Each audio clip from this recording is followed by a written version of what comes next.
Hello. Okay. I hope I didn't keep you waiting too much.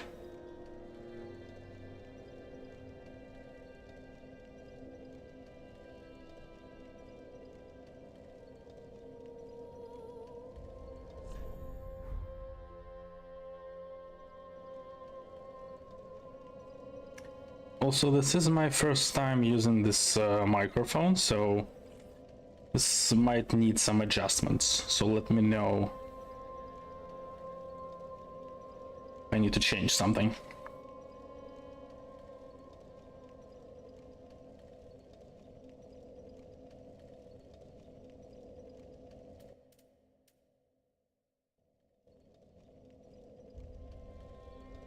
Hey, yo. Little loud, okay.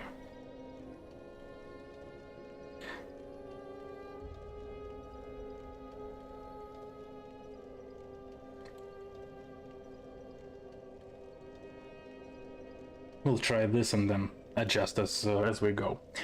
So anyway, the point of this stream is that I'm just gonna go into New Game plus 2. Journey 3 is New Game plus 2, right? Yeah. Because I actually never done that before. So... yeah, not going to particularly spend too much time exploring the areas because, well, I have everything I need, essentially. Just essentially gonna turn this into a boss rush. Kind of just a chill stream of a sort of a boss rush.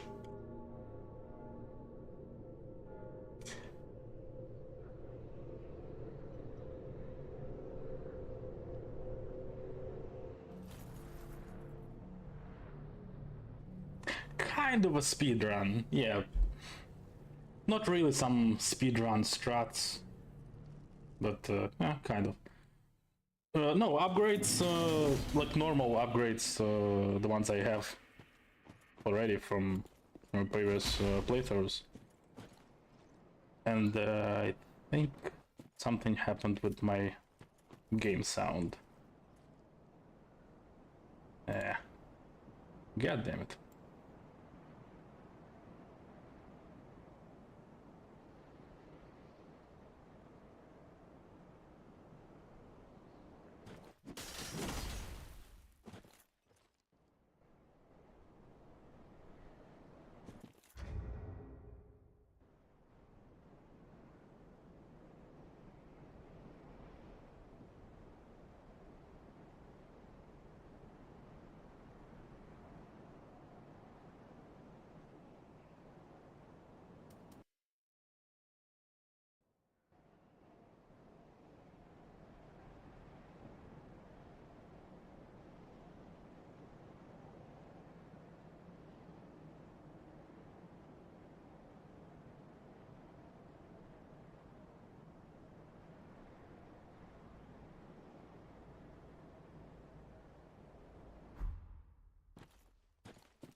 Okay, very good start of the stream because my game for some reason switched the sound output to the speakers instead of my headphones, so very fun start restarting the game and hoping it works, but oh well.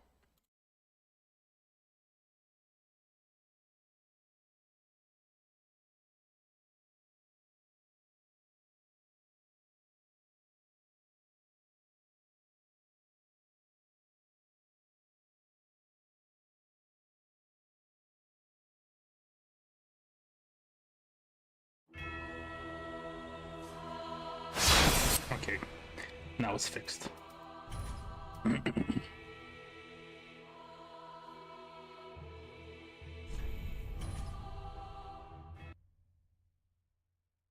Also, as a fun thing, I'm gonna pop off the dried finger, just for the hell of it.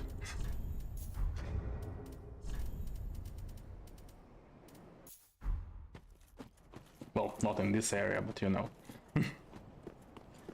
Yeah, the main menu theme for Dark Souls is... I like it way more than Elden Ring's theme. Like, Elden Ring's theme is fine, but I think it's a little too epic, for lack of a better word.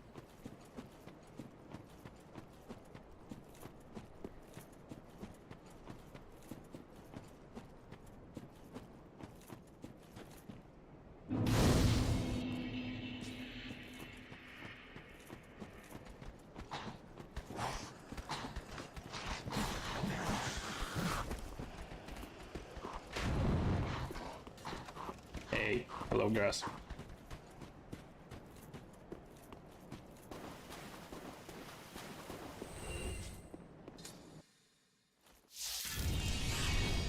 Yeah, Ragon's music. In general, I really like the trope of using the main menu theme as a theme for a boss fight, especially if it's a final boss. That's a very cool thing. But yeah.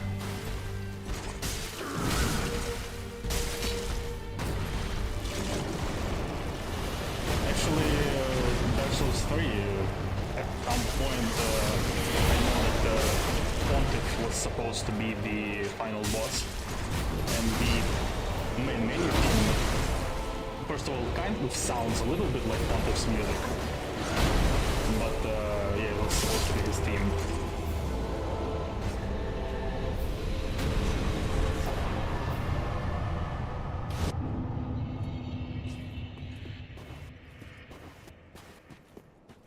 Mr. Gun, they're down.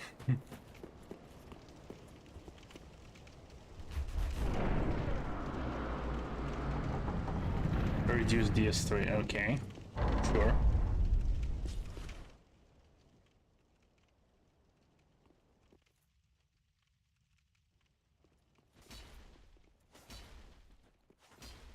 Is it better now?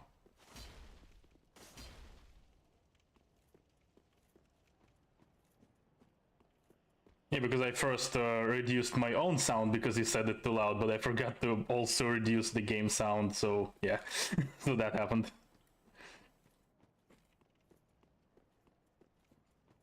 Right, but we also need to kill the best boss in the entire series.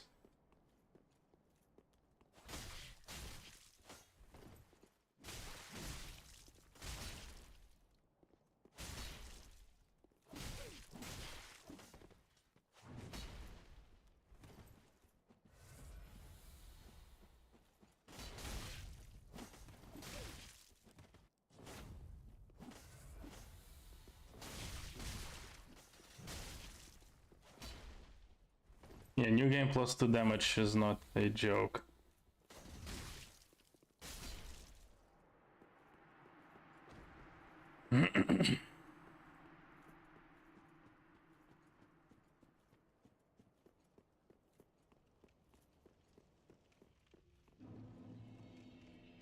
Home sweet home.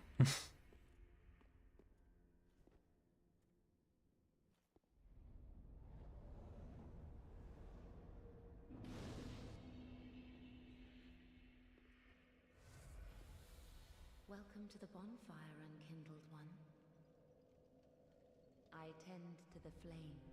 The lords have left their thrones, and must be delivered to them. Aye. To this end, I am at thy side. Also, I'm not going to level up beyond the level I'm currently at, which is 127. It's kind of a PvP character for arenas, so I'm gonna keep it like that. Farewell, Ashen One.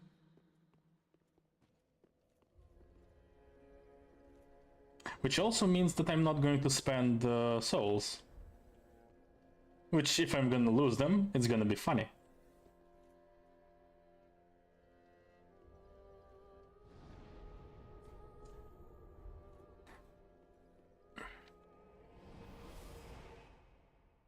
What am I?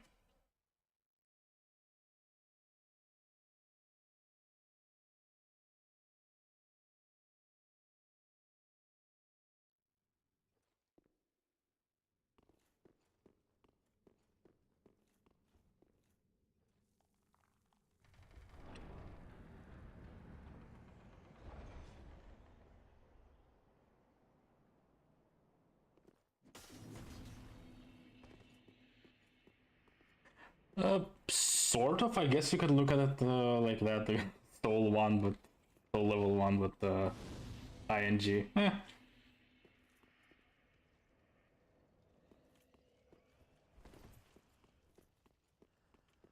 Graphics mod. Yeah, I haven't really looked into like graphics mods for DS3. I have played a little bit of Convergence. The Convergence Pontiff is really, really fun.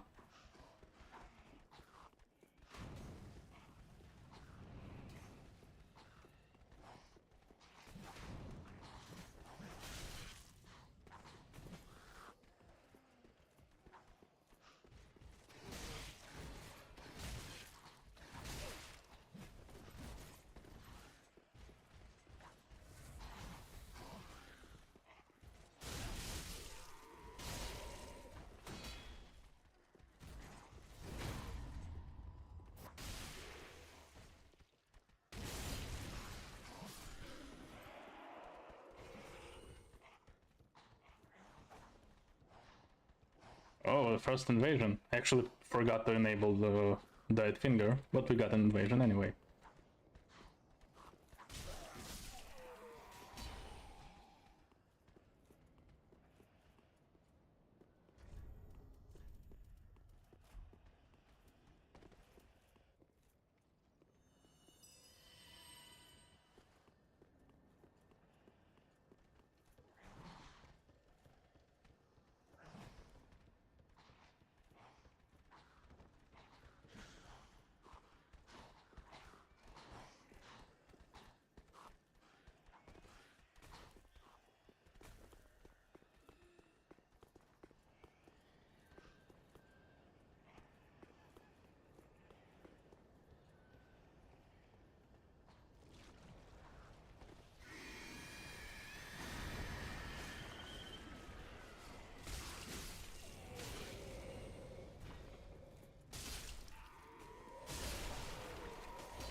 Way too monotonous.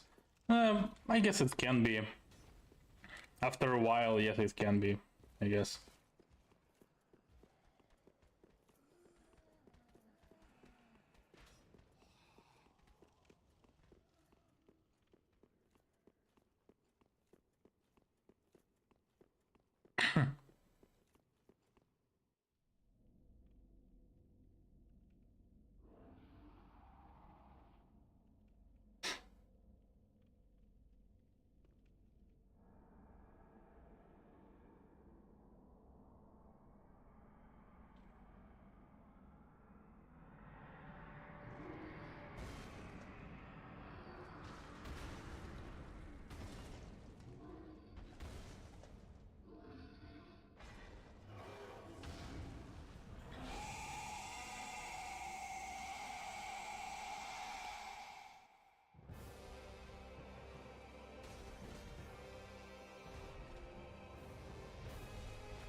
Natalie Carver, yeah.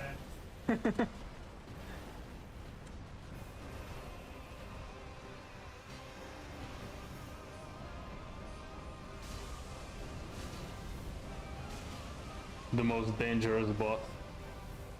Natalie Karpov.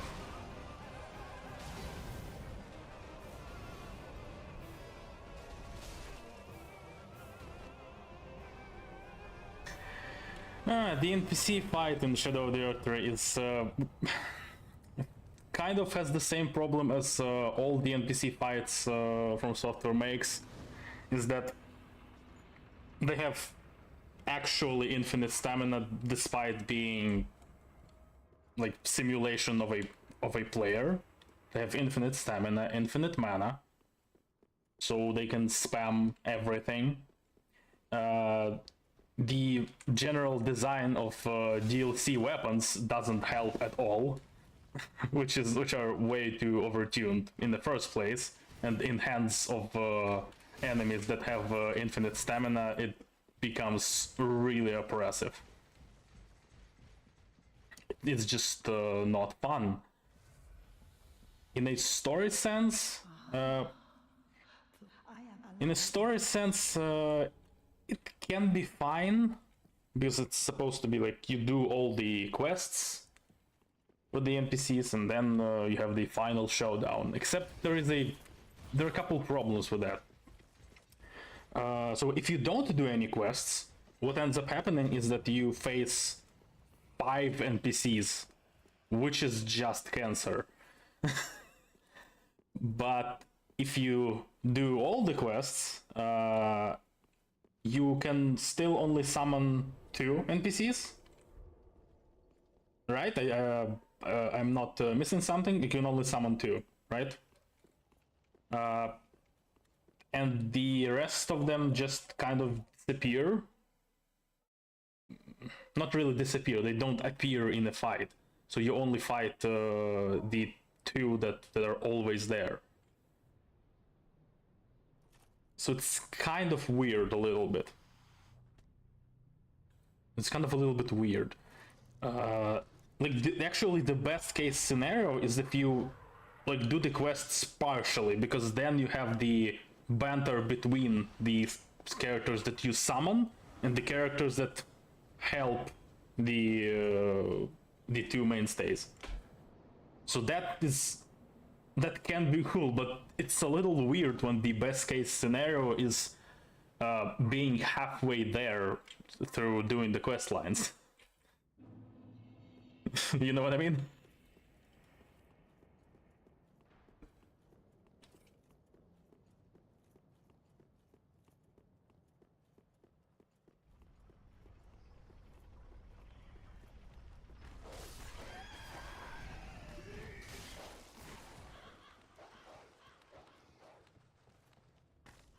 Story with the mimic.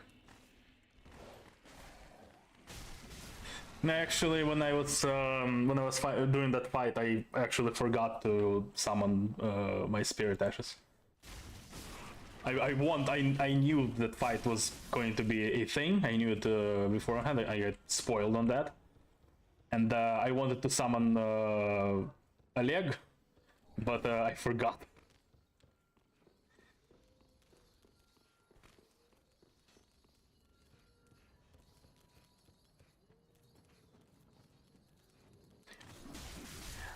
I know a lot of people hate Halflight, and there is a good reason to hate Halflight, like for the thing that he is. However, the existence of Halflight allows the Spear of the Church invasions, which are my favorite content in this game.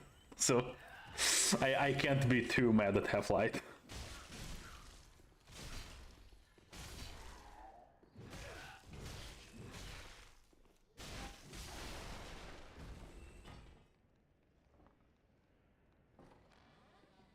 I'm actually still I have the Covenant, the Spear of the Church, equipped right now, so maybe I get summoned for the boss fight, so that could be cool. Yeah.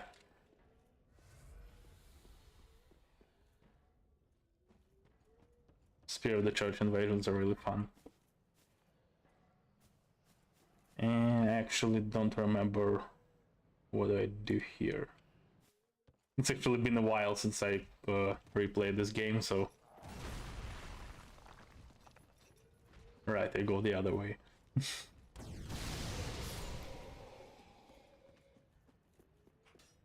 Almost got annihilated by barrels.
Oh, I've missed this enemy.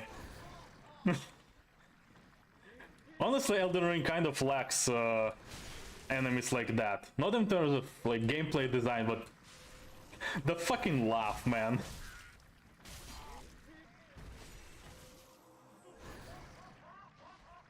Just listen to that.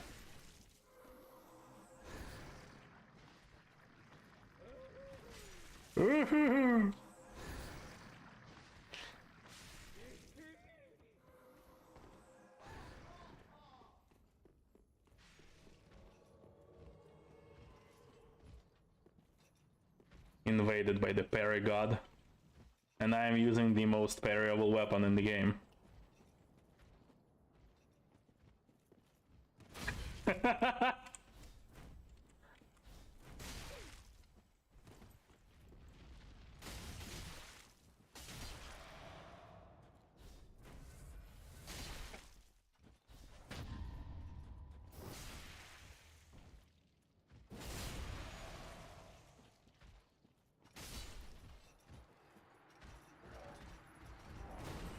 Yeah, in terms of goofy stuff, like, what does Elden Ring have? It has the Turtle Pope, of course. It has the jars. I mean, it's okay in terms of levels of goofiness, but still. I'm more so talking about enemies that actually make sounds, like voice sounds. And the same thing for bosses. Like, bosses in Elden Ring are really quiet, mostly. They don't really make noises. There are some occasional screams and such, but not really... No stuff like Pontiff's grunts, for example.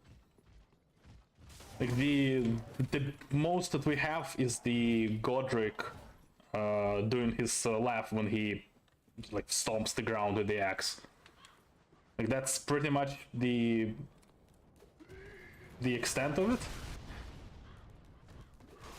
right?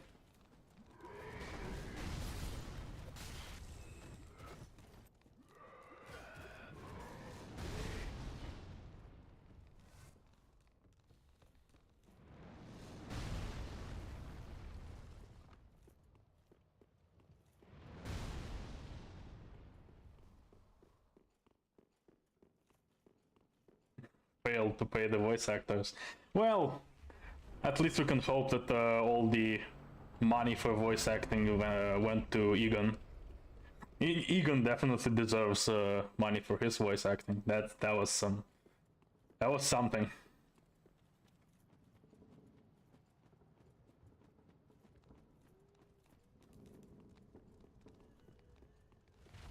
Egon is probably one of my favorite parts of the DLC.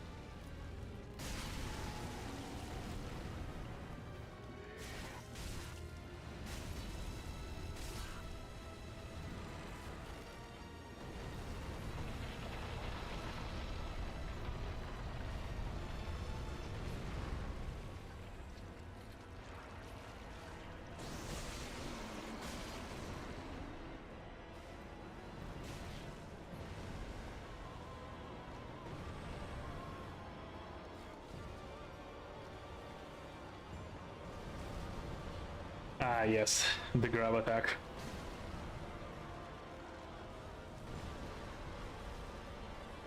Yeah, Egon has motivation.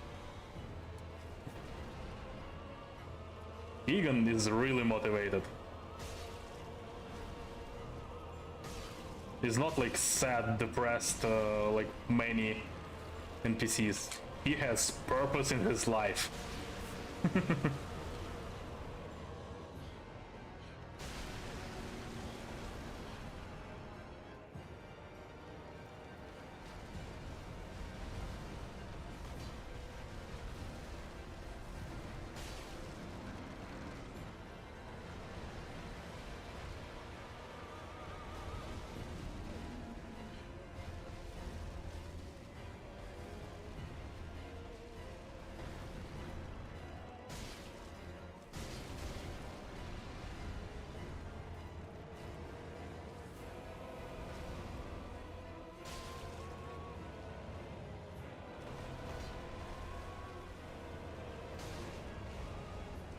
Wise mystical tree. Yes.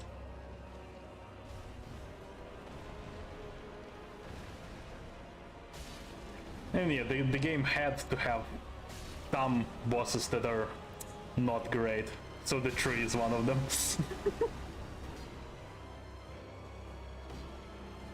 It had to happen.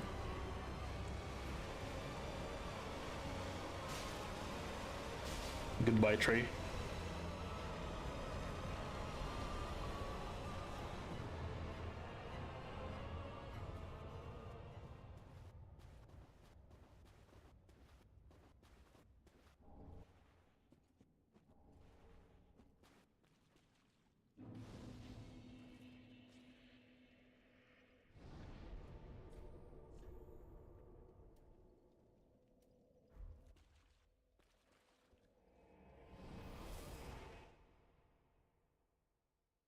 Yeah, many people don't like the concept of gimmick bosses. I honestly don't mind them. I kind of like variety. Not every boss has to be a cool guy in armor attacks you for 5 minutes.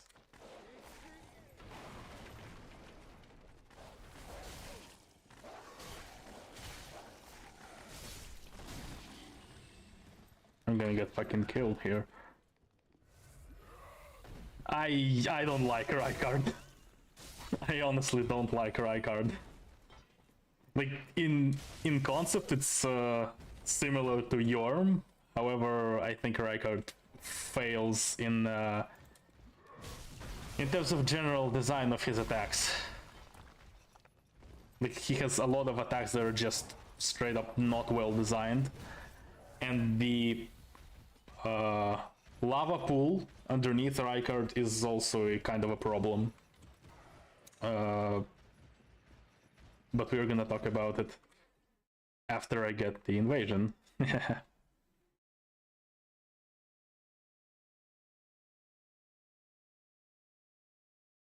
like I said, I still have the Spear of the Church Covenant equipped, so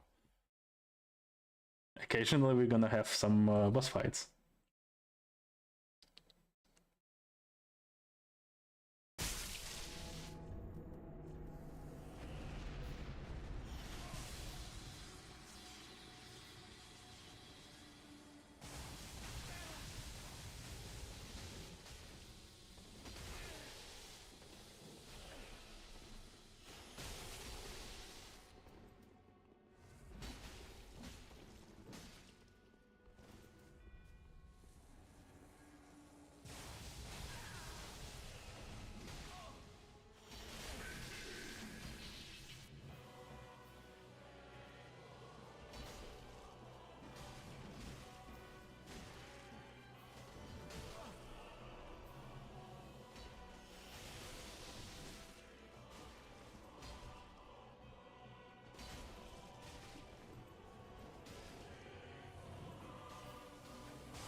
No, don't touch my painting, Guardian.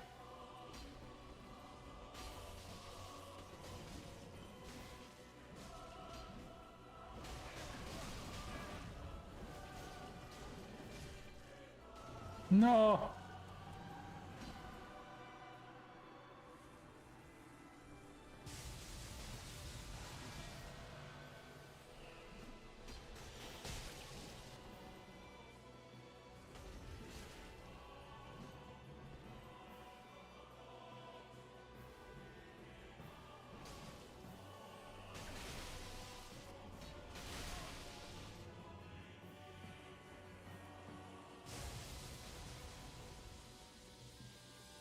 Ah! That's gonna hurt.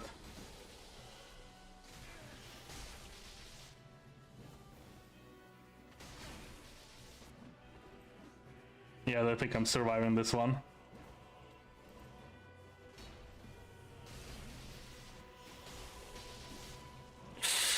Yeah. I think that is a losing one.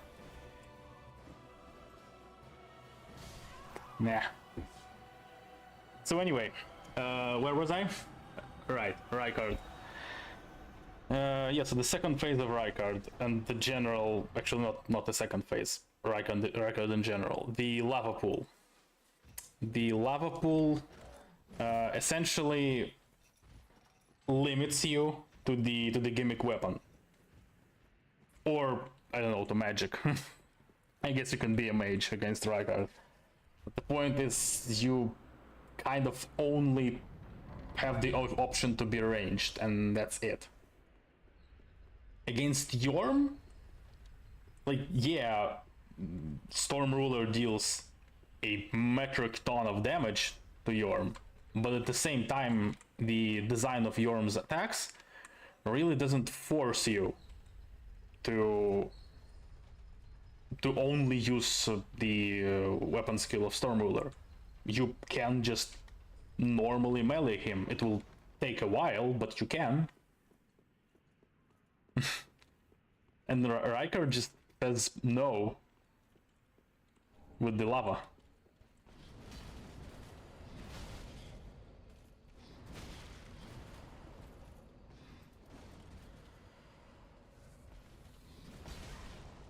Okay, I'm gonna do the classic and open the door because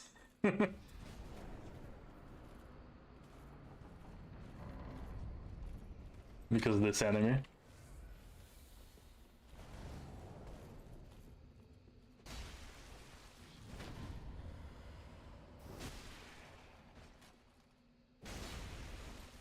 I kind of wanted to fight Yhorm without the Storm Ruler.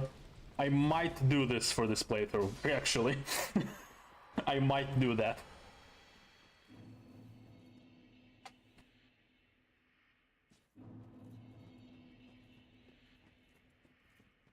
It takes forever, yes, but he's not a badly designed boss for me to hate the time that it takes to kill him like that. So it's fine.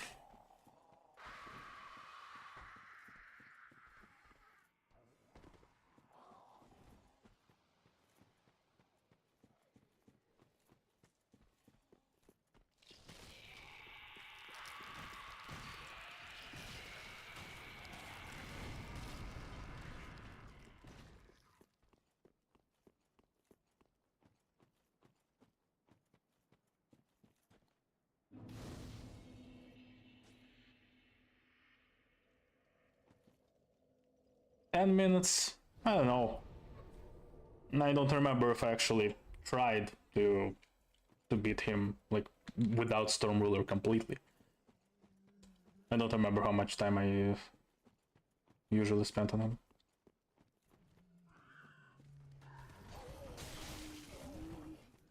Joseph Anderson killed Rykard without special weapon. Okay, I'm gonna look into that. Did he mention how? I mean, yeah, he could. It's just much more cancer than Yhorm. The lava underneath Rykard, it's annoying. It doesn't actually deal that much damage. So it's annoyance, not a threat, if that makes sense. But it staggers you, so like I'm not dealing with that, you know. Ishin and then Elden Beast. Eh.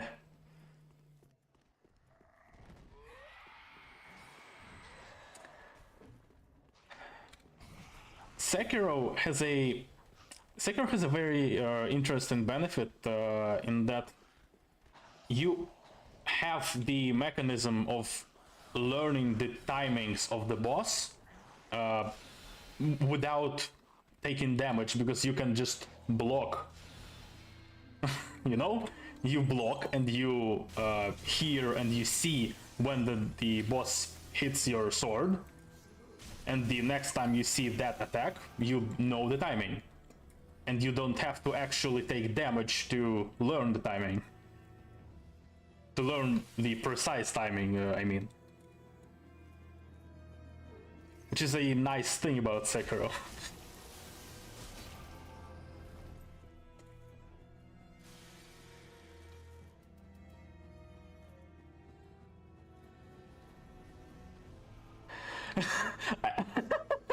I've actually never had the sage spawn 3 times in the same starting place. What? Or am I just misremembering? I don't think this is normal.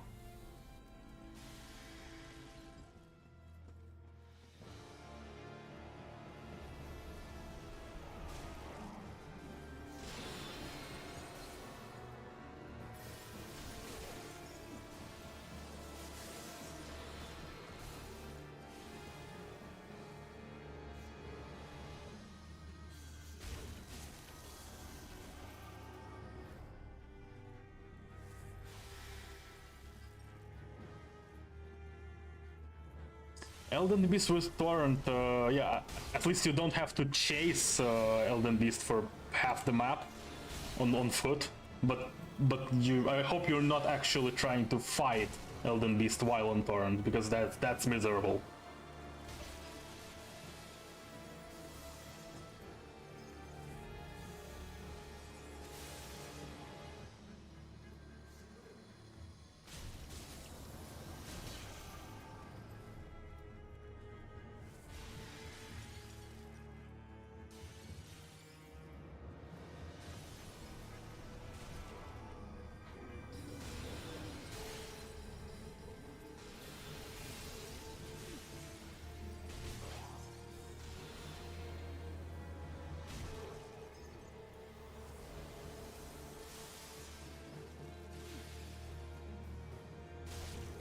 Bloodborne is neat. Bloodborne is pretty cool. I still like Dark Souls 3 more. I think the boss lineup for Bloodborne is a little lackluster. The Bloodborne has very good, like, basic combat mechanics, because it's with the rally and the gun parry. But the actual bosses that you use your combat system on are generally, I didn't find them fun. Like the fun bosses on Bloodborne that I liked were what? Gascoigne, first phase of German, Maria, and Ludwig, and that's kind of the same, kind of it. For the bosses I really liked from Bloodborne. The rest were ranging from kind of okay to really cancer, like Rom.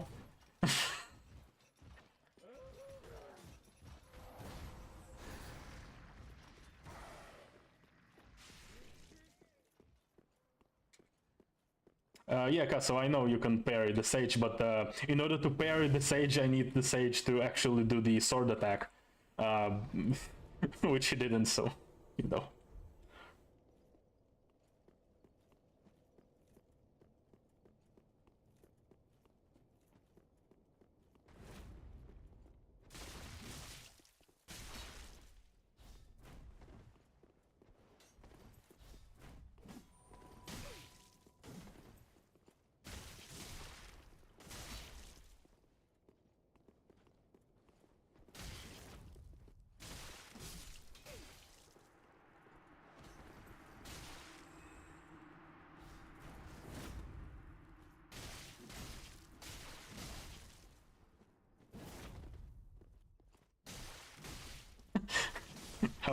fighting Artorias after Genichiro. I can imagine that is quite a contrast in terms of speed. But yeah, my journey with the FromSoft started with the DS1, so I didn't have the backwards journey in terms of how they design their games. Well, I guess it is moving backwards, just in another sense.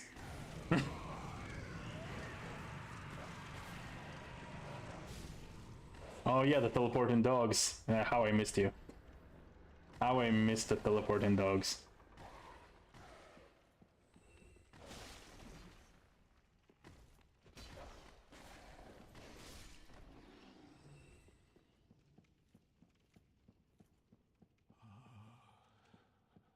Merciful goddess, mother of the forlorn, who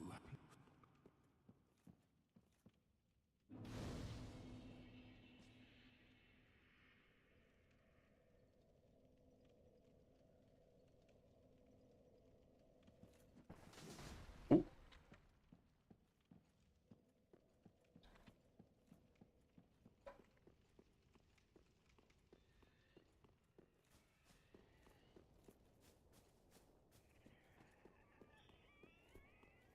Yeah, Artorias is fun. I really liked Artorias when I was playing DS1. Artorias is a very cool dude.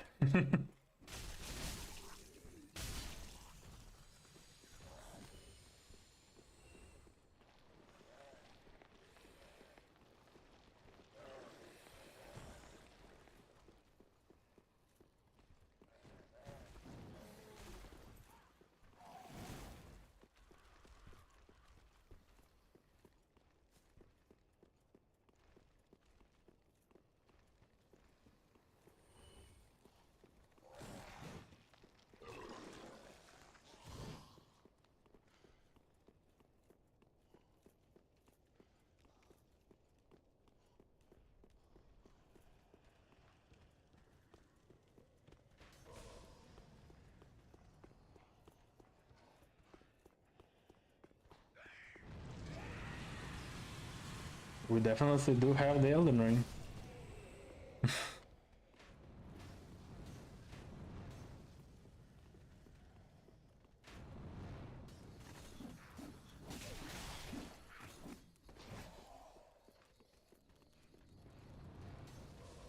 $30 seconds, being generous here.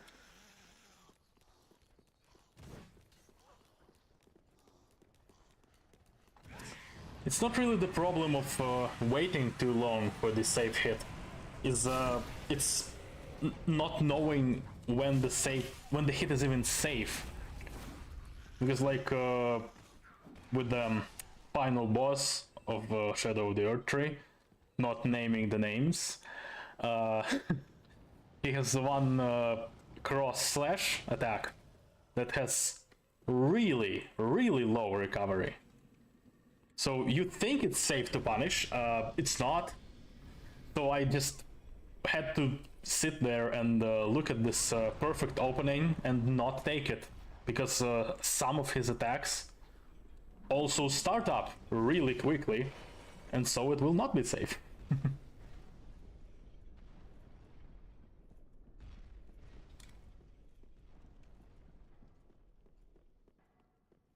Started with DS1 but not kept as a favorite. Well, there is a difference between like favorite game and the game I think is the best overall. Like it's that those are not the same things, if that makes sense. Because Dark Souls 3 has a decent number of problems. It's very far from perfect. The things I like about DS3... wait, did I say DS1 before or DS3? Anyway, I'm talking about DS3. DS3 has a decent number of problems. But the things I like about DS3 is the boss lineup. And the boss lineup in DS3 is really good. DS1 is good for level design and for general world, because DS3 kind of is, yeah, you know, it's not that great in the level design and the in the general world, and it relied too much on, do you remember this area? And it got criticized for it, which is rightfully so.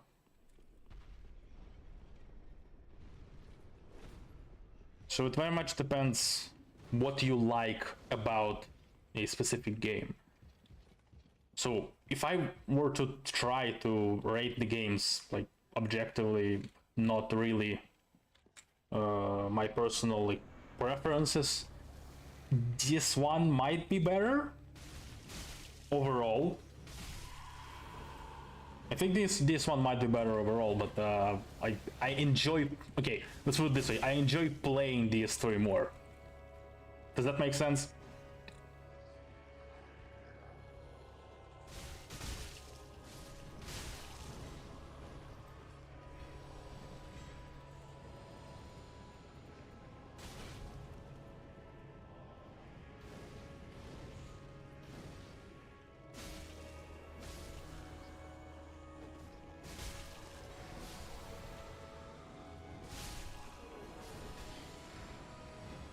The great level design of Dark Souls, it's kind of the area that you're currently watching on the screen. Like the cathedral is a good area because it wraps around to the main bonfire. Like that is a great area. Other than that, they're just okay. It's not bad, they're okay.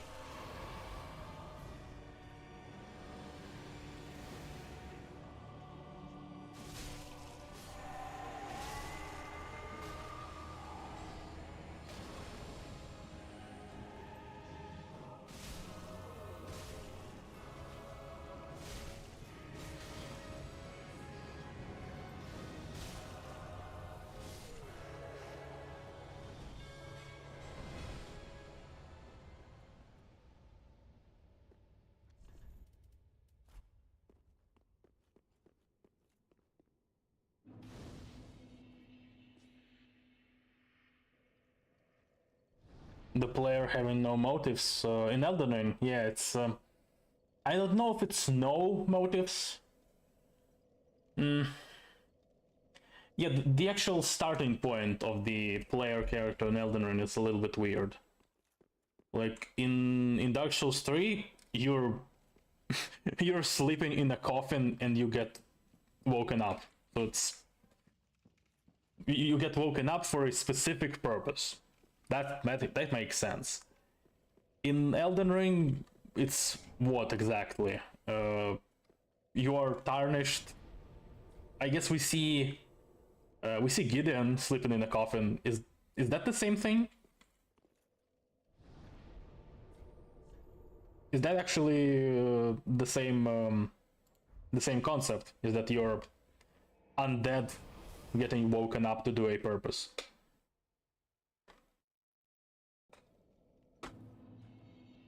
I never really dove deep into the story aspects of Elden Ring. The surface level stuff didn't really hook me too much to look into it specifically.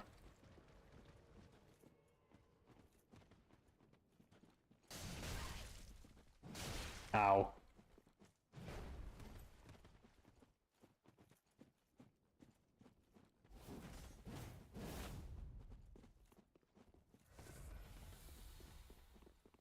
I think I'm gonna do the classic.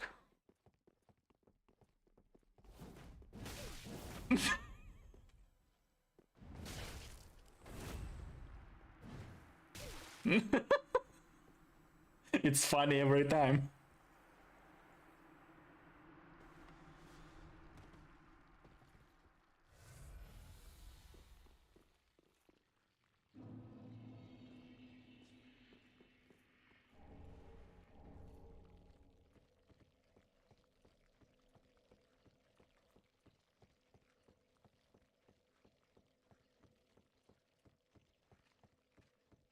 Yeah, I'm still kind of confused on what becoming Elden Lord actually means. Like, what does that mean? Like, does that specifically mean that you are next husband of Marika, next consort? That is that the thing? Because you're kind of repairing Marika, no? Or is that not the idea?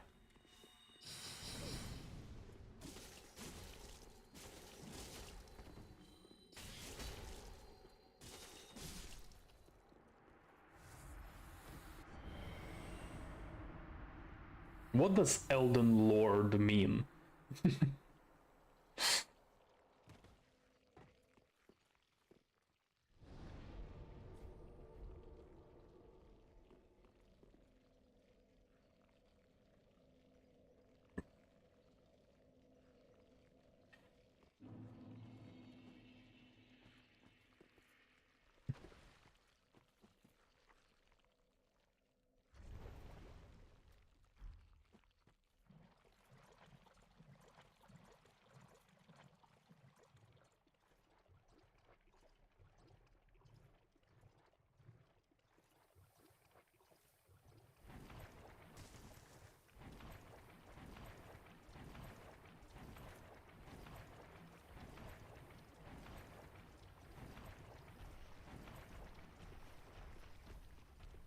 You mean the pivoting schism? You mean the pivoting, right? Yeah, the pivoting is really annoying.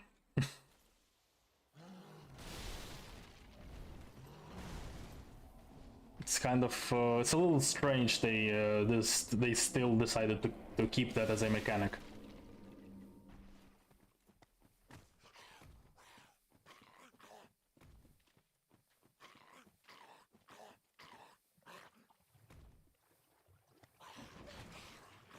Ow.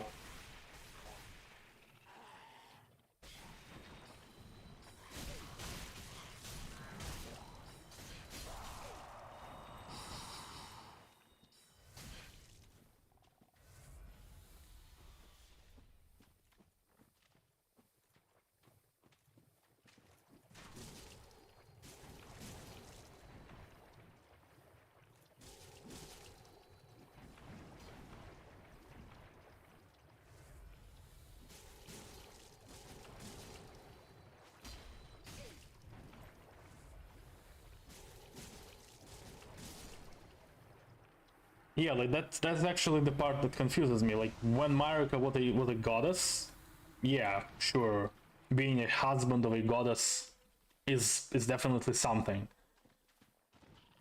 It's a little bit confusing.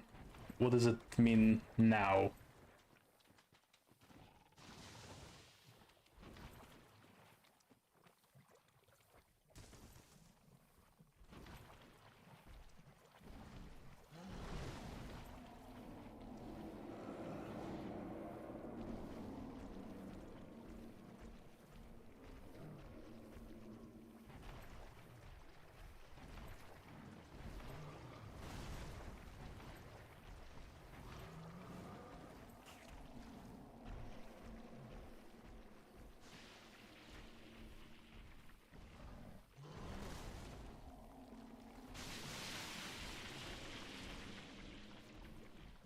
What do you mean she wasn't a god?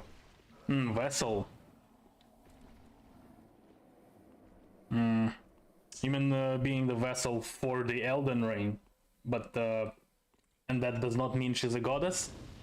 Or are you making distinction between like a god and the whole outer god thing, like the what was it called, formless mother for Moog or stuff like that? Do you mean that distinction?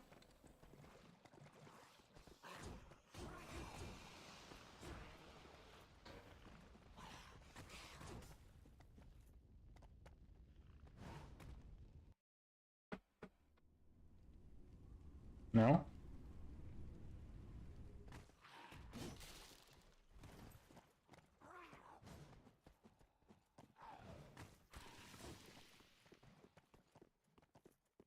Right. Vessel for the greater will. And the greater will is the outer god. And the Elden Ring itself is remind me what is the Elden Ring again then? What is the name of the game?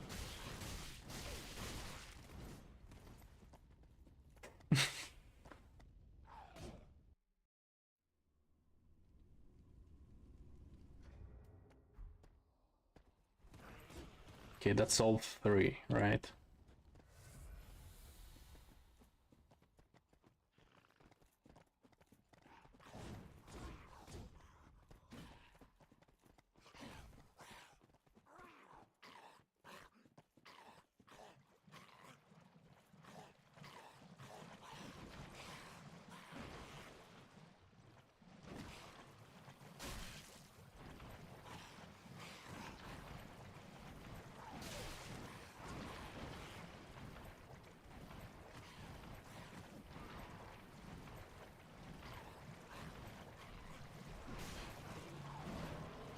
I'm gonna die here, probably.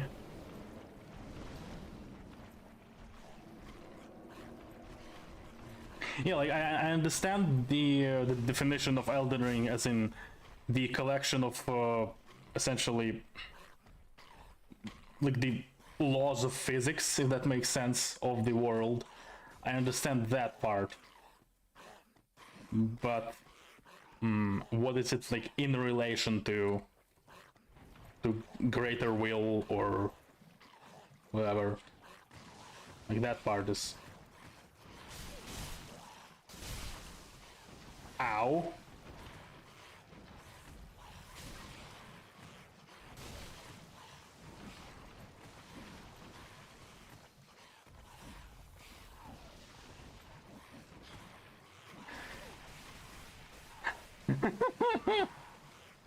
I'm getting slaughtered.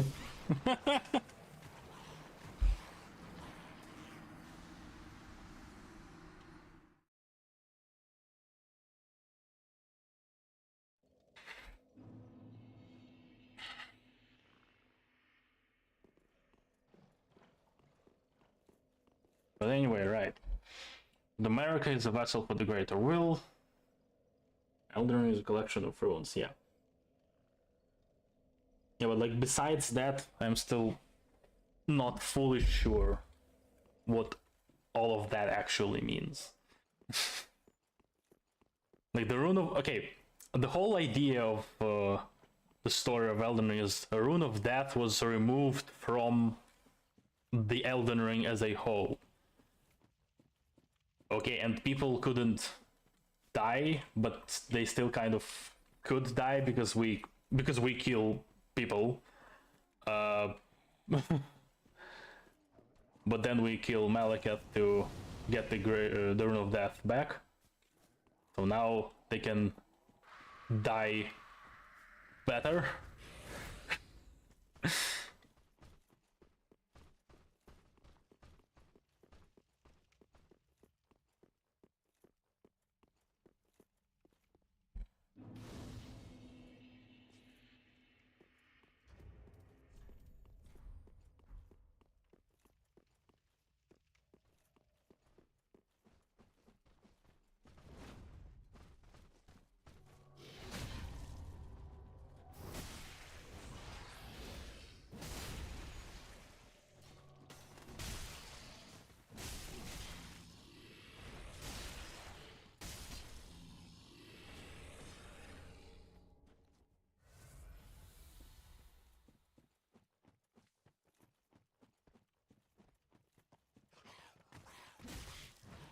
So the reason why Marika decided to break Elden Ring, I have seen a theory circulating around that the whole thing that gets revealed in DLC with the shaman village, that basically the village of Marika was essentially slaughtered by Hornsent.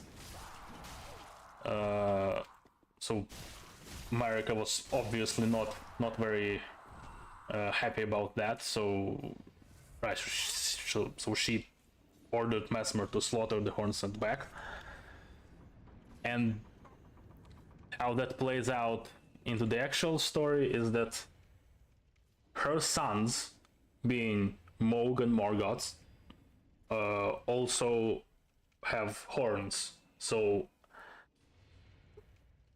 people have said that it's kind of the curse sort of following Marika still, so she got really depressed after that, and that was the reason. That's the theory I've seen around.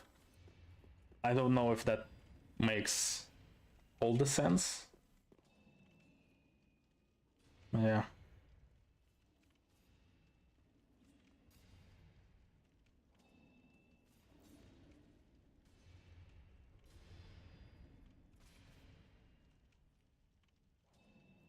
To become the next Elden Ring.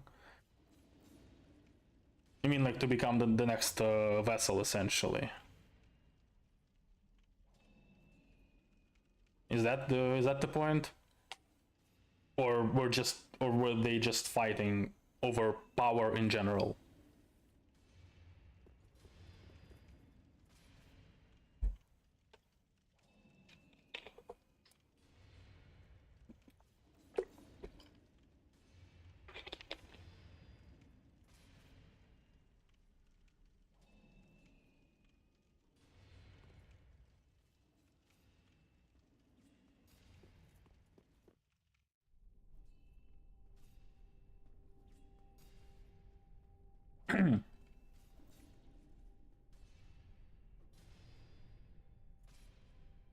Power in general, yeah.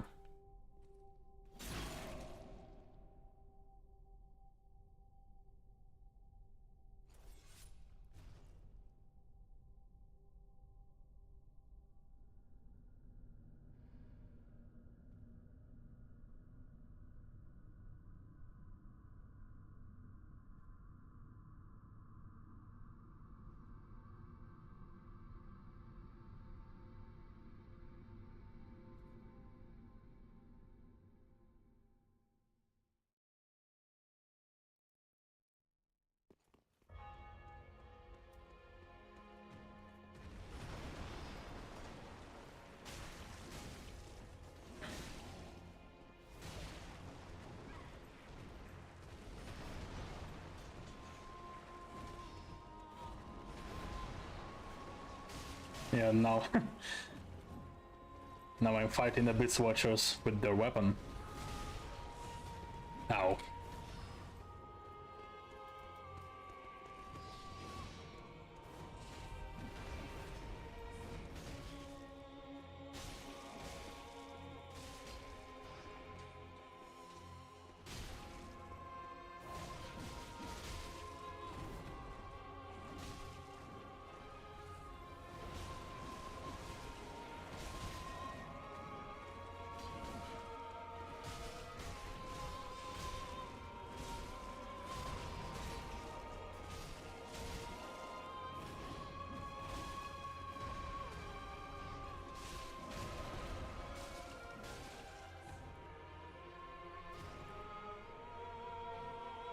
Mm-hmm.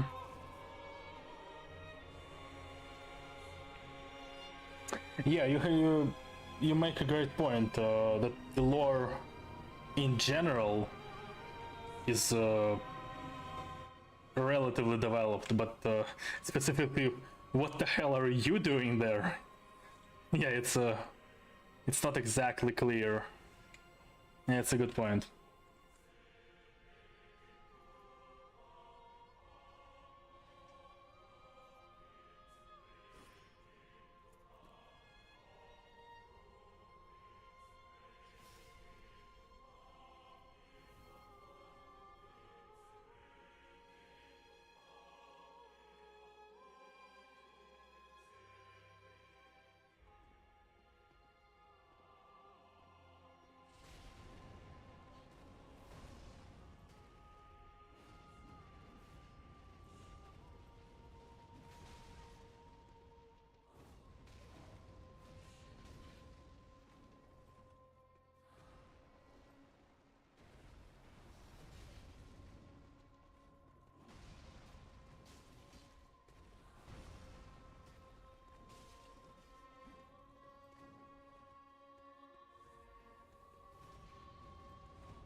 I was reading. Was distracted by chat, got annihilated by Abyss Watchers. Anyway, yeah, Lupin. How you pronounce it? Probably Lupin. Yeah, I've seen his big video. I think he made several. It was kind of okay.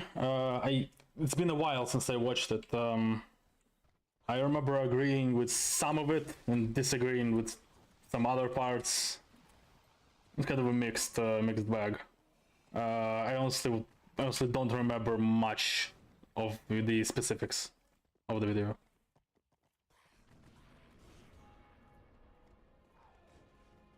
But yeah, I've seen the video where he actually features a little bit of my my video about Millennia. That was fun.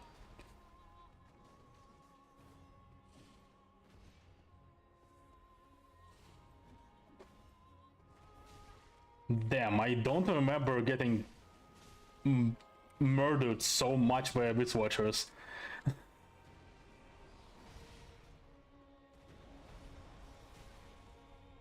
Damn.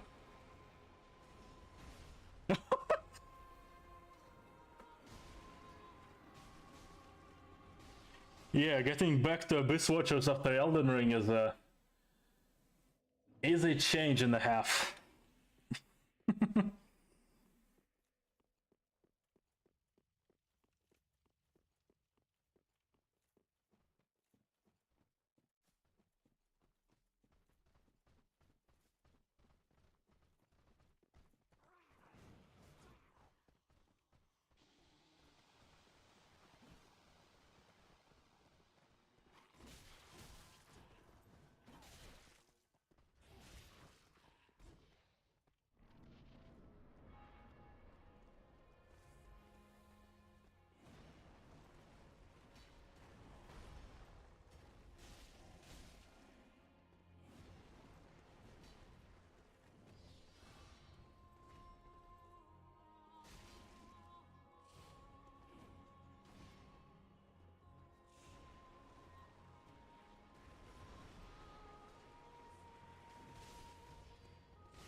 Oh, that's better.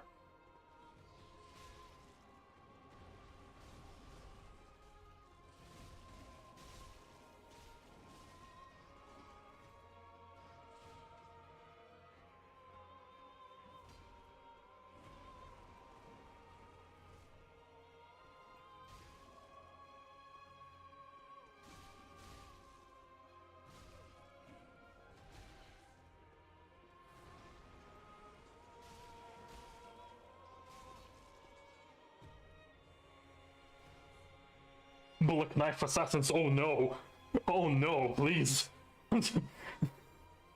Black Knife Assassins are horrible.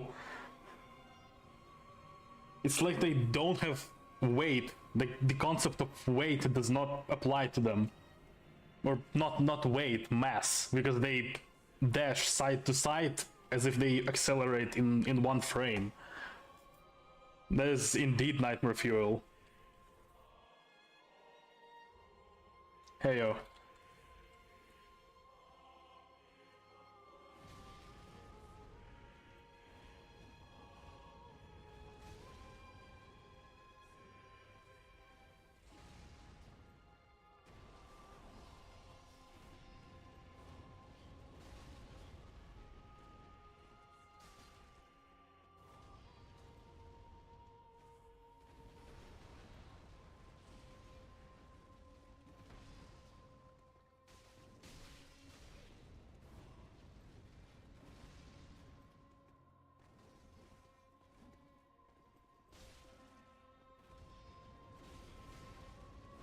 Ow.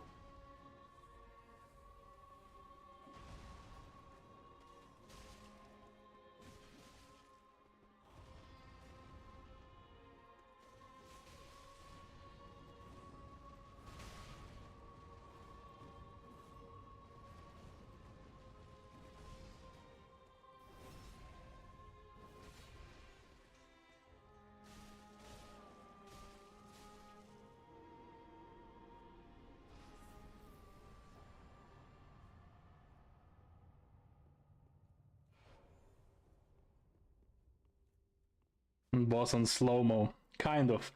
Yeah, I just got murdered twice by Abyss Watchers. One of the bosses that I actually really like, so it was surprising to me to get hit by them so much, but it's because I got used to Elden Ring and the DLC.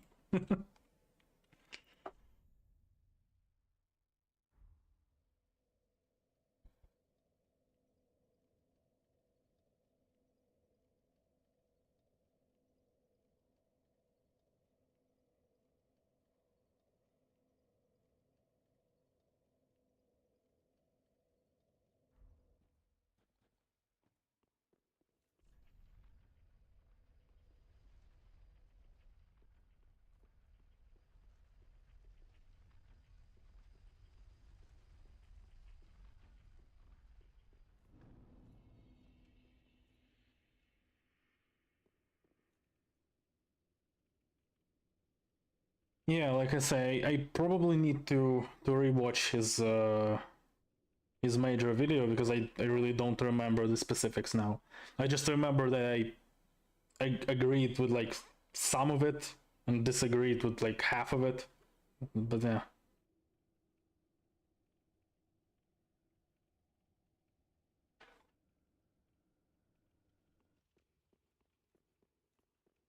Yeah, deflect mechanic. But you can have a deflect in crystal tier. You can play Sekiro for 5 minutes. Is that not good enough for you?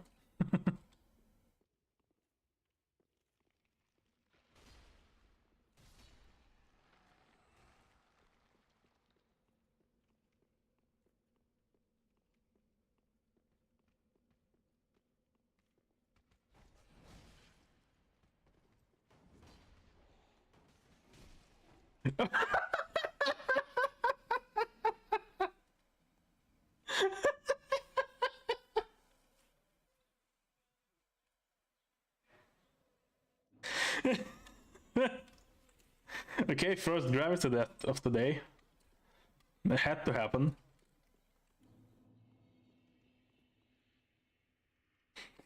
The more knights. Yeah, the more knights they do have the floaty movement, like you say, but not really like Black Knife Assassins.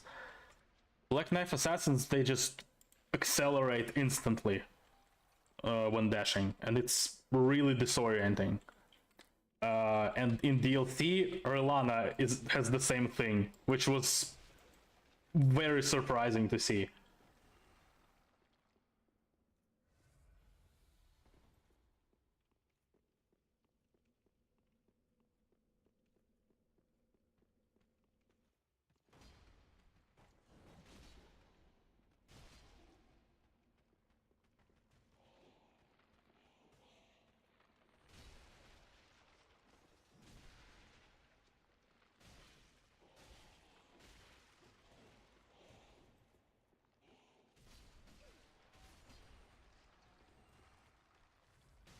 Rune bears and lobsters. I'm genuinely surprised we didn't get a lobster as a boss. That we didn't get a boss health bar for a lobster. That was genuinely surprising. For the standard that DLC has, the Elden Ring has set for enemies that have boss health bar for no reason, I am genuinely surprised that we did not have a lobster.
Yeah, you still lose stamina, but I mean, it's in Sekiro you also still lose posture. You still get your, well, lose. The posture still builds up. It's just you can't, the enemies can't actually break the posture if you perfectly deflect, but the bar itself will still build up. But yeah, I understand what you mean.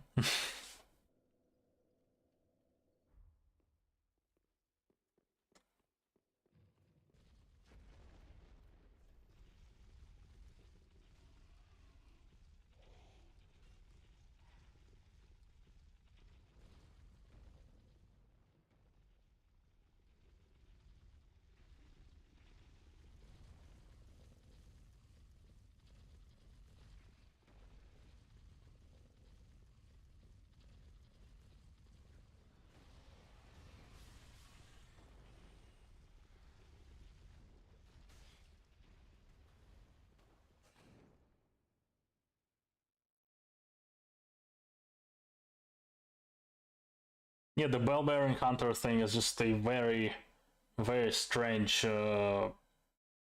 strange thing. But the dragon barrel just having really high scaling for seemingly no reason, like compared to the general Kaled scaling. Dragon barrel just has a massively high scaling for enemies, and which means that the bell-bearing hunter in dragon barrel has higher scaling than the actual bell-bearing hunter, which is Elamar. So that ends up being just really awkward. Oh man, that is laggy.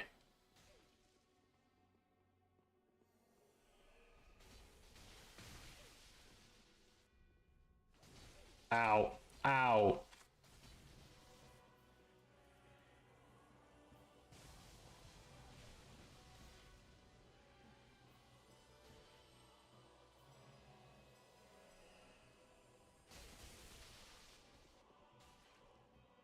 Okay.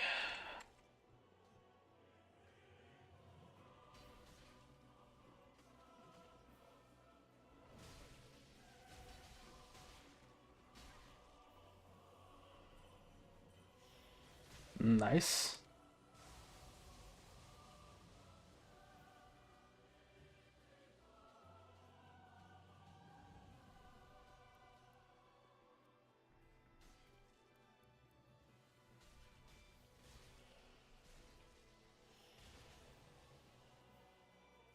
Mm.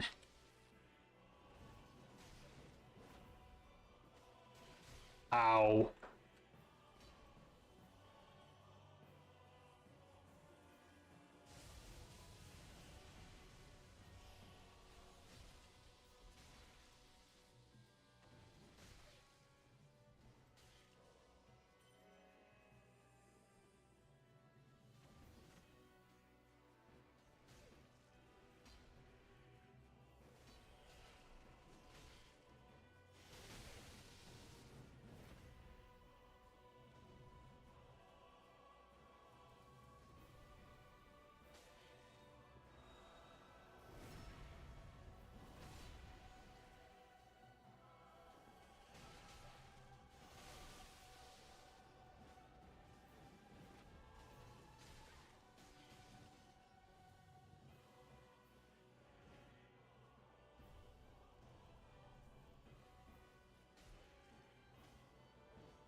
Yeah, the pillar circling.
The classic lap runner.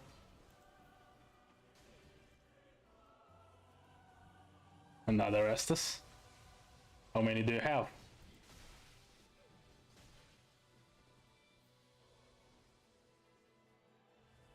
Another.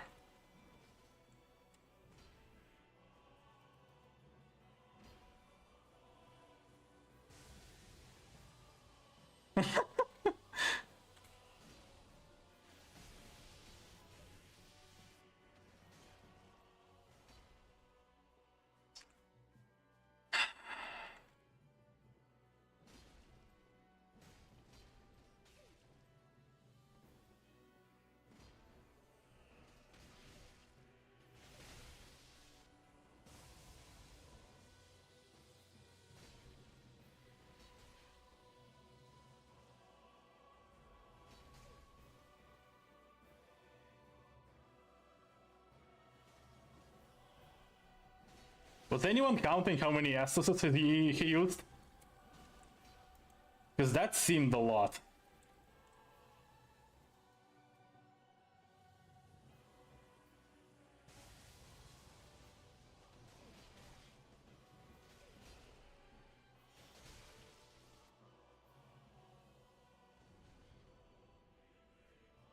Another one.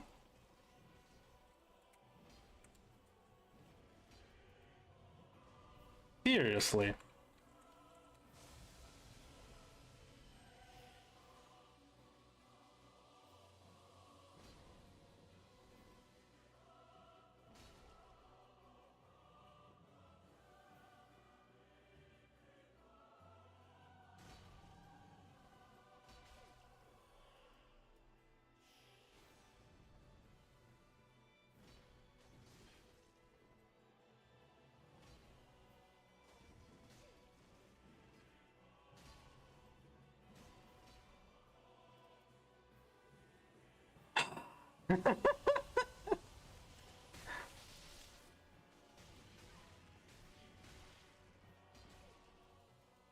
Another one.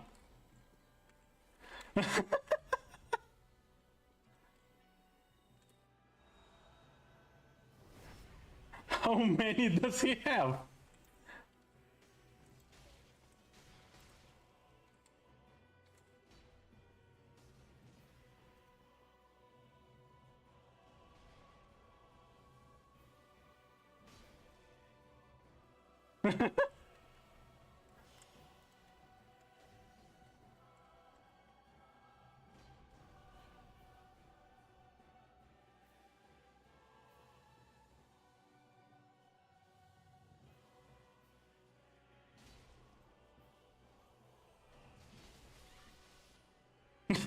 Finally!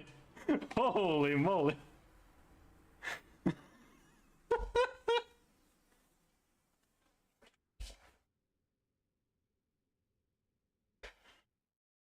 Anyway, what did I miss in the chat?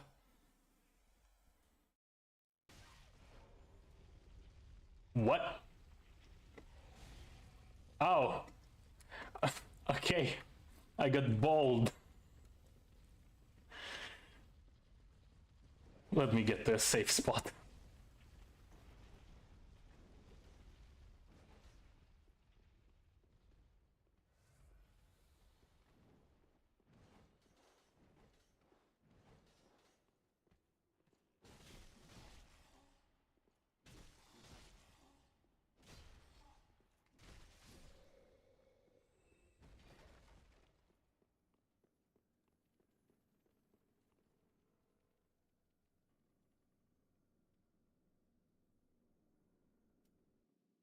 And another invade. Oh man, if that's gonna be the same guy, I'm using another weapon.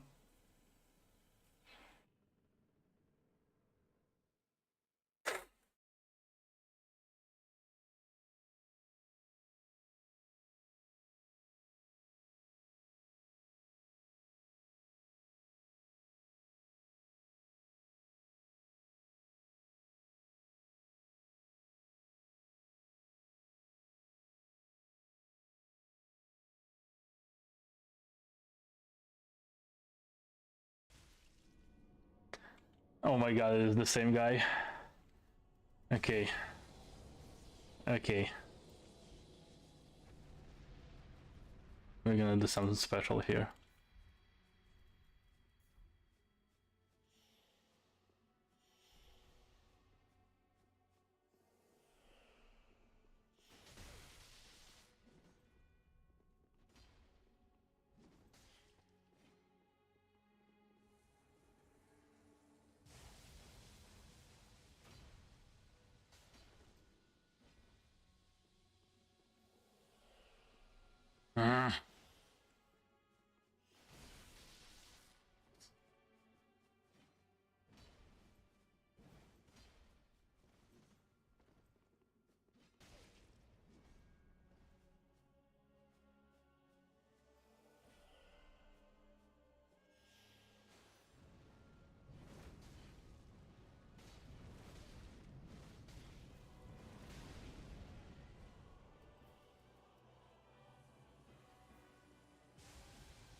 Okay.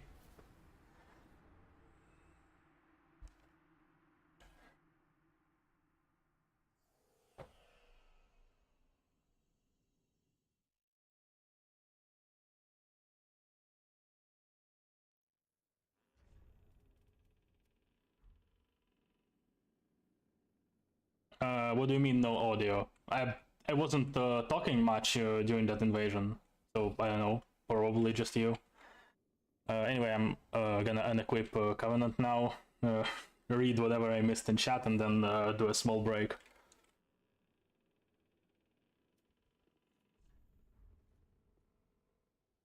So, what have I missed?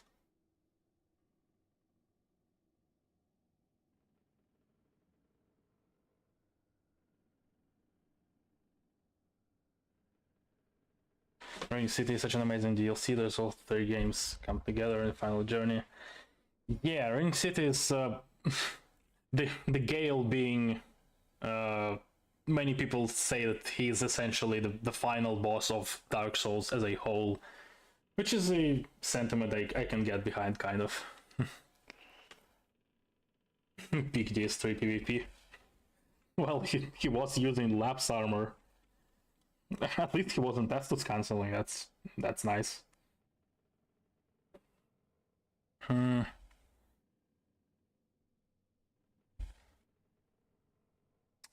problems with Lupin's video. Yeah, I'll say it once again. I don't actually remember what he said. Instead of addressing the issues, just attacked me instead, claiming, imagine being upset about a video game. Yeah, imagine being upset about a video game is a argument that some people make. I really don't like it in general. Yeah, Imagine complaining about something you're passionate about. What a concept.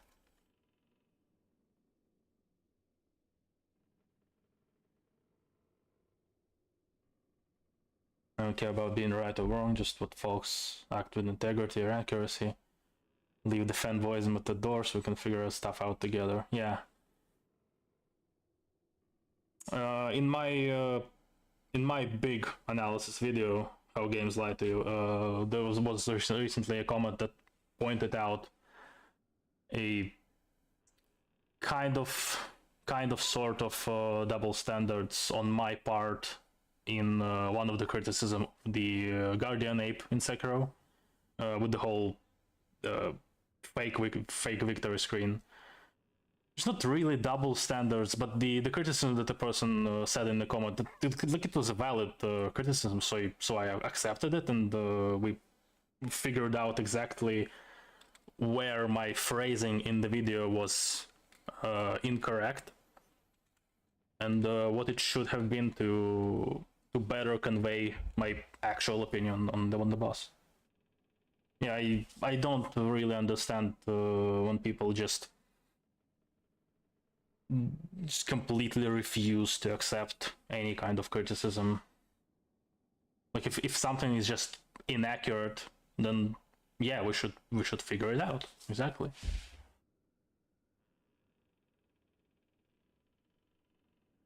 People arguing for status quo. Yeah, things are fine as they are. Yeah, if more people complained, if we complained about some things, we probably would not get extensions of those things in the future.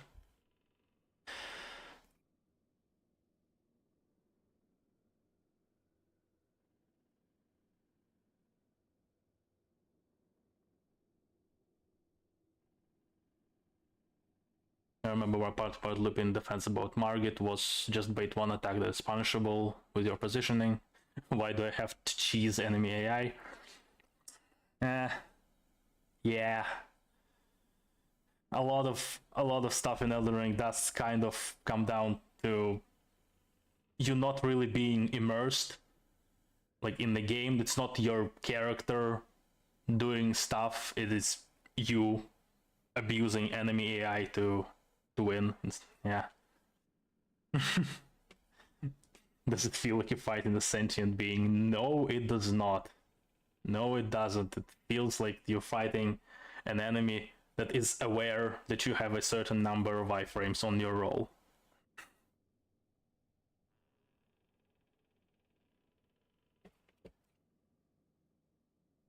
Okay. Yeah, gonna do a small break now. So yeah, be right back.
I am back.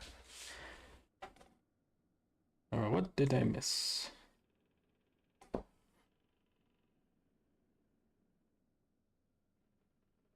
Links can be posted. Yeah, I don't know. It's probably default setting for the stream. I'm not sure where to enable the links.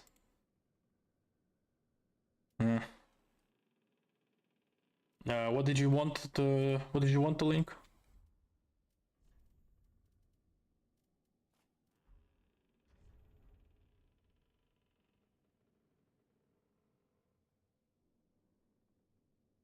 Commander Gaius Hog moves that all catches it, yeah.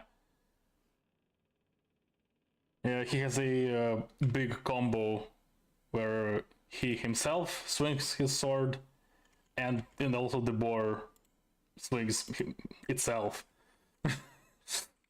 And that ends up roll catching you. How exactly the boar knows where it's supposed to do that, it is a question for the ages.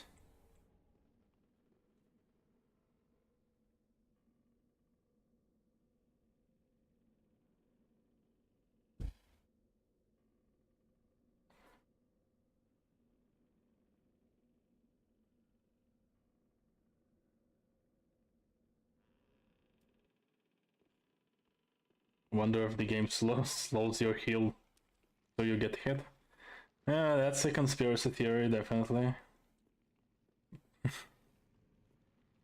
It does feel like that sometimes.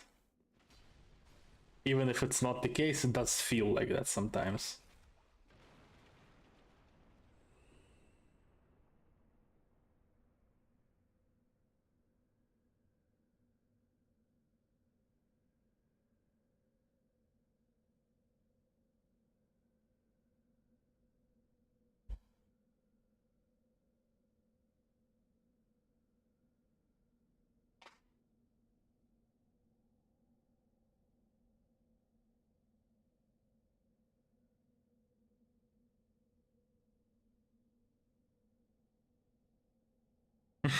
Video caught up beating that long Estes drinking fight. Which one? Which one of the two? Well, I guess the first one was long, the second one I made it shorter. Bloodborne and Sekiro had appropriate player tools. Yeah, having appropriate player tools is...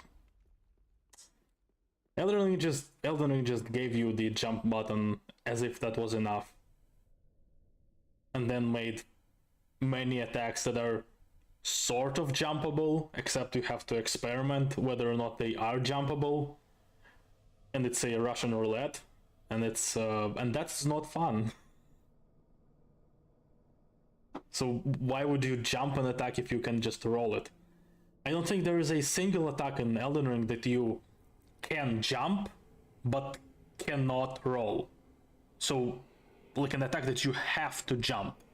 Like pretty much all attacks that are jumpable are also dodgeable by roll.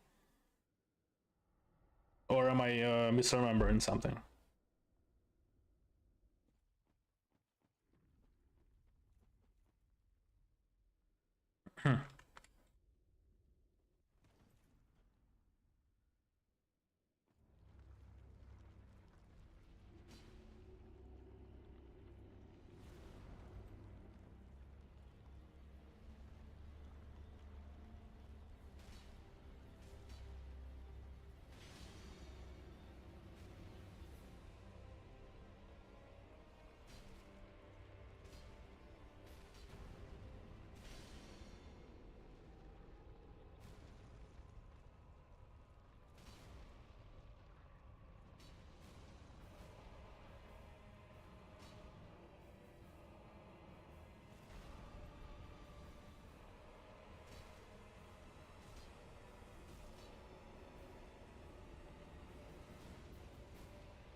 Yeah, like, just looking at this boss, looking at Volnir, like, is anyone actually gonna argue that this is a great boss? No, it's a gimmick boss, but he's kind of memorable a little bit in a meme way. Like he's not he's not really terrible. It's just funny.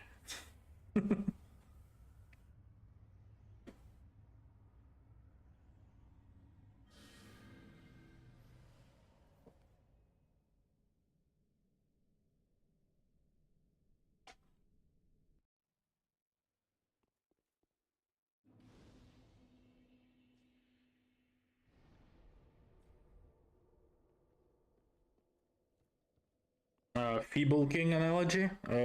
Not sure what does it mean.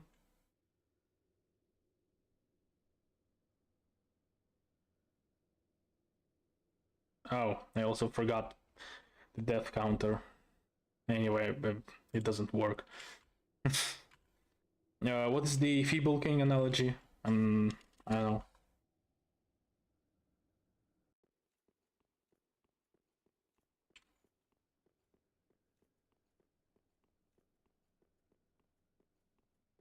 Batman Arkham boss. I have not played those games, so I don't know.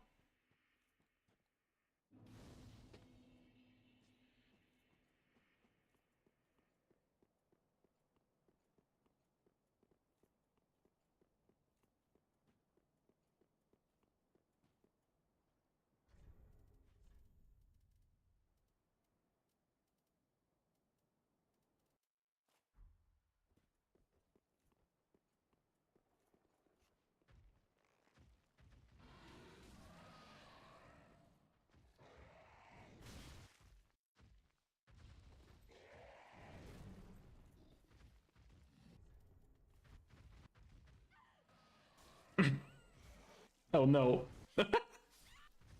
That's what I get for trying to be cool.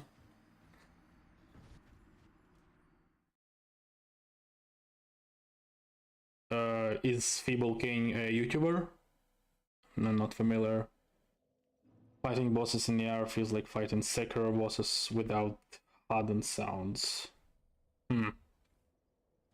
Without HUD and sounds. Well, in terms of that you don't have the posture meter, I guess.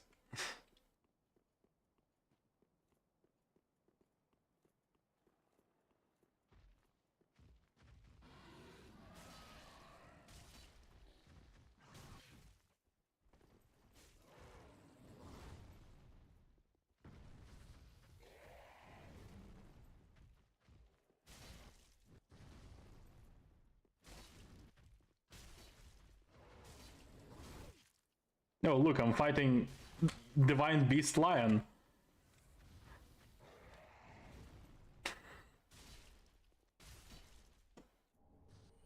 The camera is almost as bad.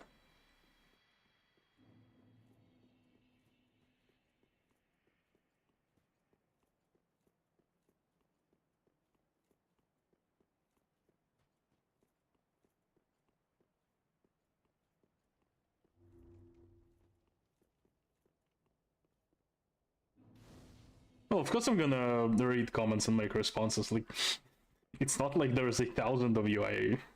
I can't catch up. I was just a little behind on the responses because I had the PvP invasion. Well, PvP invasion. You know what I mean.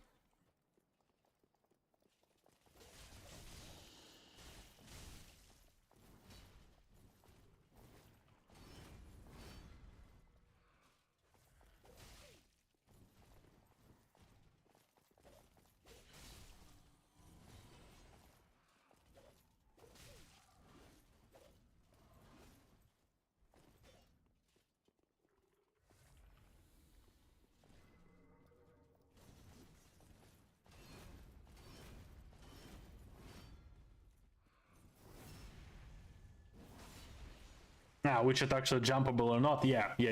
That part, yeah, absolutely. That part, absolutely.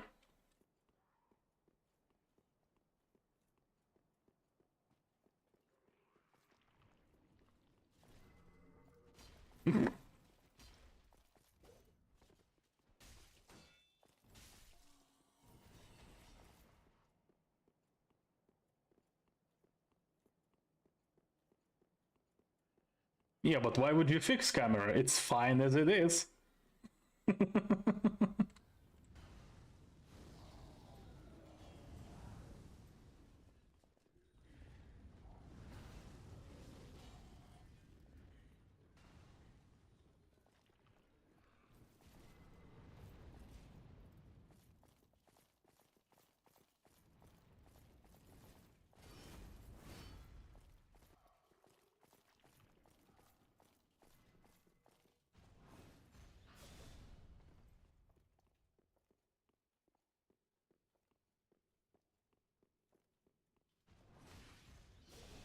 Yeah, just because it's doable doesn't mean it's valid.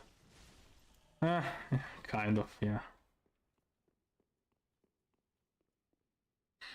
I had a comment under my clip about Meteor, the finger boss in Elden Ring DLC, about that the stupid double laser attack. And there was a comment that said that it's actually okay because, well, you have healing, don't you? So it's fine if you get hit, you have healing.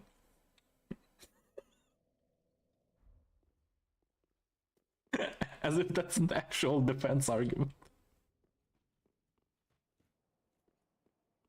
It's probably the highest level of cope I have seen for the defense arguments.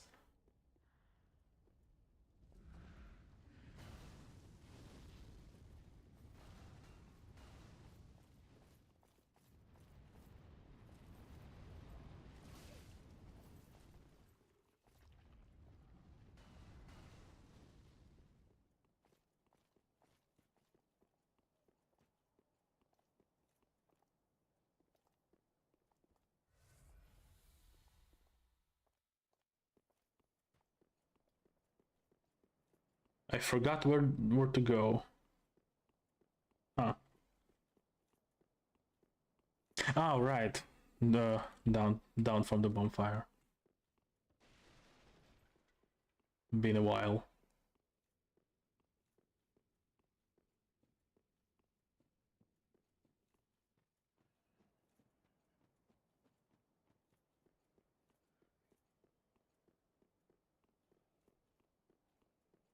Yeah, what stuff is jumpable or not? It is genuinely a Russian roulette. Because you can jump over the massive fiery explosions from the furnace golem jumps and stomps. You can jump that despite the shockwave being absolutely massive and covering like triple your height. But yeah, that is jumpable. And the Radan's stomp is not, despite similar stomp from Godfrey being jumpable. Like, what is this? Like, what are you doing?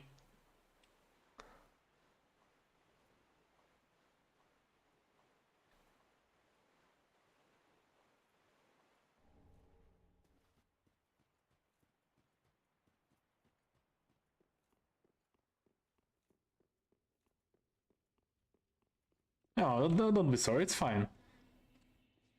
Like, it's not like anyone's waiting specifically for that link. I'm just wondering what you wanted to link it. Timestamp to Lupin's video or something? Because if it's a timestamp, you can just, well, just post the timestamp, like specifically the time code, and people can look up the video itself. I don't think that video is very difficult to find, if it's Lupin's video.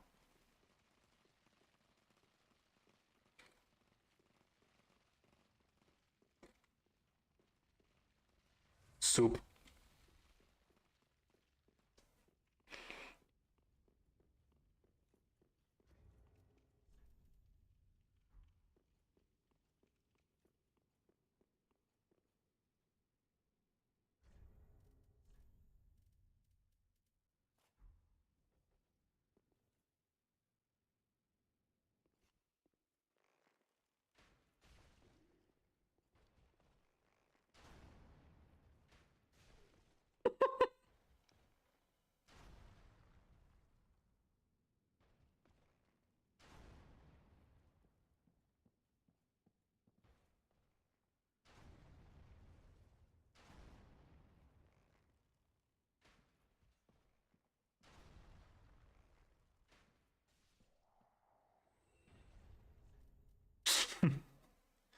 No, I'm not getting cheesed by a bow.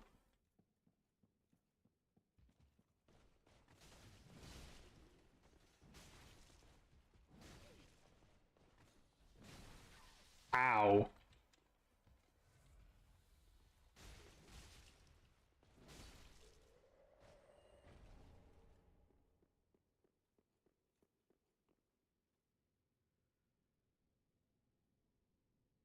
Yeah, Godfrey is pretty good. I actually like base Godfrey a lot. I do not particularly enjoy the second phase, but the first phase of Godfrey is very fun.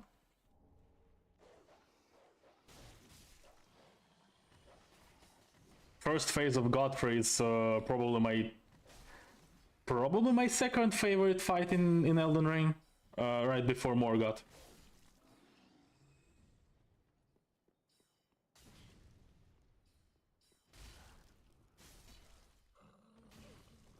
But yeah, the second phase kind of goes off the rails a little bit.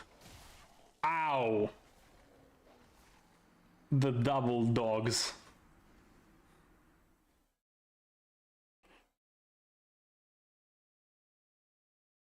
Not the double dogs.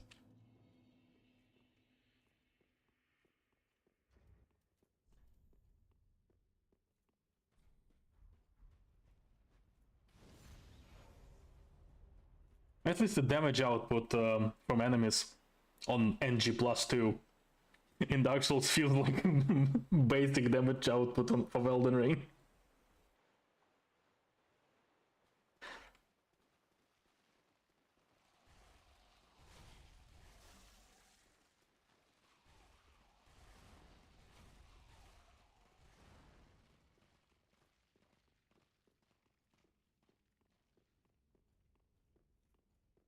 Same schism. Absolutely same. Ragon without the teleports is a pretty decent boss. Good even. With the teleports, I don't know what they were thinking. The teleports are stupid.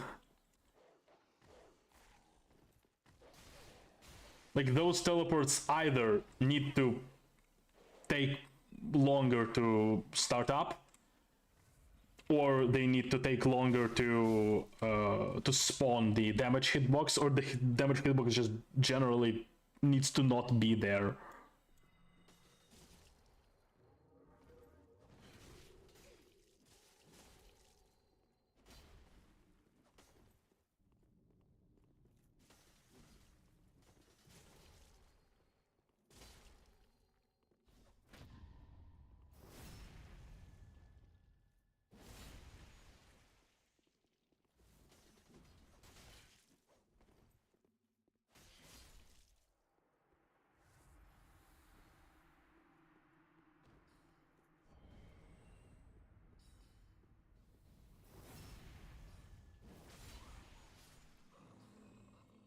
Forgot to remove Boolean flag for active hitboxes.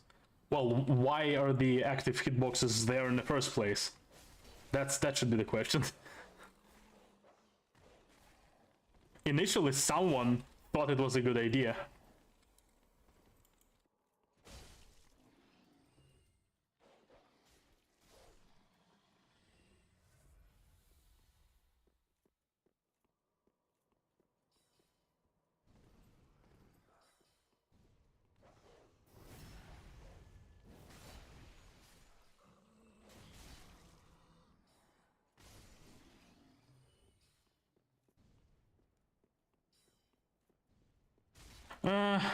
Godric's wind attack.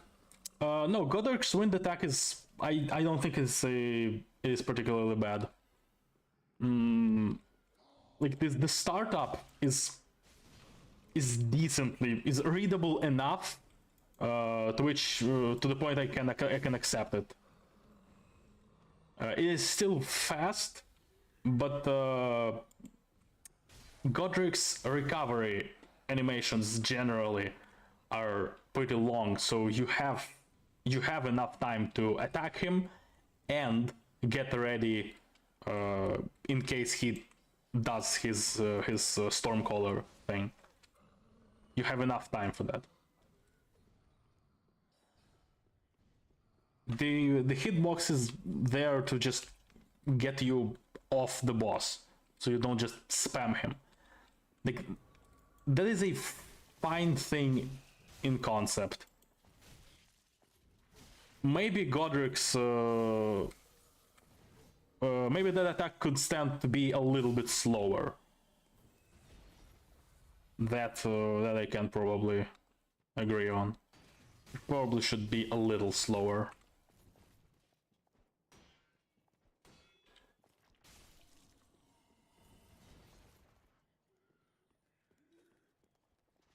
Yeah, Placido Sex teleports I actually don't mind, absolutely.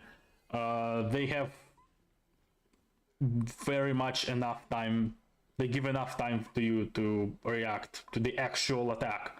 Because when the actual attack starts, you see the massive lightning claws, so you have stuff to react to.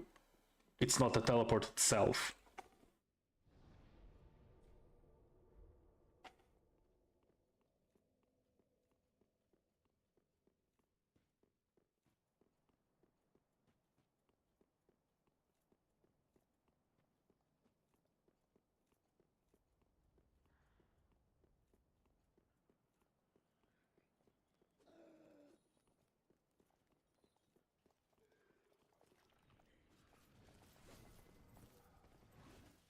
Okay, time to fight Torilana, but good.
And this attack that just happened, I'm gonna talk about it because I died anyway.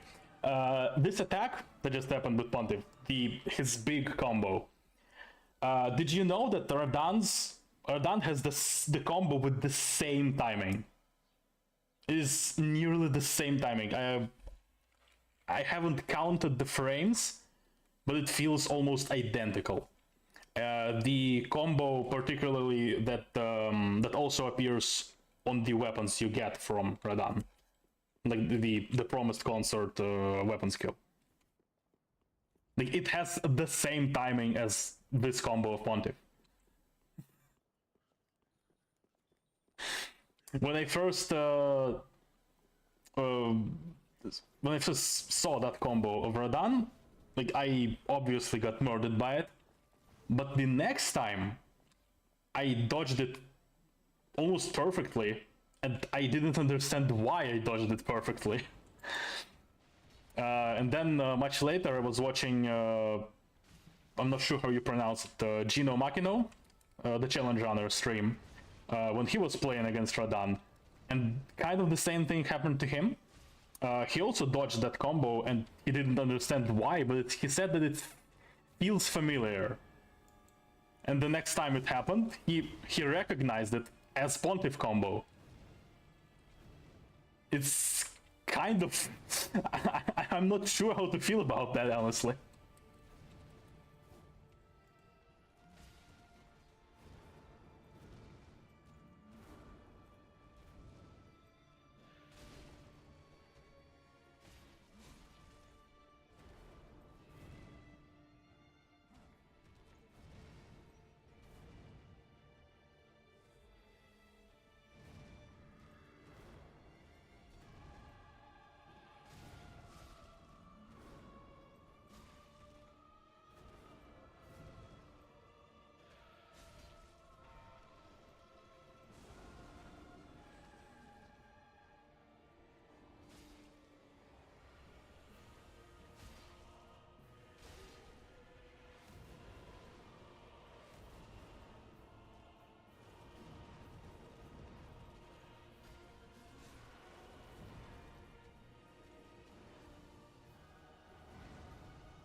YouTube short.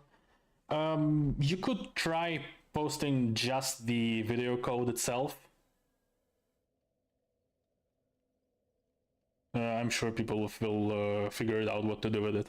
Just say that it is a YouTube short video code.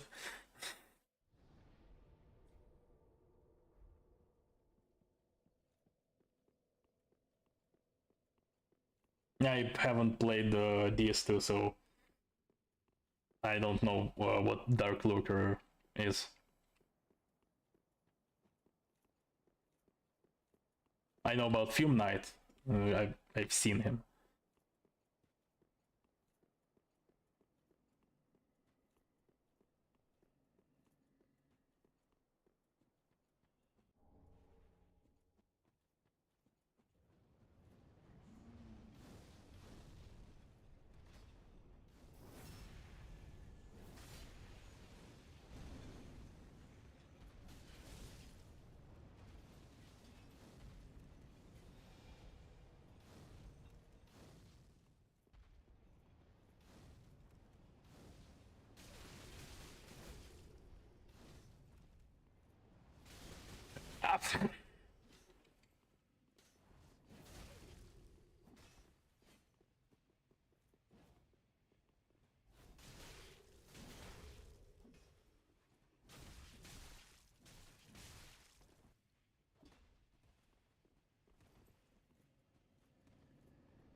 Hey, hello, Has.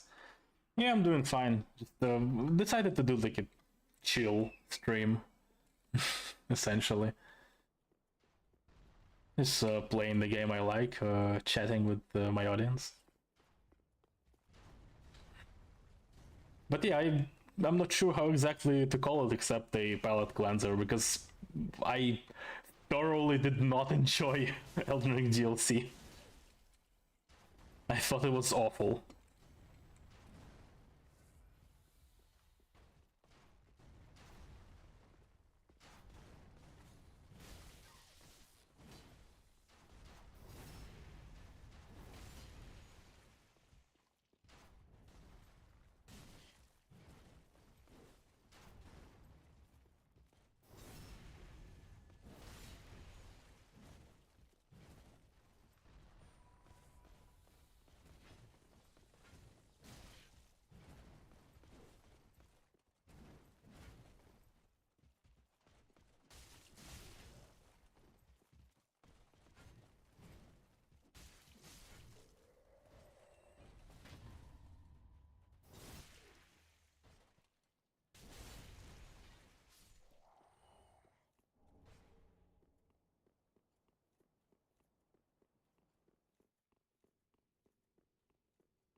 I want to say that I liked Legacy Dungeons, but I kind of...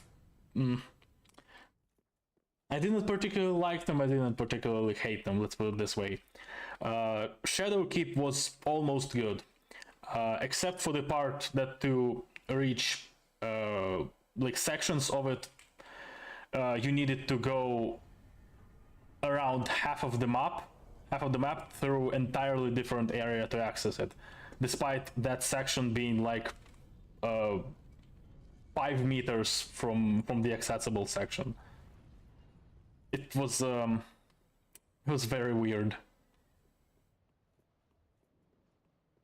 Besides that, I think I liked Shadowkeep, but other Legacy dungeons were eh. Nothing particularly special.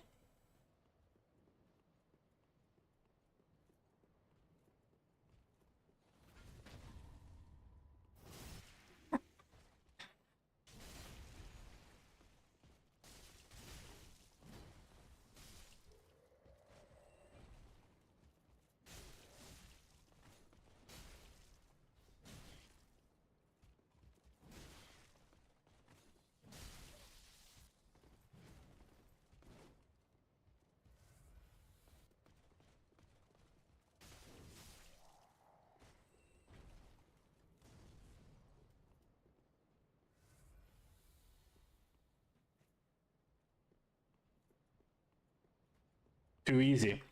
Yeah, I mean it's a fair assessment that it's too easy, probably. At some points it is too easy, but it's mainly in comparison to Elden Ring, which is just pushing the limit too much. I don't really mind DS3 or games in general being too easy.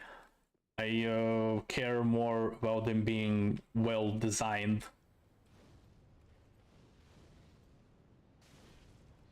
If they're well designed for the level of difficulty, like, it's fine.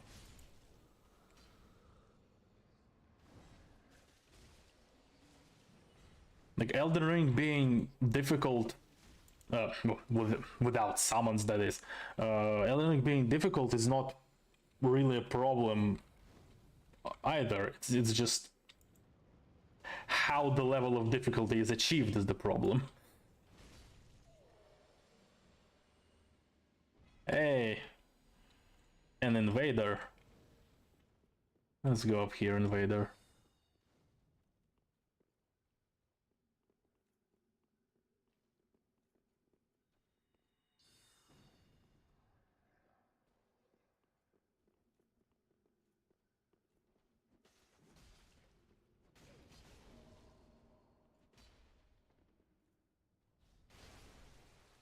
Goodbye, invader.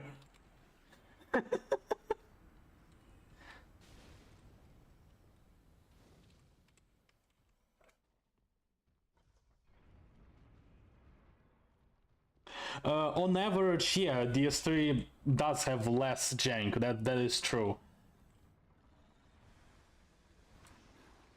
Because like Dark Souls 1 is a very good game, but at some points it is very janky. Bed of Chaos. And Ceaseless Discharge.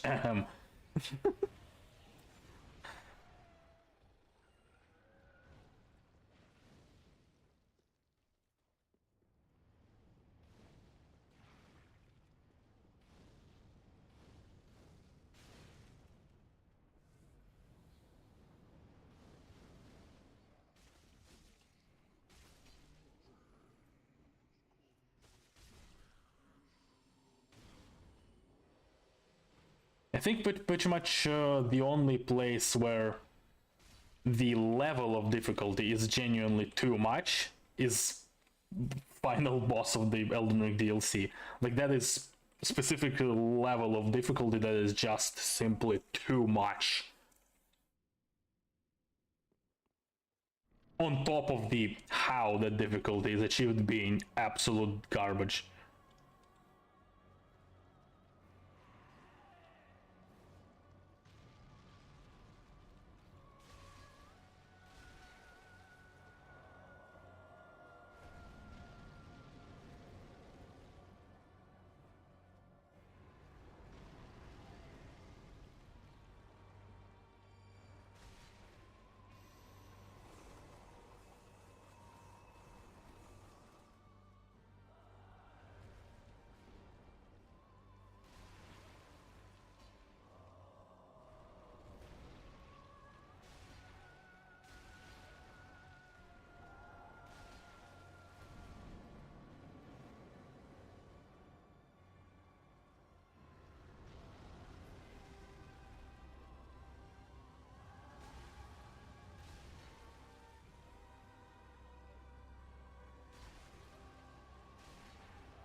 Pain.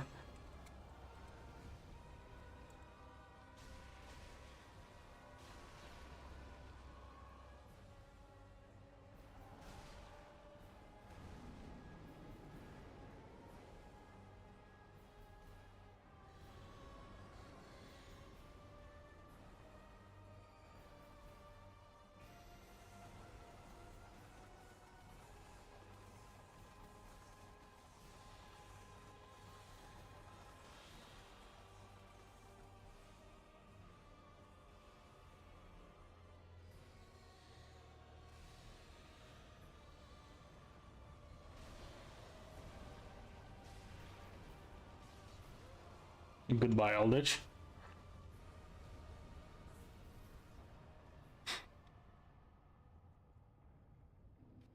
There were no mimics. However, the DLC did have the Dark Souls chest, which is the second Dark Souls chest in the whole game in Elden Ring. Which seeing that chest, I did expect it to be a mimic, but it wasn't. It was just a regular chest.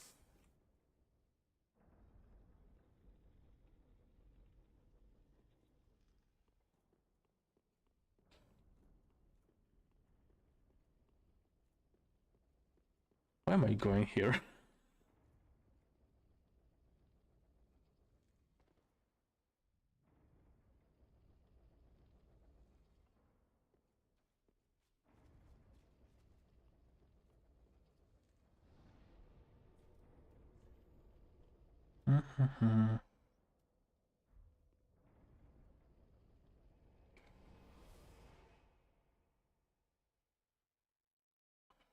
Midra and Mesmer are very good, yeah. Relana is almost good. She has some problems with her animations being too weightless. In the sense that some of them are really fast for no reasons, and some of them are slowed down as if her weapons are actually heavy, which they're not. Just kind of weird. But yeah, I don't think Relana is a particularly great boss, but I did enjoy her fight mostly. Ow. My favorite fight of the DLC is Midra, and Mesmer is close second. Pretty much, I guess there's no one else to place on the third place except Relana. So yeah, let's go with that.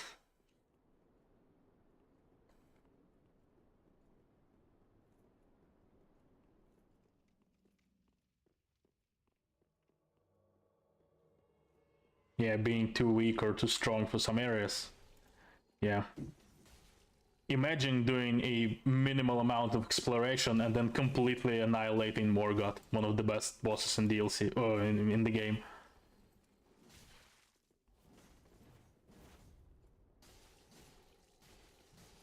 Imagine your reward for minimal exploration of the open world game being completely robbed of the experience of fighting a good boss. Very fun.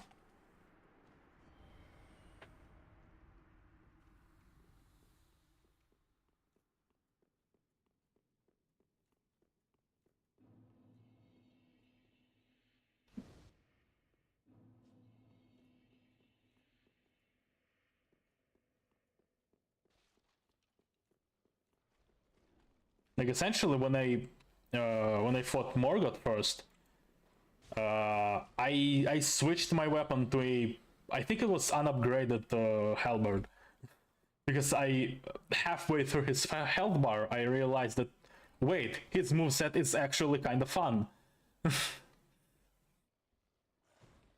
Because previously on my first playthrough I did not particularly enjoy Margit.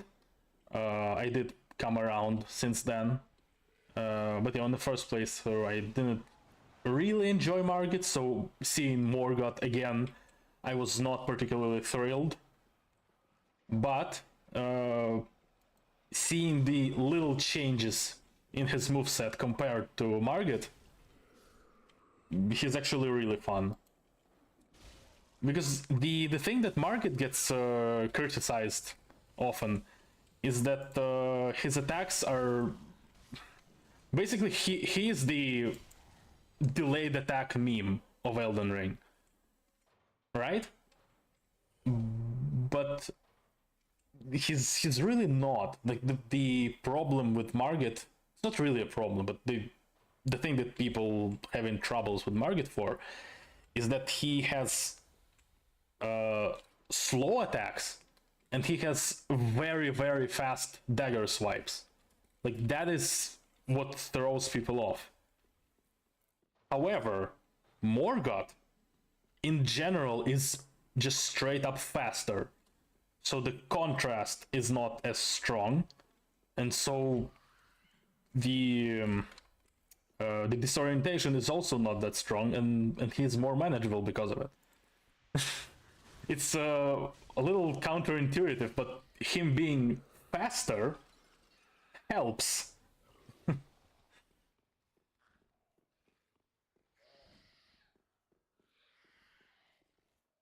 Yeah, of course I like Midra, yeah. Bale, I do not like Bale. I think Bale is a very, very poorly designed boss.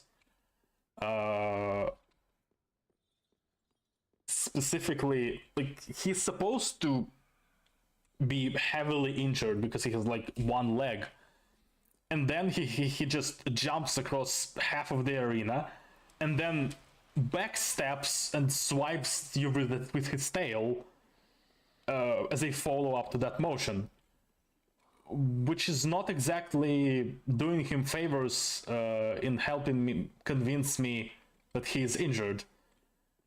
And I do not like Bale at all.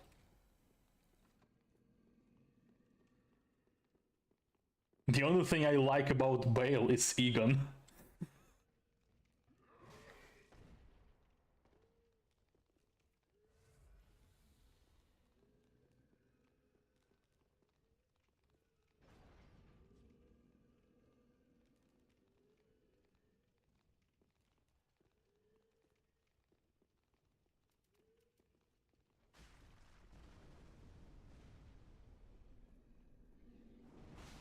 Ow.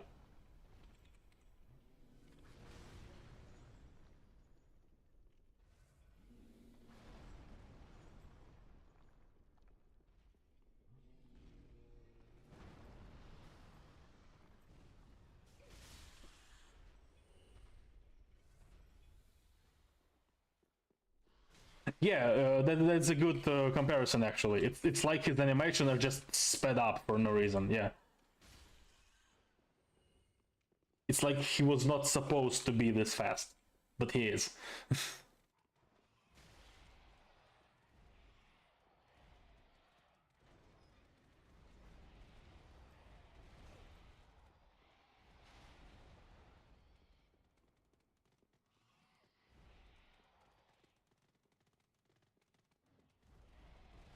Ah, right. I'm going the wrong way. I'm also gonna get murdered by rats.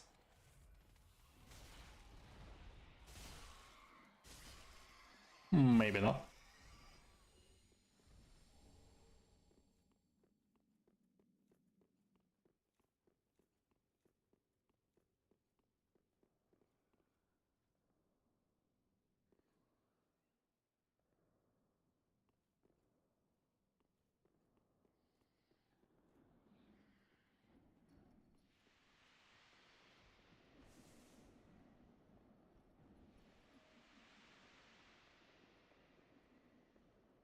In Elden Ring, yes, Placidus Axe is the best dragon boss in Elden Ring.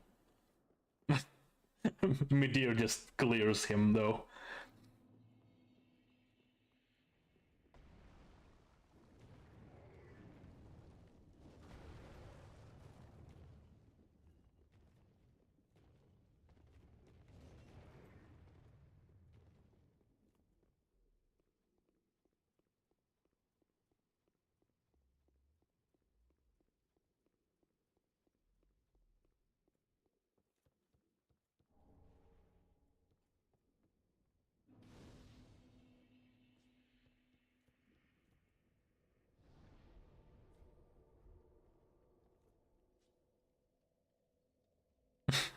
Ragdoll physics.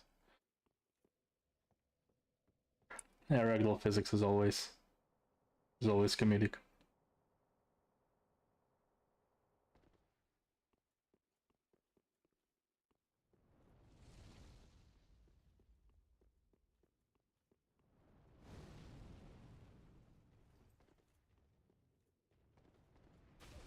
Ow.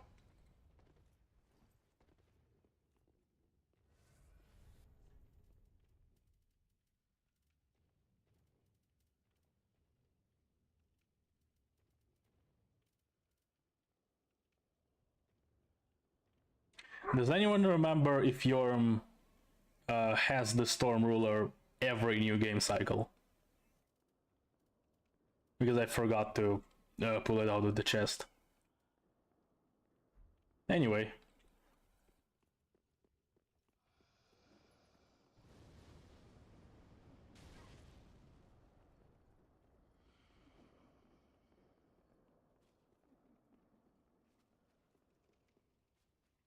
Placidu's like vulnerable to dragon weapons.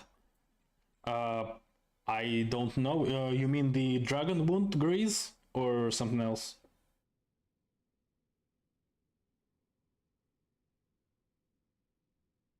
I don't remember actually.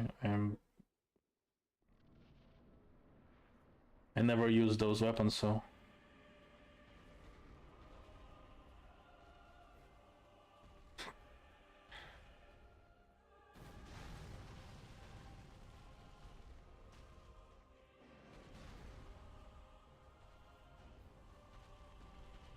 Okay, should I actually fight him without the Storm Ruler?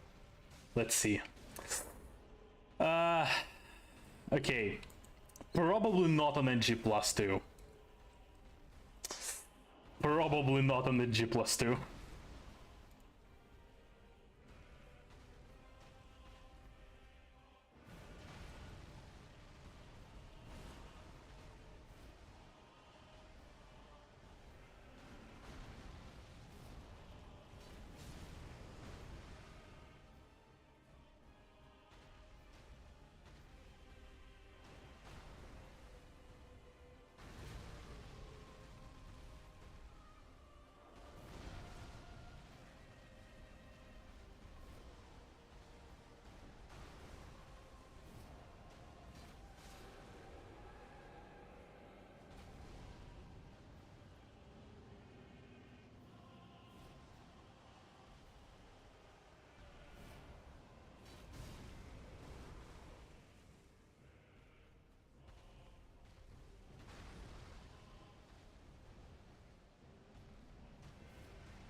Aw, I was doing so well.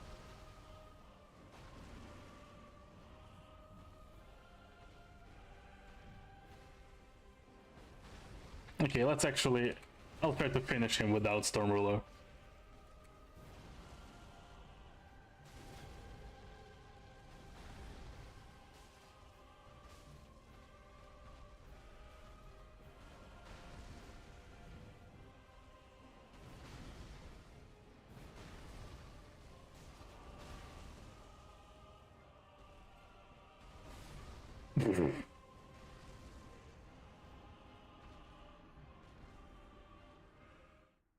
Gets stuck on the wall.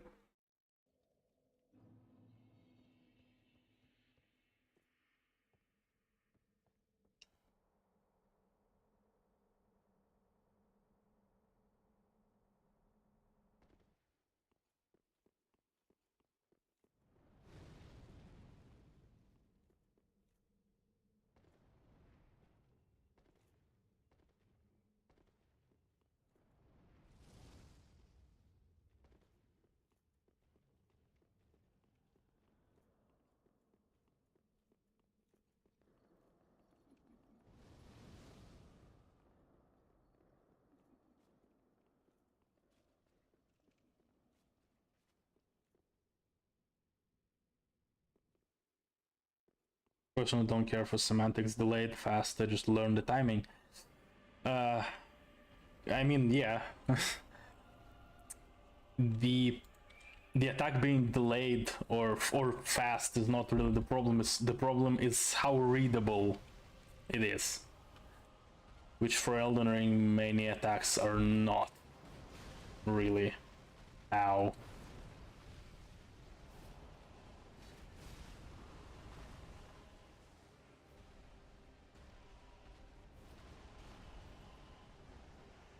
Spot the moveset.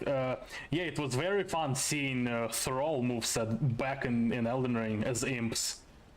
Actually, who thought that people liked Thrall so much that we needed to get imps? Like, why? Genuinely, why? And they are worse than Thralls. Like, why? It's just pain.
The big skeleton zombie axe. Yeah.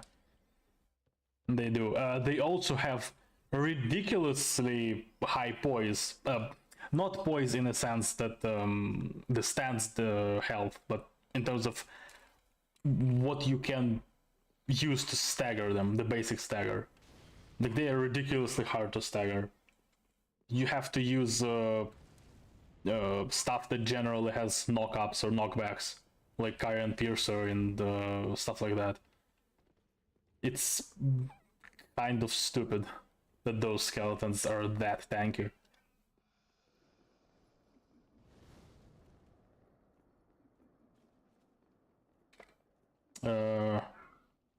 Yeah, the Tarnished Eater.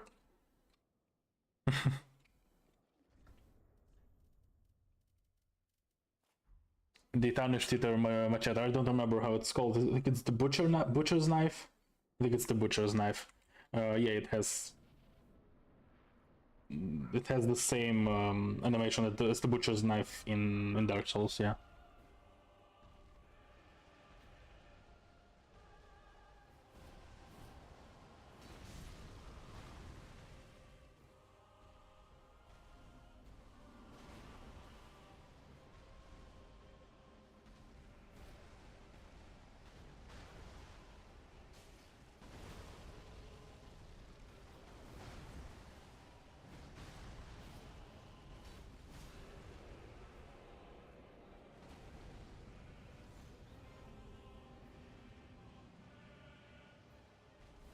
Yes, pages don't really have high poise. They just have a random hyper armor. They and many other enemies just have a really strong hyper armor on completely seemingly random attacks for no reason, and that is really annoying. But yeah, pages do have that problem. Yeah.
Oh wait, the page ashes also have the insane crossbow.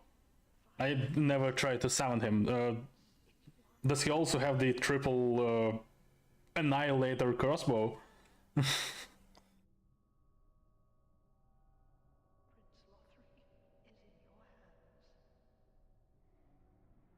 I try to annoy annoying enemies. Yeah, my solution to annoying enemies was waves of darkness. Just spam waves of darkness, it annihilates anything that can be staggered.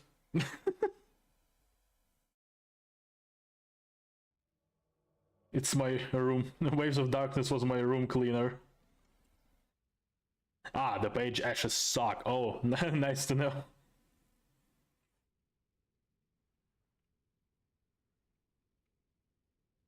Yeah, the basic role as a concept is indeed quite overpowered. Yeah. So we have been in an arms race since the start, essentially.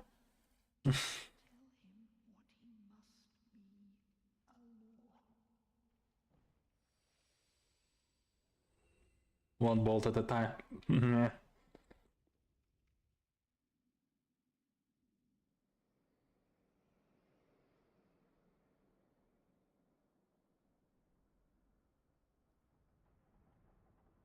It's like, imagine if Black Knife Tish did not have the Destined Death attack. It's the same thing for page a page without the triple crossbow. It's like the thing that you want to see, and it's not there. If you summon the ash there is.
Ah!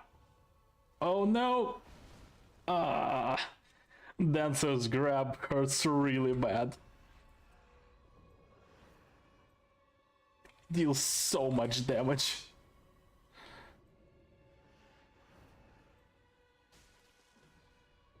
Hey, bye, am I? Take care.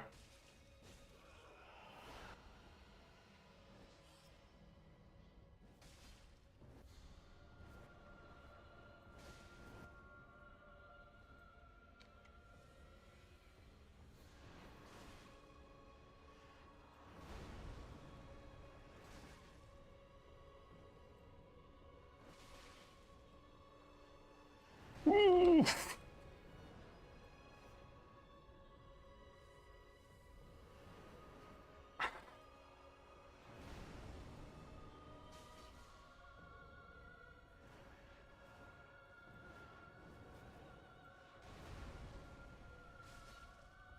Oh, I'm starting to remember. What?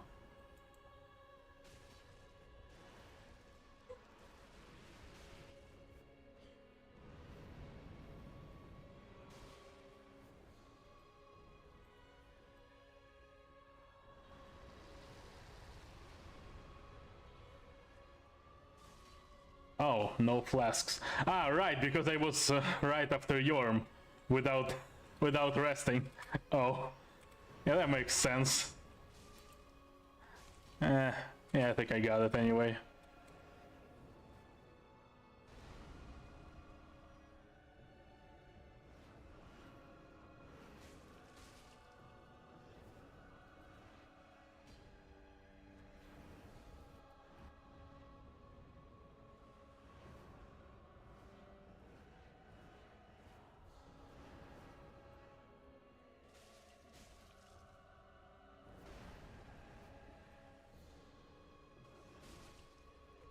Nice. On 0 Estus. Yeah, Dancer is a good kind of floaty. Midra is also kind of that. Like, Midra is very floaty. But at the same time, like, there is enough time for you to read the speed of his attacks and the acceleration, so you know when the attack is actually gonna hit you. So that's nice. Yeah, Dancer is a good kind of floaty.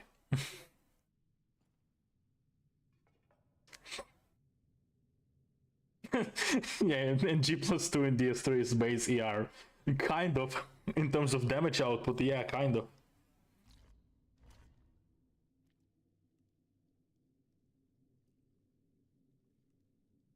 And then this insanely elaborate contraption that involves a knight statue cutting his neck to pour some blood into a bowl, and then that statue moves out, and the result of all of that is a ladder. that always was so funny to me.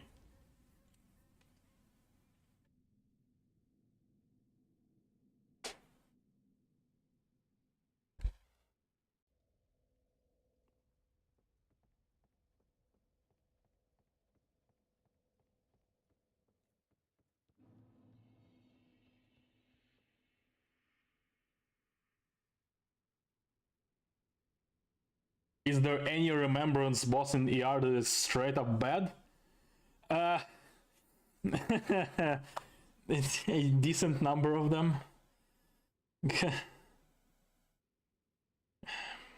Kind of. Like, Rykard is not good.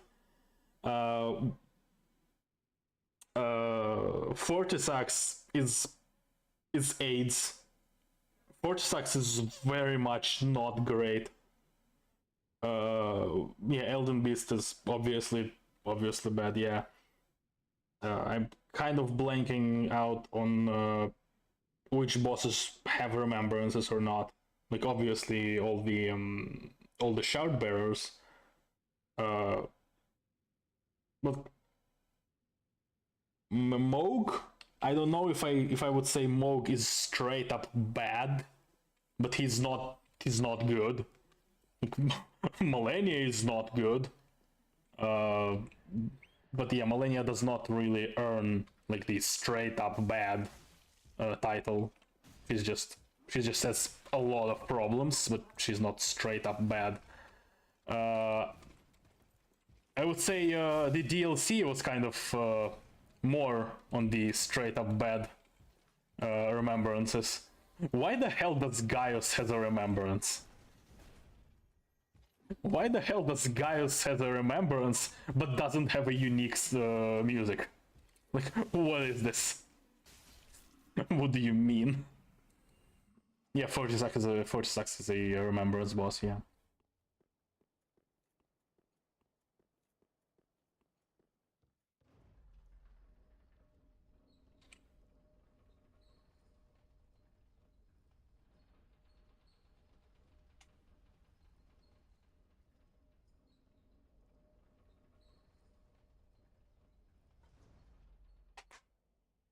Give a sacrifice to Zimmerloth. Oh, yeah, the Zimmerloth. Of course. Oh no. Oh no. I forgot about these. I forgot about these bastards. Time to run. Time to run. No time to explain, time to run.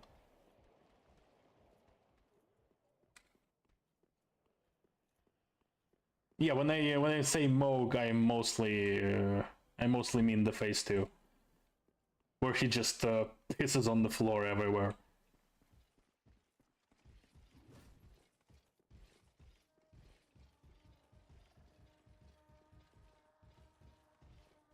If he didn't piss on the floor so much, I would consider him a better boss.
Yeah, the Mog's OST is good.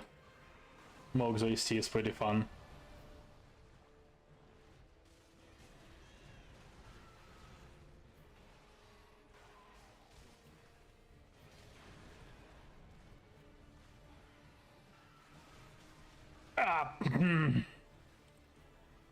That charge.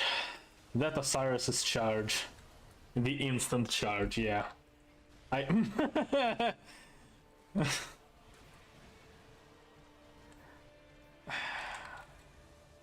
would be so much better if I could just forget about this charge, but yeah, I can't. It's so bad.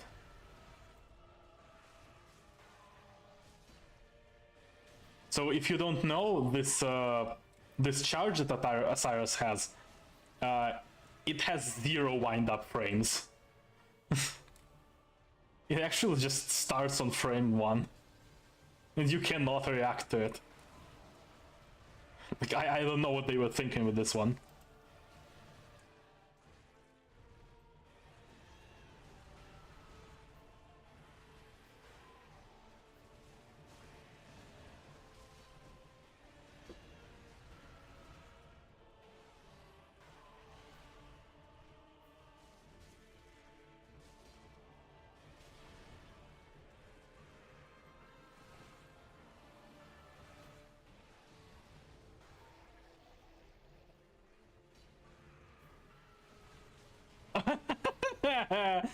Yeah, and it has hitbox on his back legs, of course it does.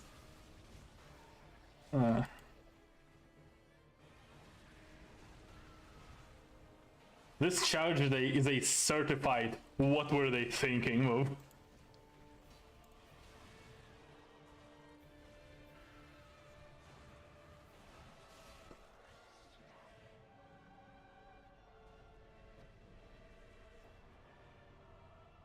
But since we're here in Osiris's room, even though I killed him, the topic is: are there any bosses in Elden Ring that actually talk during the fight? Like, actually properly talk, like Osiris does at the start of the fight. There is face transition dialogue for Morgott, but besides that, I really can't remember. Are there any bosses in Elden Ring that have voice lines outside of cutscenes, that just talk during the fight?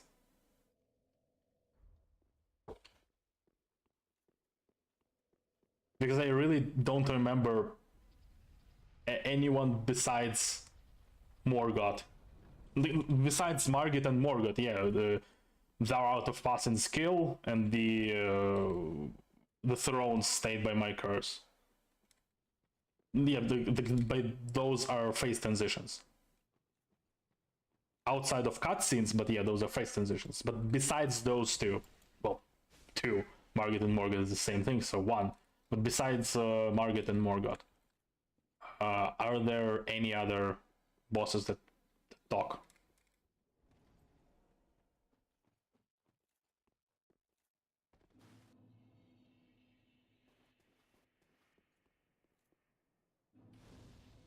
Ah, right, yeah, Renala. Yeah, Renala talks, definitely, yeah. Renala talks about her sweetings before dropping a tombstone on your head. Yeah. Yeah, the Renala is a good point.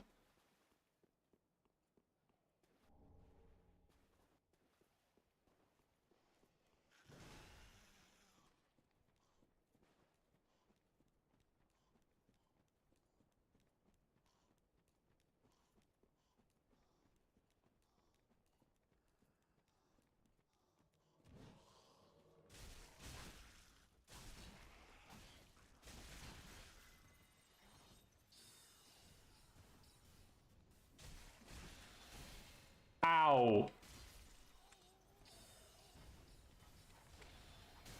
Ow! Pain.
Yeah, the run back to Renala is pretty big. I've heard people justify that she doesn't have any stakes of Marika because she hates Marika because Marika stole her husband. Ow.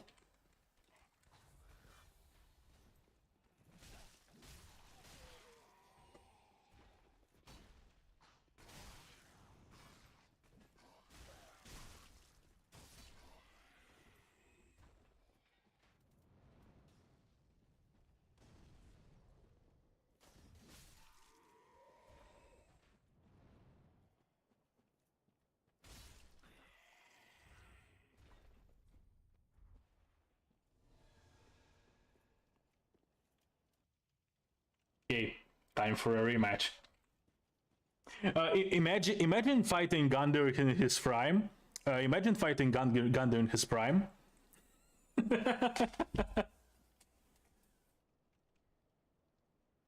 Prime Gundyr.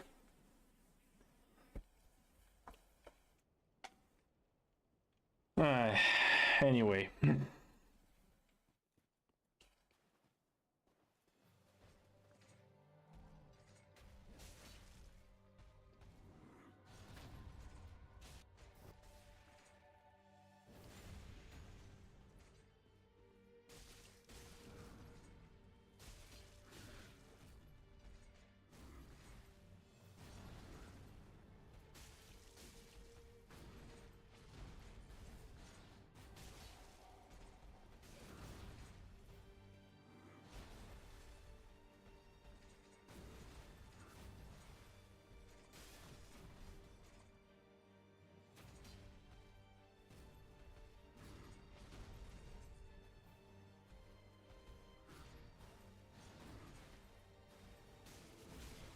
Ow.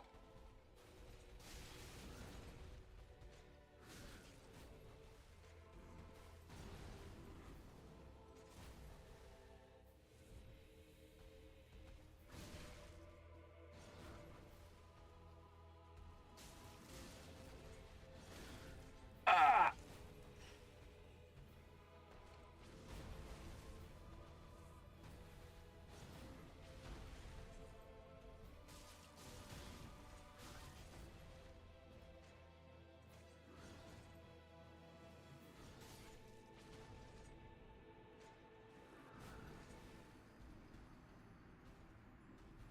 Isn't it funny how Red Wolf Ragon is harder boss than Morgott? Morgott just has no health.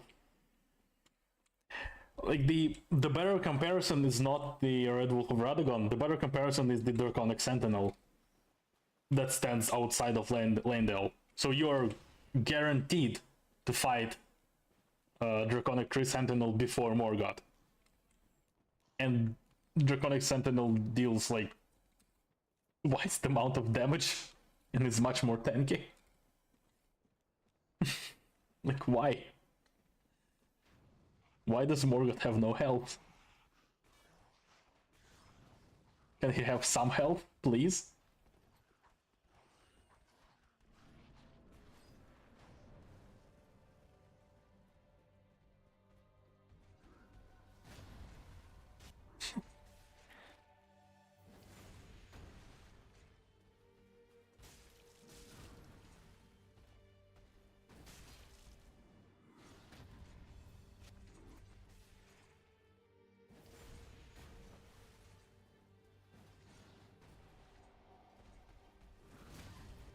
Ow.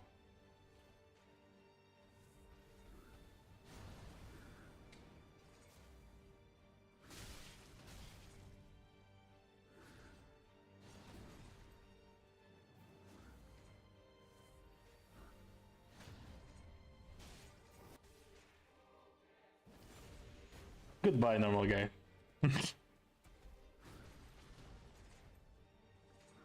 Have fun.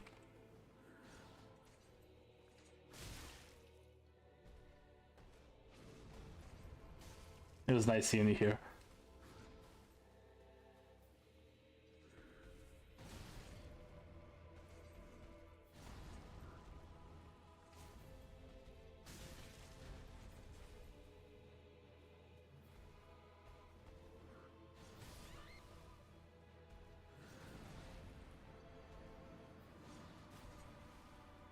stands still, it doesn't jump constantly. Well, yeah, I guess he jumps less than normal Tree Sentinel. I guess, yeah. And less than Red Wolf, yeah. He does have his fireball horse, though.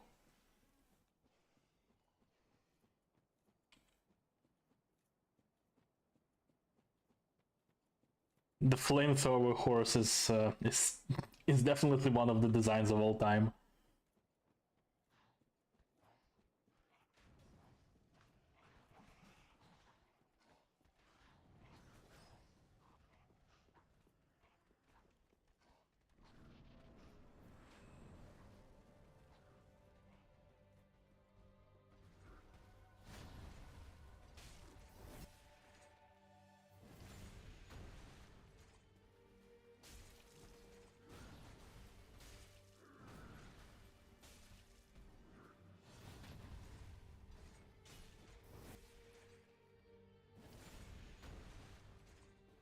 Yeah, he has the same HP as Malekith, except Malekith jumps around the arena. Like, Malekith's tankiness is your inability to hit him half the fight. Which is not a criticism, but that's just what happens. Like, Malekith just escapes from you. And Morgott doesn't.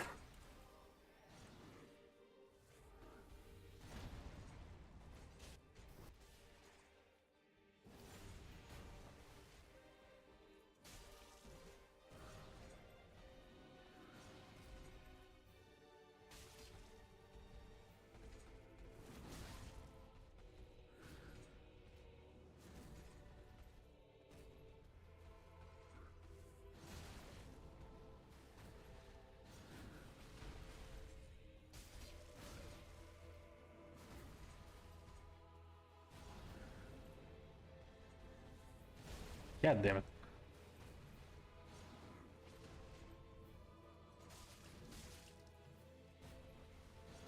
Ow! That's death. Okay.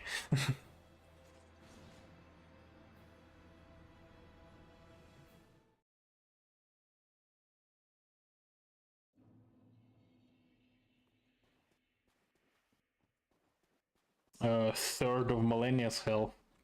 Yeah, that sounds about right. I think Morgott has 10k and Millennia has 30k. So yeah, that sounds about right.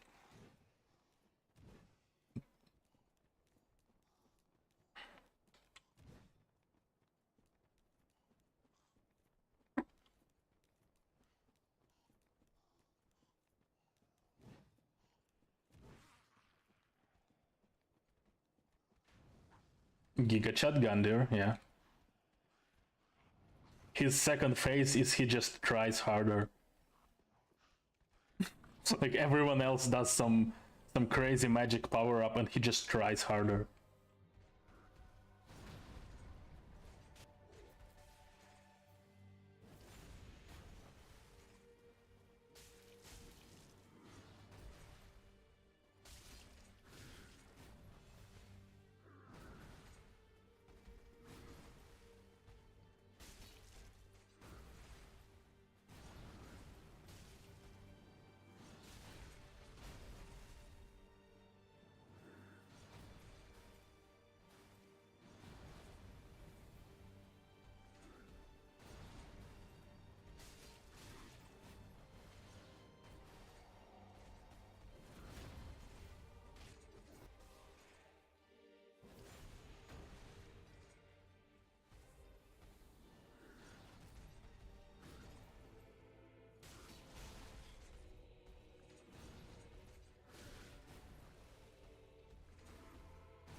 No! Okay, still alive.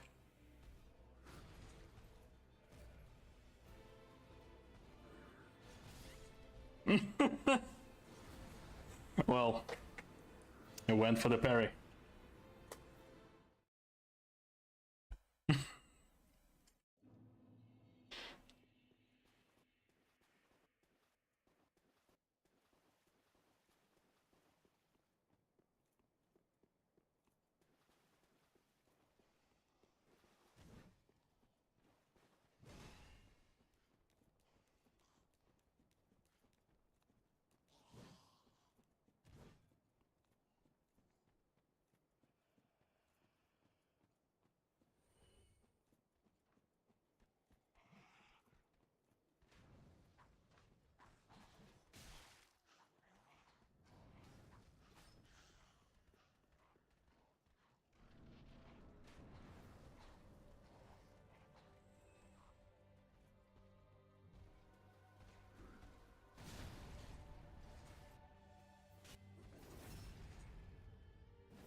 Ow.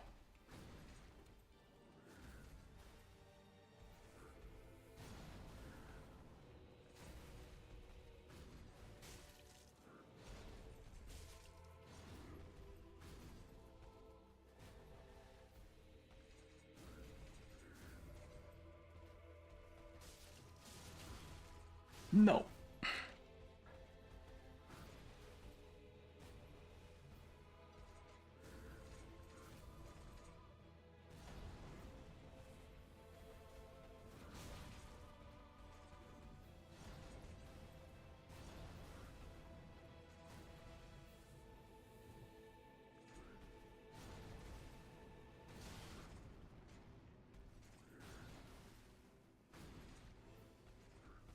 No.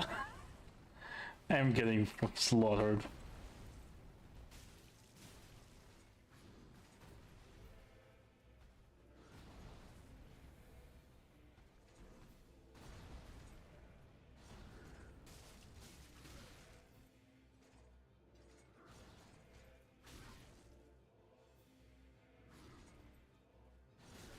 That's death.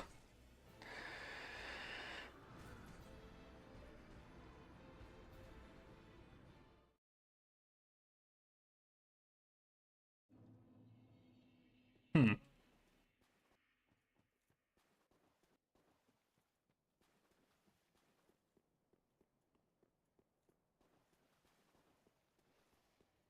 Yeah, I'm starting to notice some things with Gundyr, where he cancels the startup of some attacks to do a completely different attack. It's interesting. What do I think about Lies of P? Well, if you've seen that video, I did mention Lies of P, but yeah, I guess I didn't go into details about how I think about the game in general. I think it's good for the studio's like first try at a Souls-like. It is kind of derivative in very many places, but I think it adds enough of its own thing to be like to be fun on its own, and it utilizes the mechanics from software games in ways that are interesting, being the deflection, particularly the merging of deflection and rally, because in Lies of P, if you block and not deflect, you take chip damage. However, when you attack, you regain that chip damage, like in Bloodborne's Rally. But also, if you perfectly deflect, you also regain that chip damage. Which is very nice. So you can remain defensive and still regain your health that you lost if you manage to perfectly parry.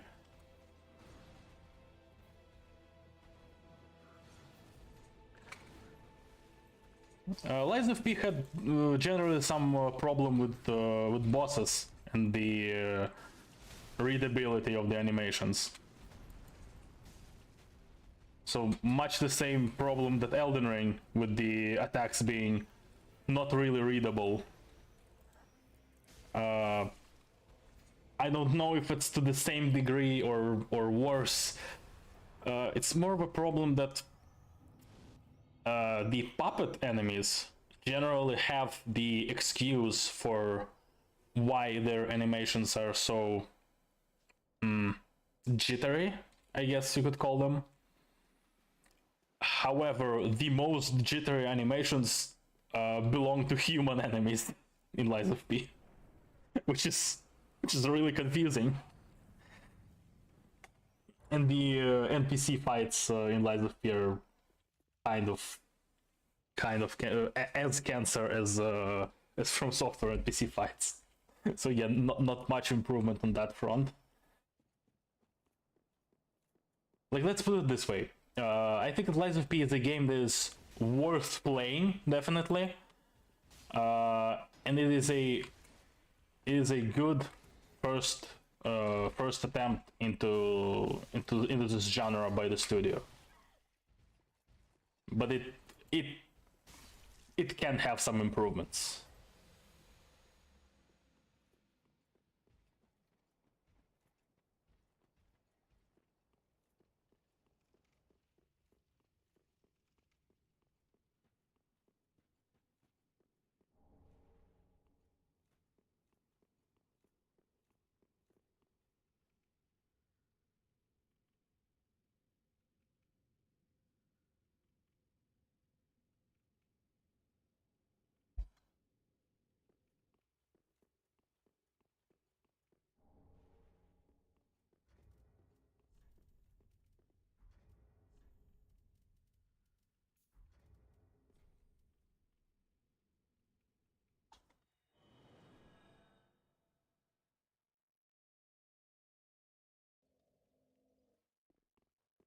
Oh, and about Lies of P also, the whole stance break mechanic, first of all, being able to build up stance damage with parries is cool, and the fact that you have the indication for when you can actually stance break the enemy is also nice.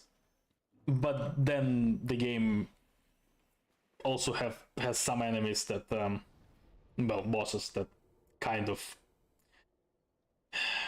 shit all over that, but by having a trick attack before fully being stance broken, which is not fun.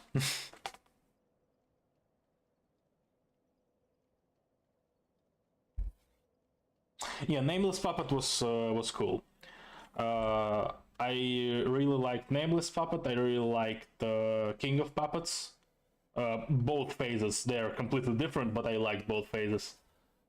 Yeah, Luxasia I didn't like.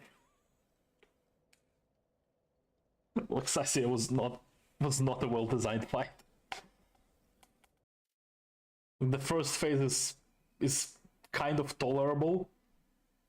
The second is nonsense.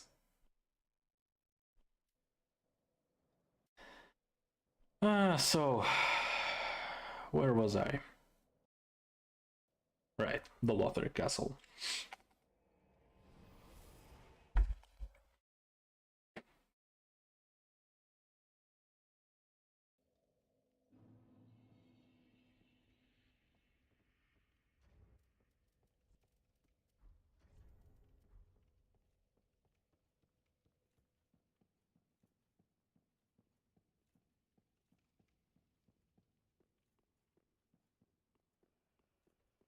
Yeah, I don't mind the puppets themselves too much. Puppets themselves having weird animations, because, like, yeah, puppets have an excuse for it. But the problem is that the worst animations are from human enemies, which is... I got murdered. I got absolutely murdered right now.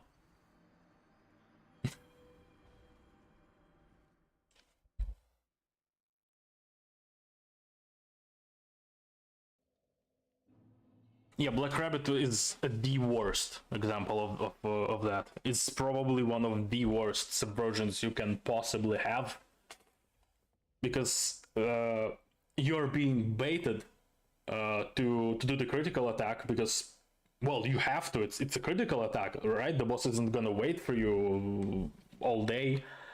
But then the boss just doesn't get or rather, not doesn't get staggered. It is stands broken, and then it is not. That's kind of the worst thing.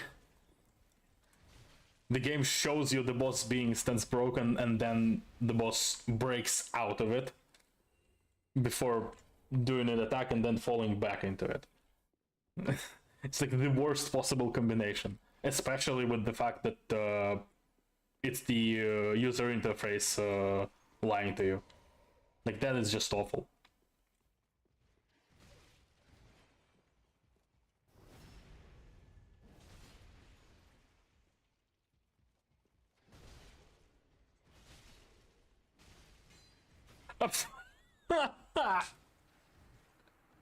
I bonked my sword on the wall.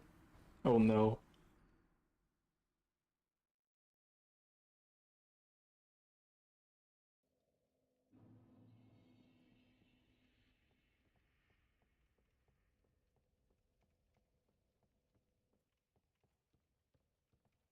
The best Souls, like, no, no. I think the best Souls like is Hollow Knight. Kind of.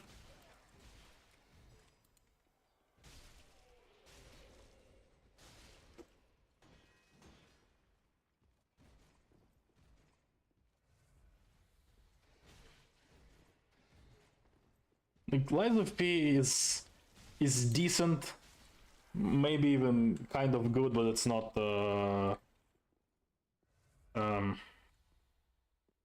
it's not particularly groundbreaking in terms of quality, let's put it this way.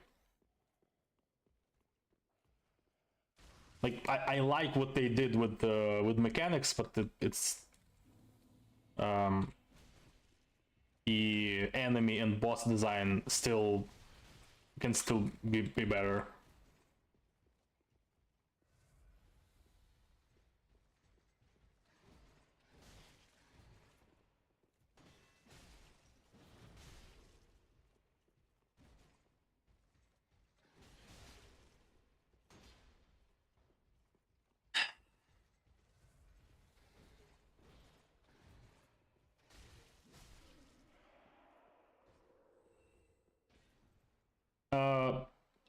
Salt and Sanctuary? You mean? I haven't played it yet. Is it that good?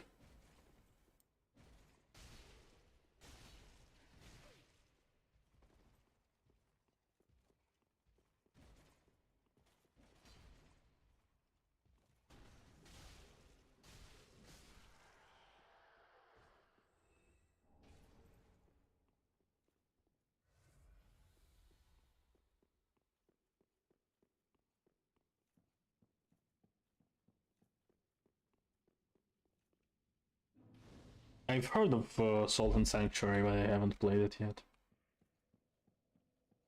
Didn't really plan to play it. I can look it up.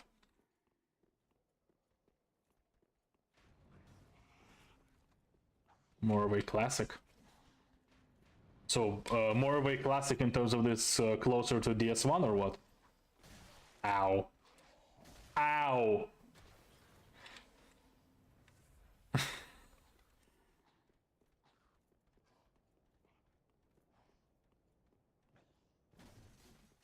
Yeah, I've heard Nine Souls is cool. And I kind of missed the summer Steam sale. Maybe I'll get it on the next sale. And then I can play it on stream, probably. But yeah, I've heard good things about Nine Souls.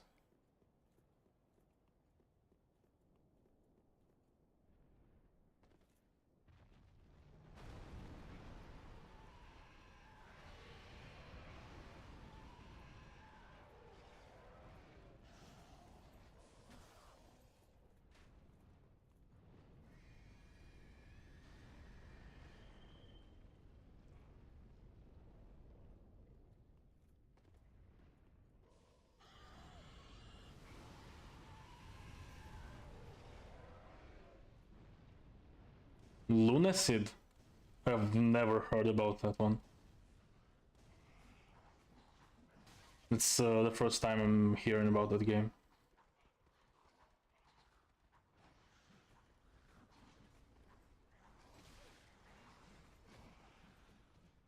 Close to the oldest, you mean like Kingsfield?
I haven't played Kingsfield either, so that that doesn't tell me much.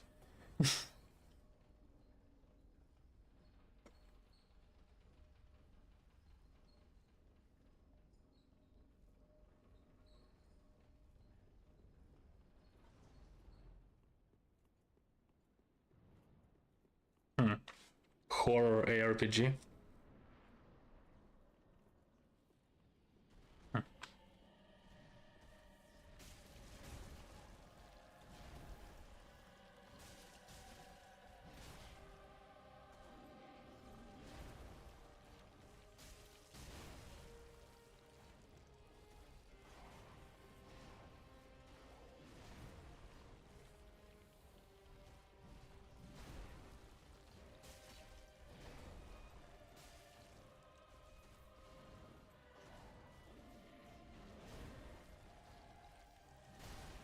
Fuck.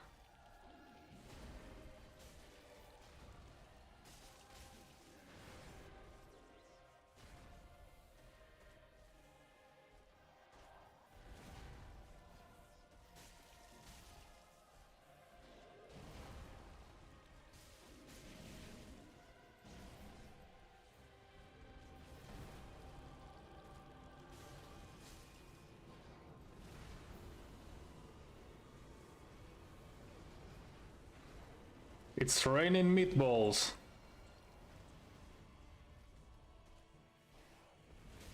Ah.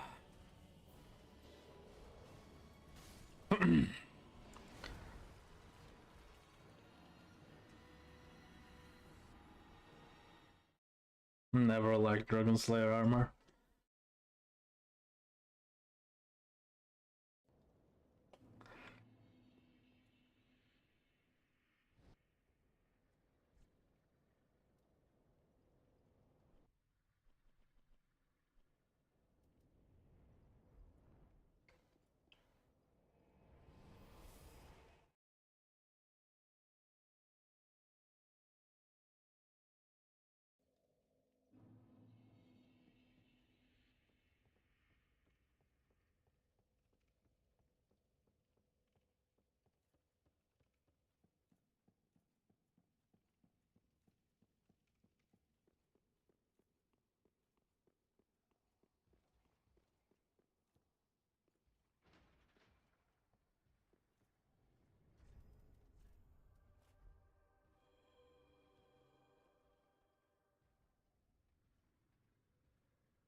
The stupid laser.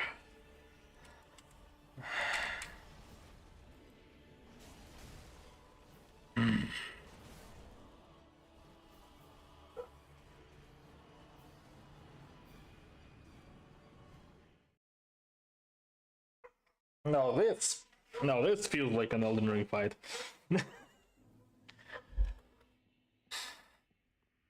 I never understood why they decided to add these. I think they called Pilgrim Butterflies in this fight. It is so stupid, especially the laser one.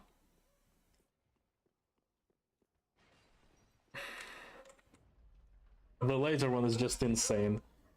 Because the laser moves so fast, you really can't react to it, so you're basically completely at the mercy of RNG.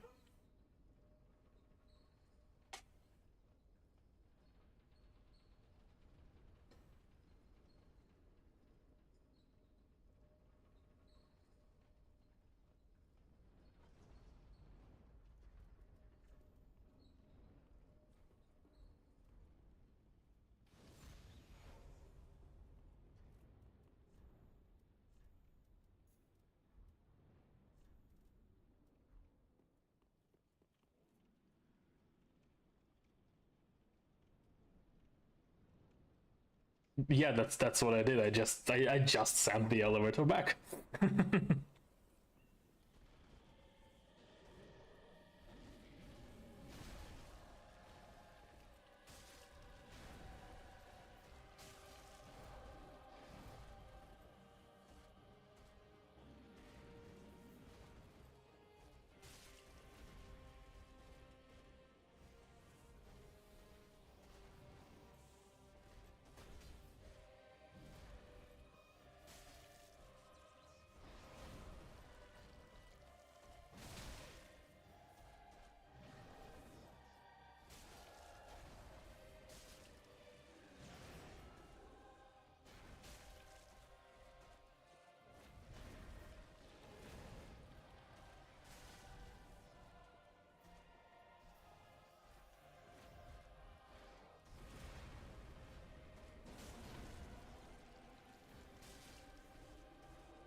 Yeah, just the laser as an attack is just really annoying because you can't see it.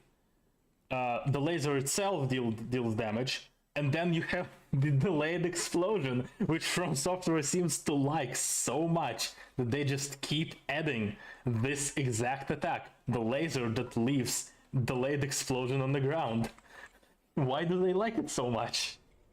I mean, it's been what, like 7 times?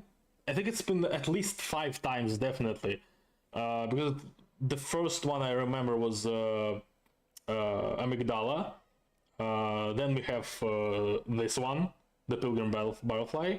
Then we have Midir. Then we have Placidus Axe, and then we have Bale.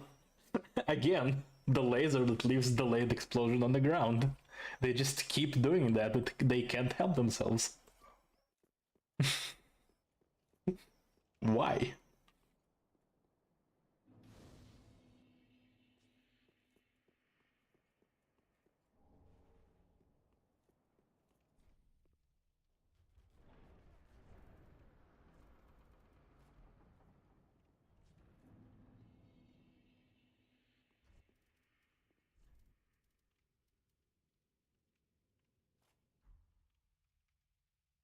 Okay, so I actually need to make another break.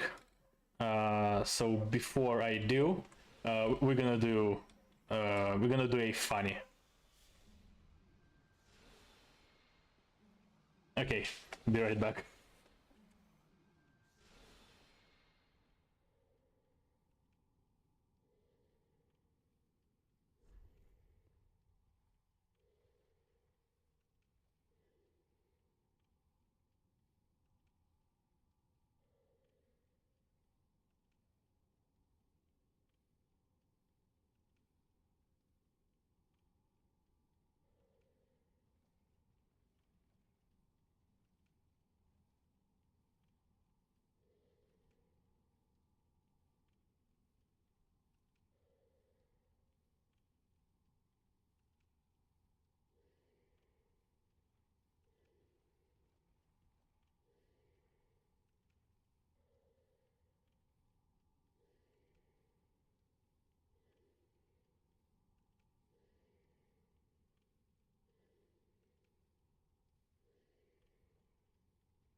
Hello, and I am back again.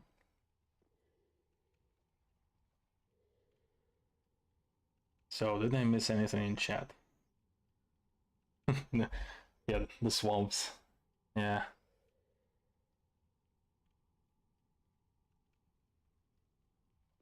Honestly, it was surprising that we didn't get Death Blight Swamp.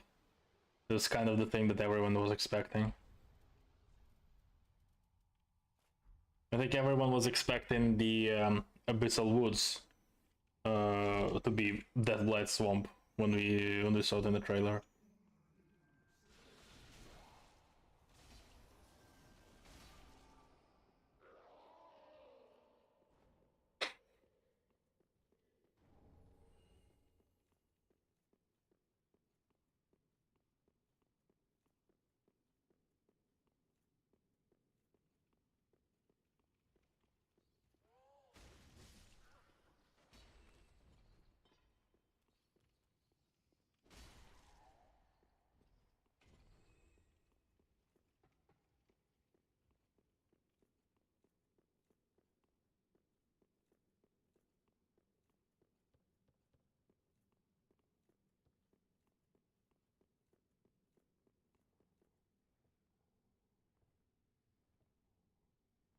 Yeah, how dare people think that a big story character like Godwin, like a demigod shard bear.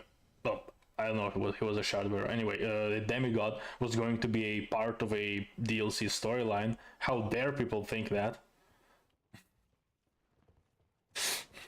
No, we didn't get anything for Godwin.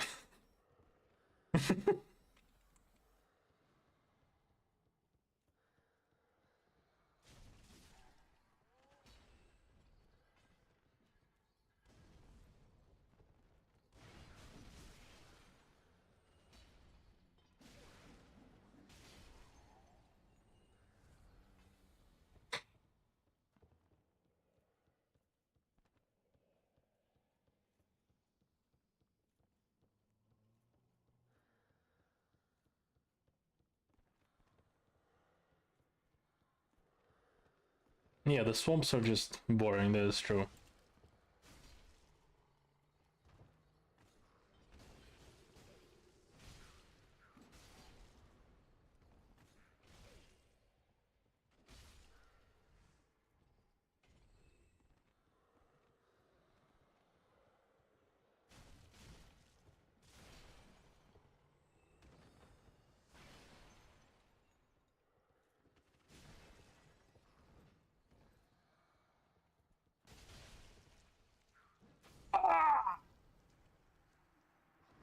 Okay.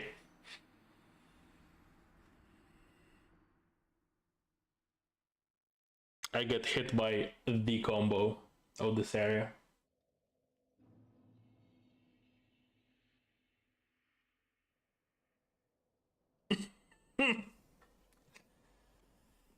uh,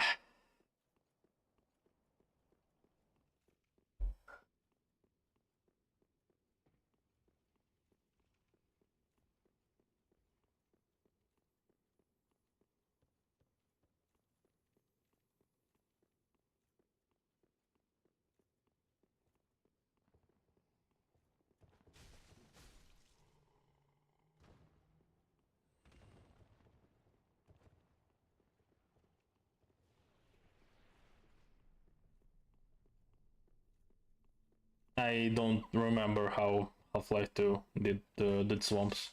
I don't remember.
I just realized that I have not changed the latency settings for the stream, which means that we are on a higher latency. But anyway.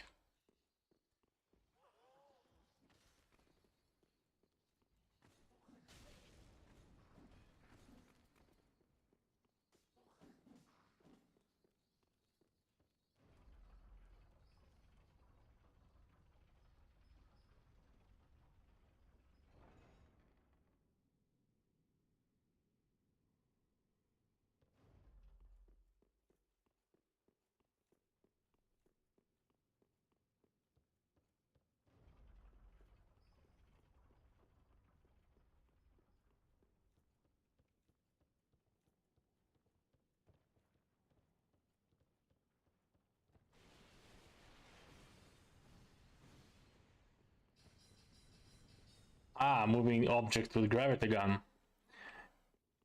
Yeah, for Half-Life 2. Yeah, that's... Yeah, that is creative at least.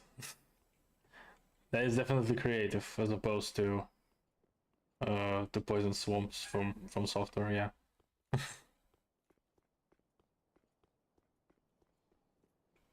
Definitely more engaging.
Aha.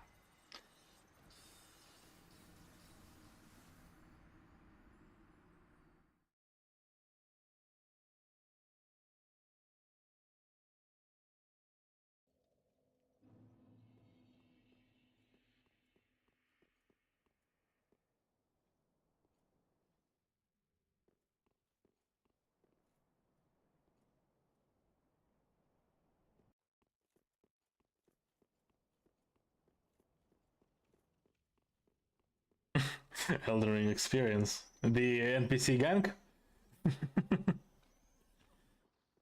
Yeah, I mismanaged that a lot. Uh, I think the sword lions are worse.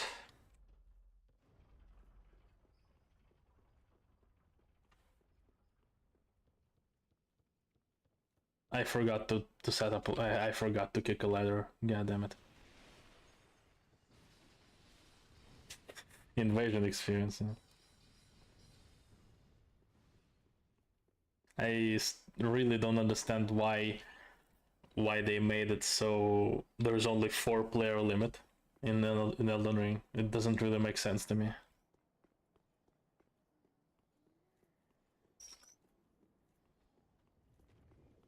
Because you can summon a third player in a co-op, and that takes a spot of an invader. Like, why? already have a numerical advantage because you have 3 players against 3 cooperators against 2 theoretical invaders, but no, it's against 1 invader. Genuinely, why?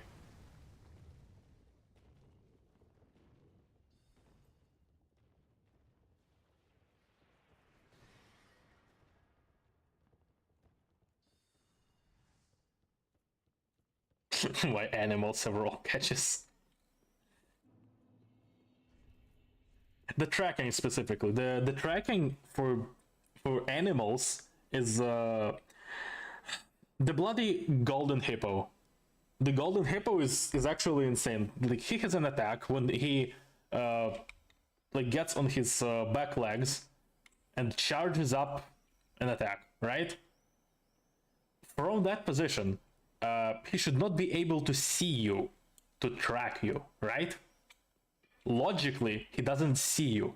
Why the hell does he... Well, the hell can he track you? Makes absolutely no sense.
Uh,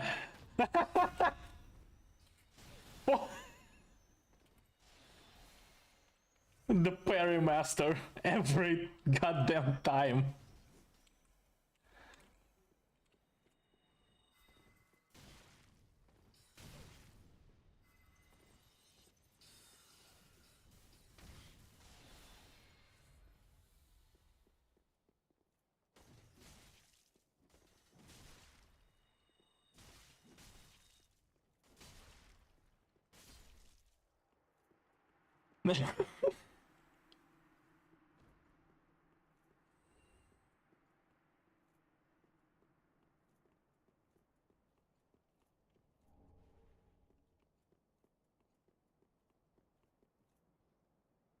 Some of the golden hippo moves stolen from Sullivan's beasts.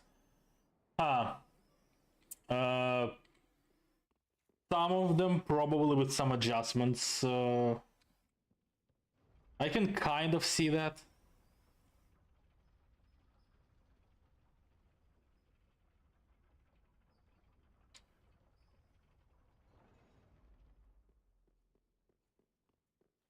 Yeah, the Creamfield is insane. It is so good that she has staff in her right hand and doesn't actually crit you after parrying, because she's so good at parrying. She's insanely good at parrying. Like, everyone always brings up Hodrick as the king of parry, but it's really her.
They can't enter.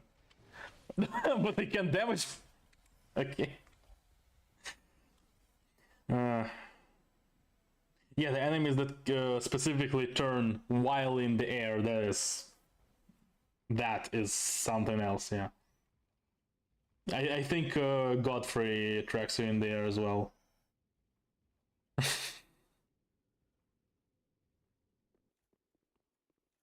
Anyway, it's time to fight a promised consort Ragon, but good. Oh dear. Another dogged contender.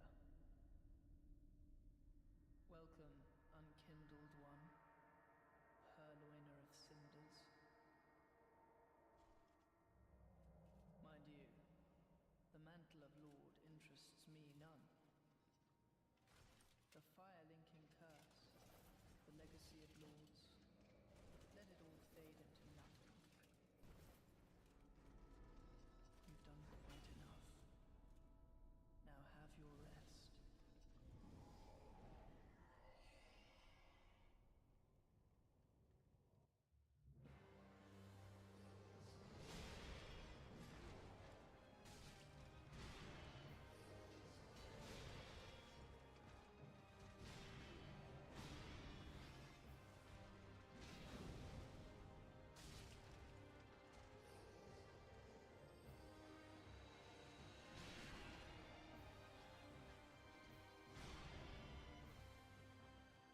Game louder.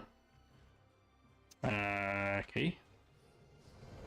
I'm gonna take a hit for it, but it's fine. Is that better? Ow. Marks are brave, but you Okay, is that better?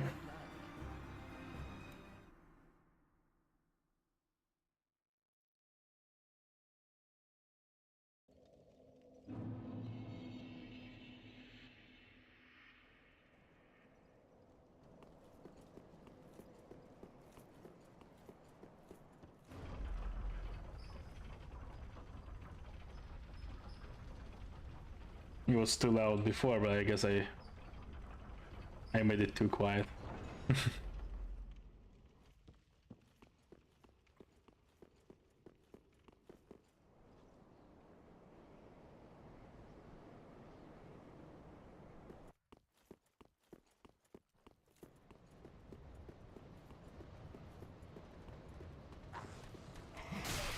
Ow.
Oh man, this music.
For that is our curse.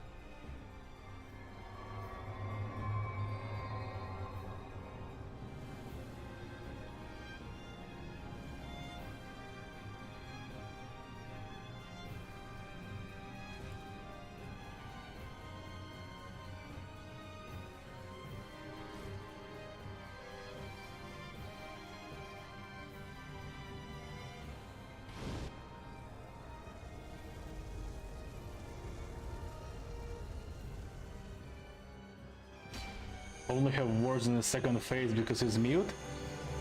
I did not make that connection. That's nice, actually. That's actually really nice. I did not make that connection.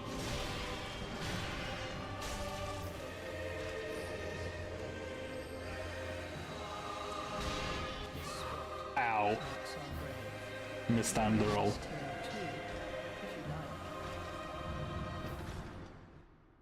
Mistimed my roll. That attack is kind of tricky to dodge.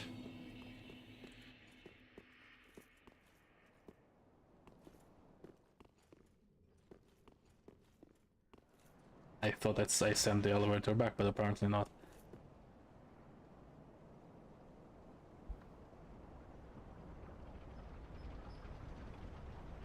Yeah, it's pretty obvious why people make the comparison of Ragon and Mikola to this boss. It's pretty obvious why the connection is made, but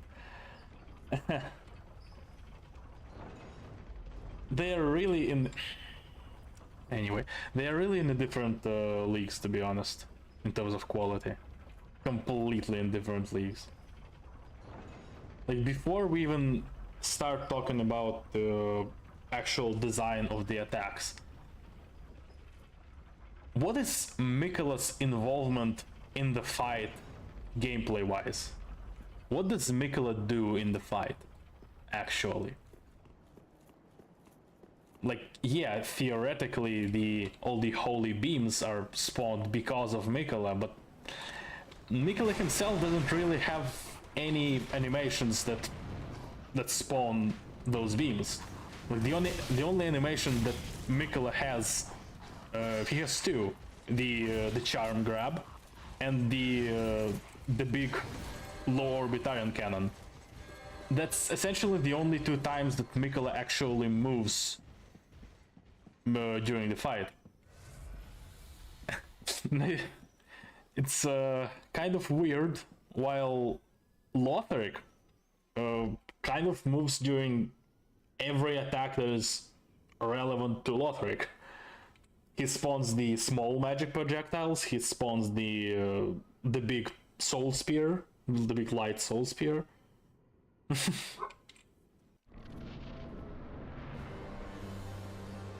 kind of feels more involved, I mean, kind of, you know? I really like Twin Princess. It's probably my favorite fight from DS3 base game.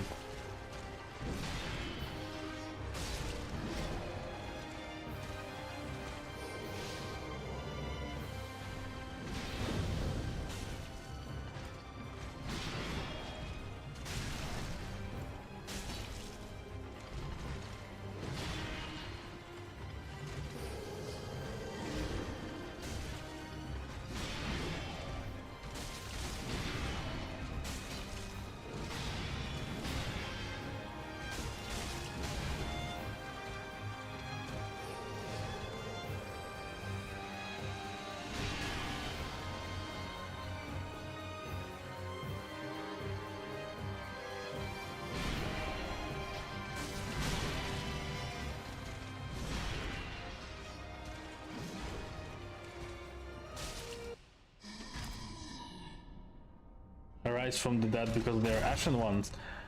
Well, what bosses actually rise from the dead?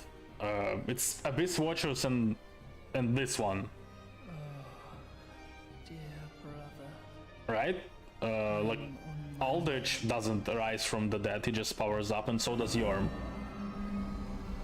And Lorian rises from the dead because Lotharic helps him. because those are actually Lords of Cinder.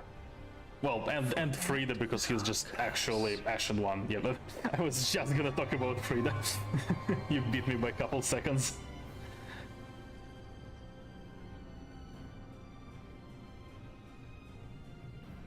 I was talking at first specifically about the Lords of Cinder, but Friede obviously too, because she's literally like the player. She's an Ashen One, yeah.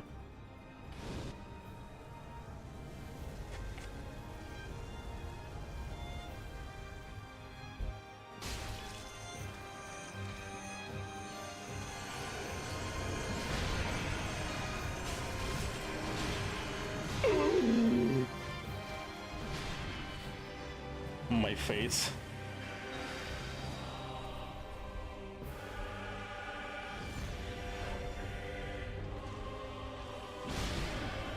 Ow.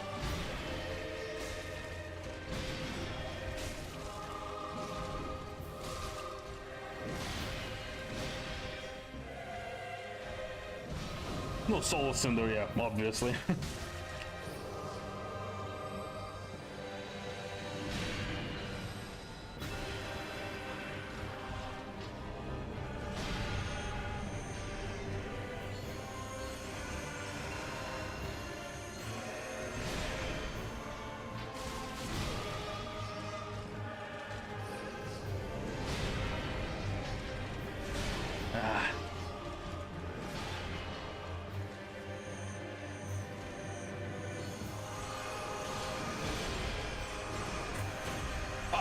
No, no, no, no, no.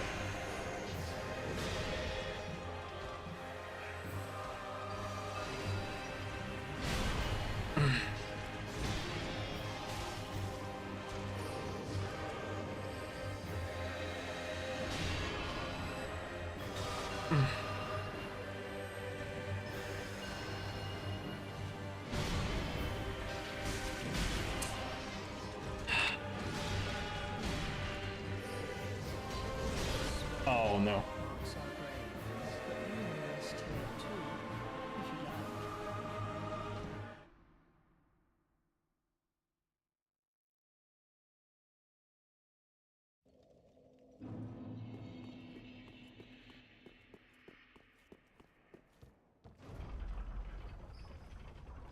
Yeah, Soul Cinder definitely counts.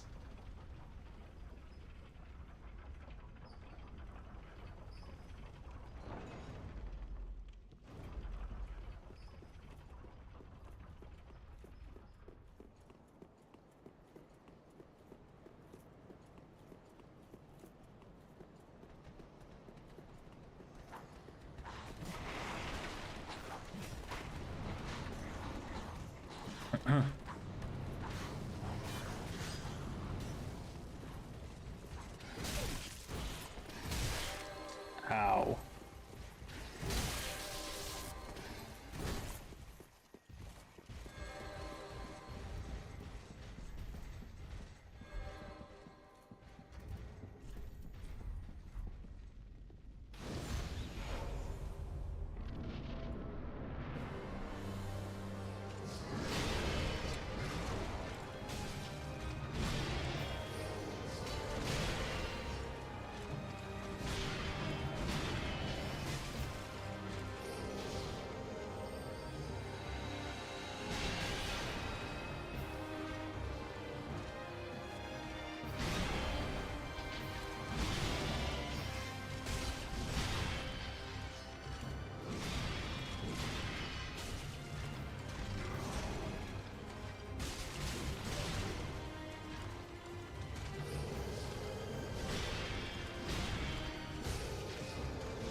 I missed. And goodbye.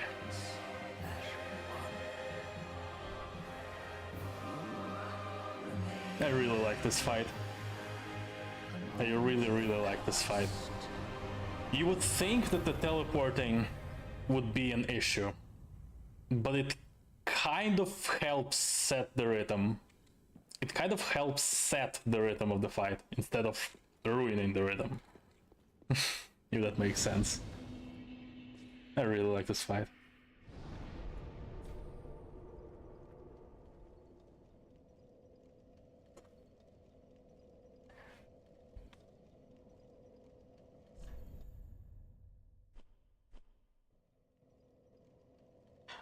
Yes, I actually was planning to do DLCs now. Well, the actual plan in terms of the order is do Friede now, then do Soul of Cinder, and then go into Ring City. Wait, you've the same scent as that woman. Then, oh, you... Oh, don't... My lady lives...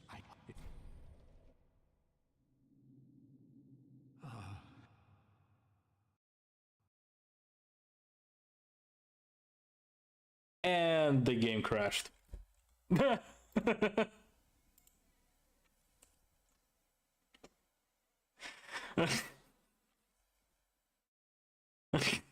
Okay then.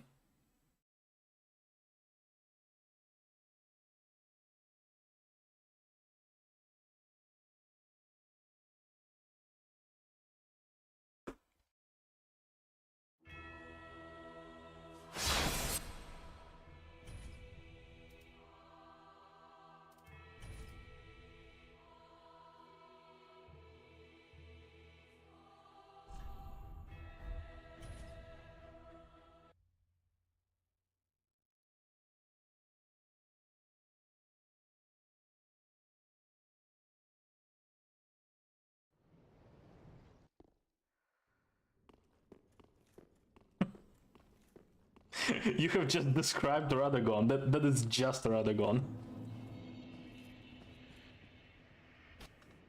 It's not even an adaptation of Lorian into Elden Ring. That is just Ragon.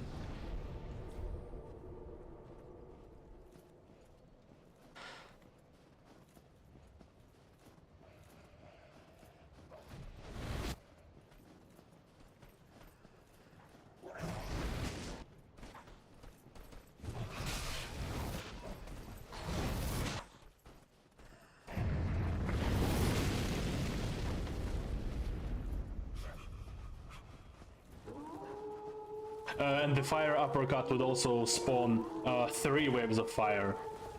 And the last 2 waves would also spawn after Lorian has already started doing other attacks.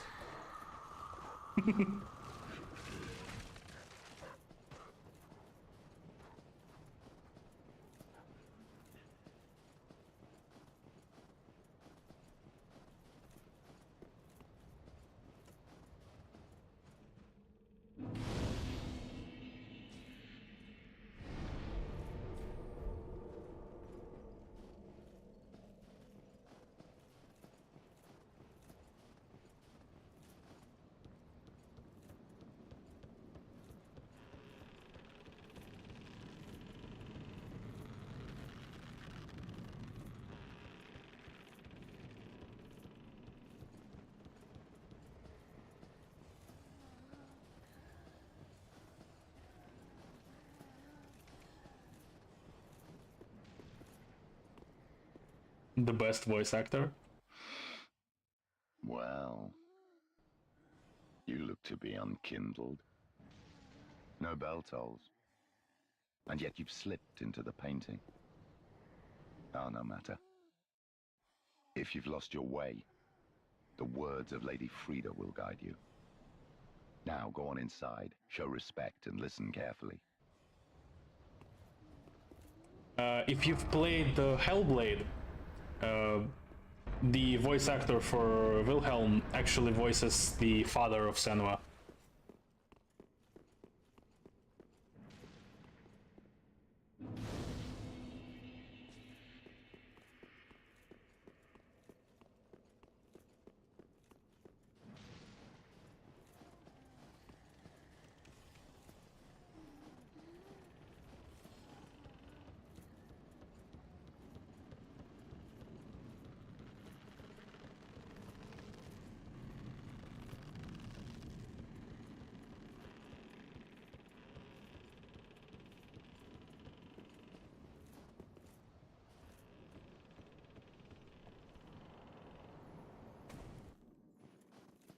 Yeah, he has a very distinct voice.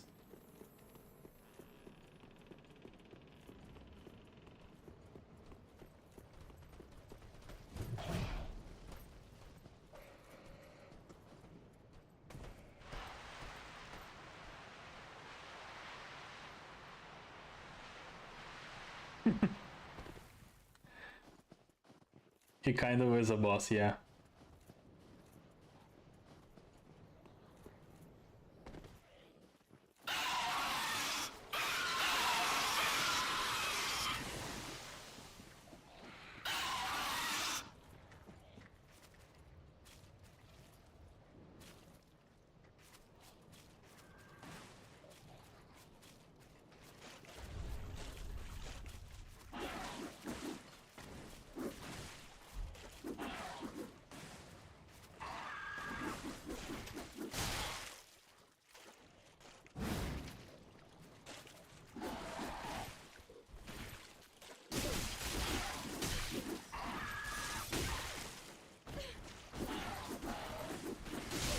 Oh no, I am stuck in Elden Ring. I am stuck in Elden Ring camera.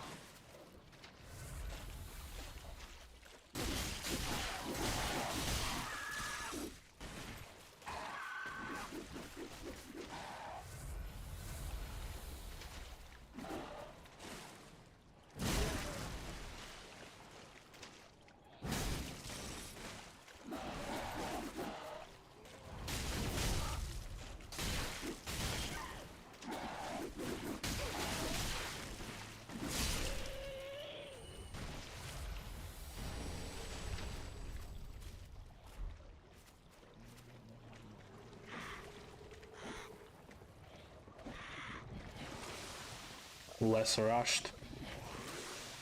Yeah, I don't know. Yeah, you're right. Some parts of DS3 they do feel a little bit rushed. While with Bloodborne, I don't know. It's kind of a coherent package. Yeah.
I've seen your kind. Time and time again. Every fleeing man must be caught. Every secret must be unearthed. Such is the conceit of the self-proclaimed seeker of truth. But in the end, you lack the stomach for the agony that you'll bring upon yourself.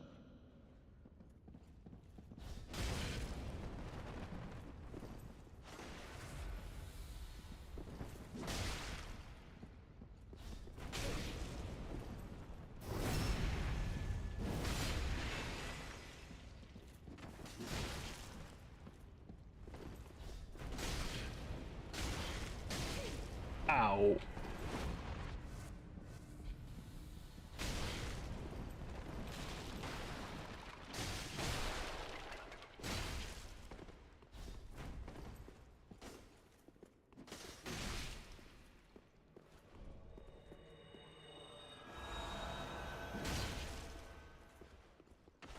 Oh no.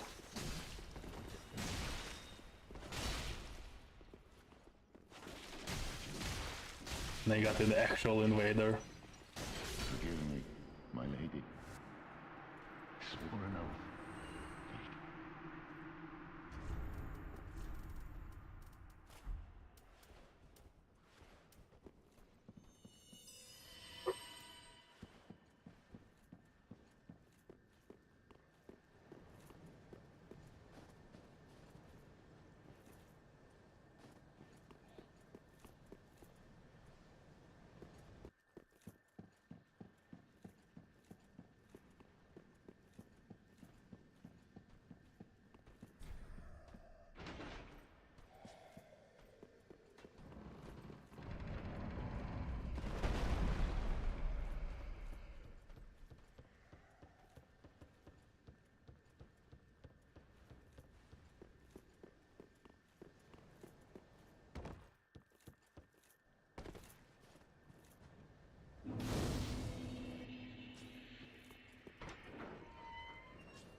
Okay, no Estus Friede. Because I can't rest at a bonfire because I am invaded. And the invader, I have no idea where he is. So I guess I'll just start the boss fight with no Estus. It's fine. It'll be fine. Not enough blood yet, my Friede. What stops 9 years? Please. Hi, Yoshi.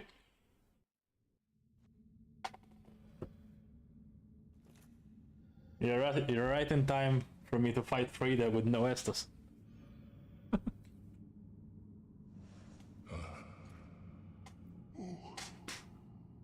Bring Friede to me, please.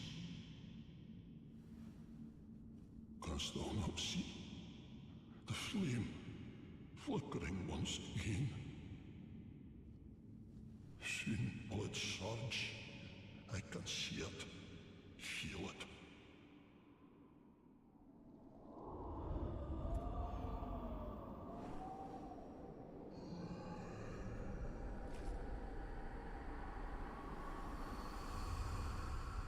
Fret not, Father. We have no need of thy flail. 'Tis only the flame quivering at misguided ash. Please avert thine eyes.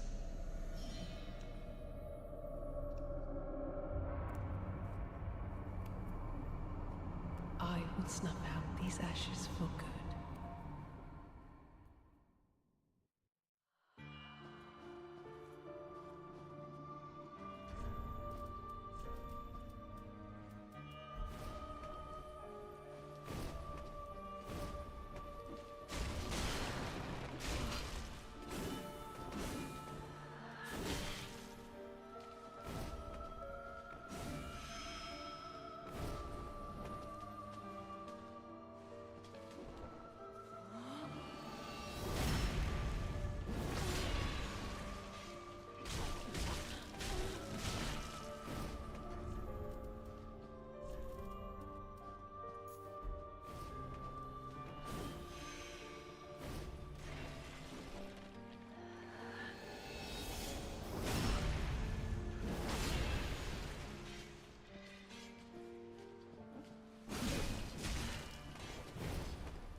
Who? Schism, who is the hardest boss? Friede?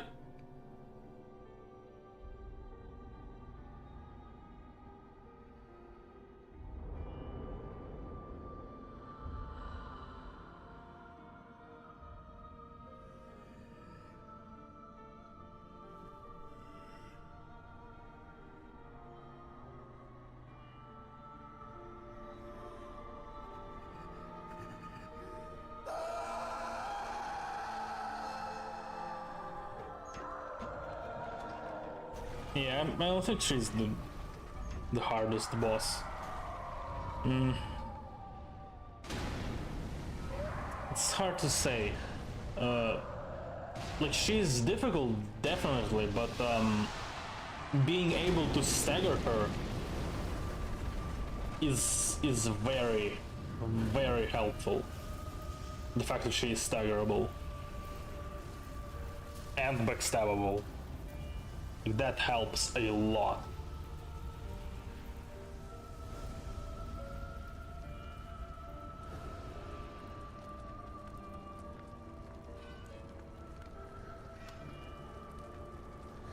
She's definitely a contender for the title, at least, yeah.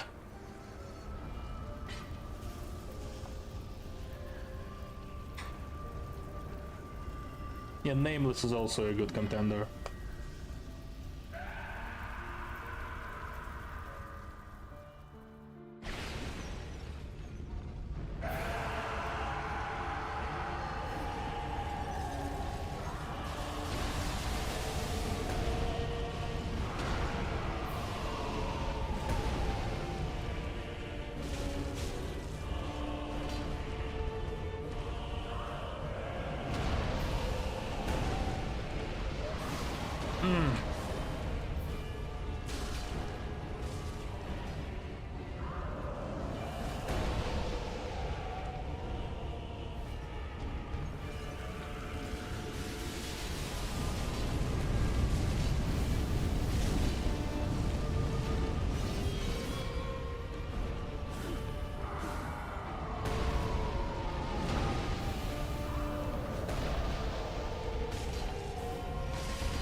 No Estus, by the way.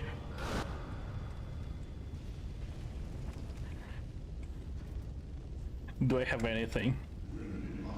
I have this.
No Estus, by the way.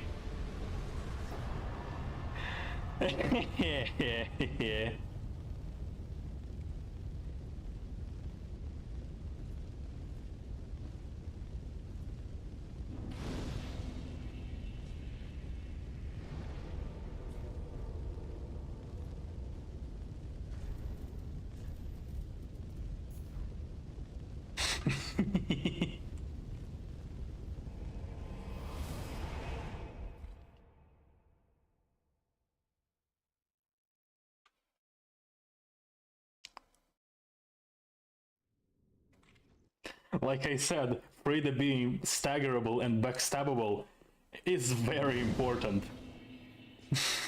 Like, the point is, if you dodge her attacks properly, you're basically positioned in a way that backstab is quite literally the most optimal action to take. You're not specifically getting into the position to backstab, you're not fishing for a backstab. But if you dodge her attacks properly, you will just naturally end up in a position where backstab is the most favorable thing to do.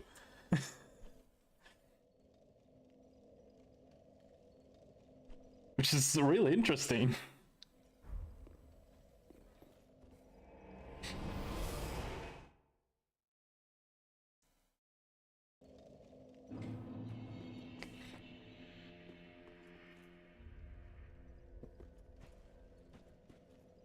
Welcome home, Asher. Speak thine. Farewell. Ah, right.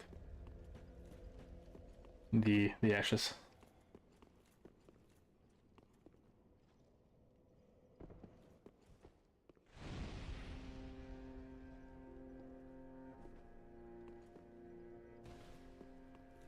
Yeah, her tracking is actually pretty manageable. Yeah.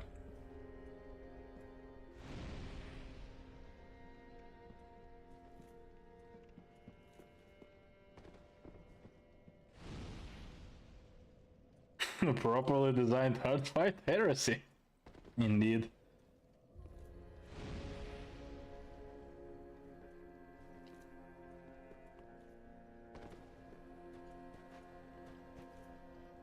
She can definitely be overwhelming, but it's one of those cases that when you know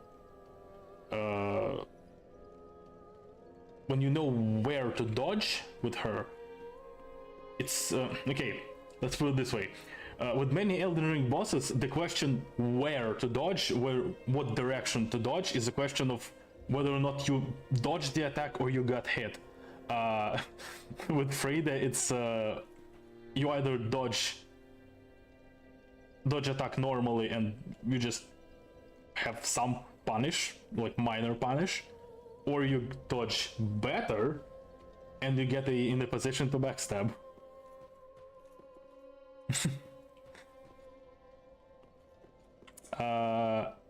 Yes, I actually haven't fought Nameless King here.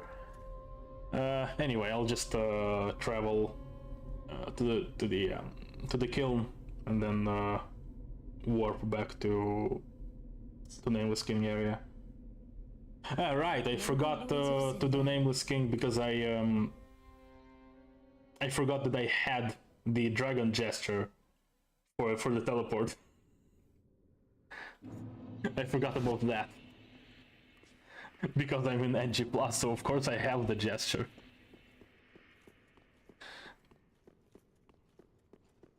So I went up to the teleporter, I looked at it, I remembered that I need the gesture, I remembered that I haven't beaten Osiris yet. Then I went to beat Osiris and forgot about Nameless King at all.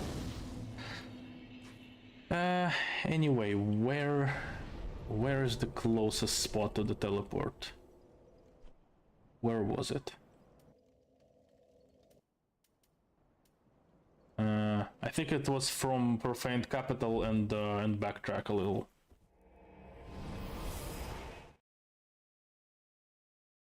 Right?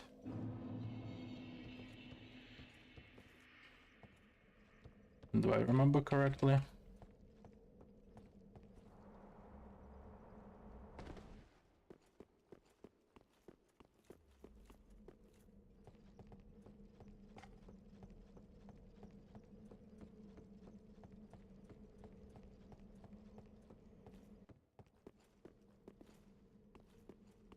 Yeah, and as for Friede, if I could, like if I had to rank all the bosses in all the Souls, Elden, Bloodborne stuff, and if I could pick and choose specific phases of a boss fight and not like a full boss fight, then Black Flame Friede is probably my favorite boss fight. Like, specifically the third phase. It's probably my favorite fight.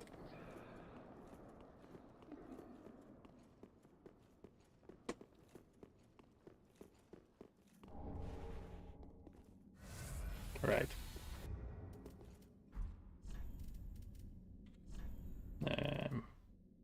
Where is it?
Time to fight the best boss in the game.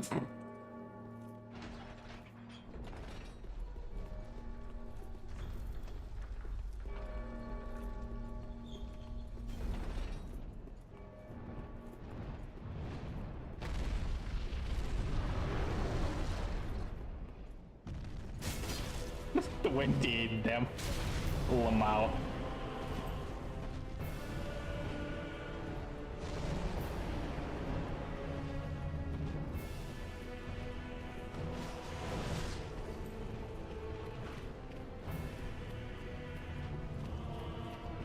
Imagine if Dark Souls 3 had the Assassin's Gambit. Imagine if Assassin's Gambit was here. This would just not be a fight at all, even a gimmick fight.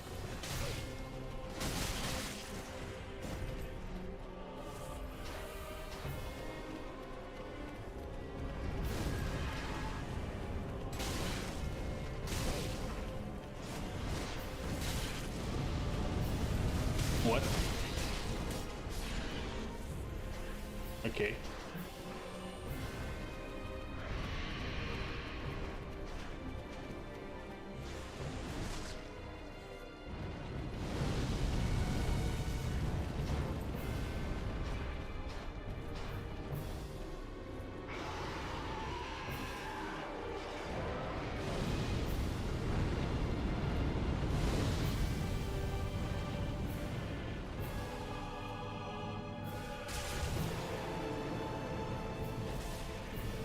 Best fight.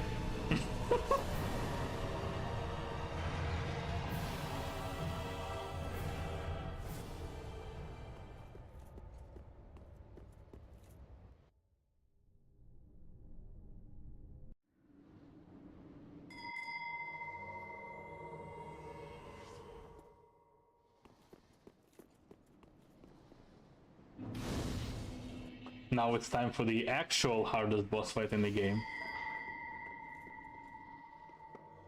This guy.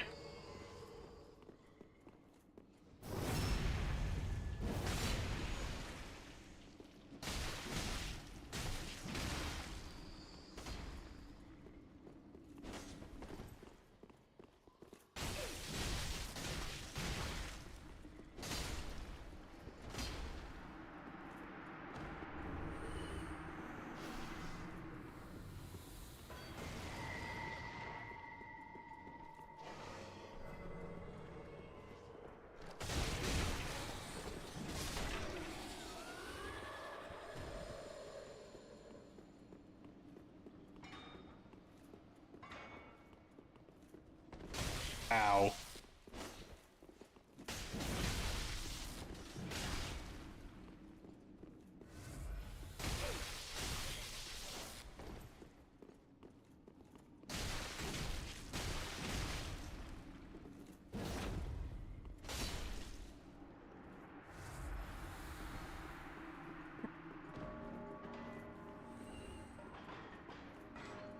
Speed strats for Ancient Wyvern, you mean the doing a jump attack from a ledge?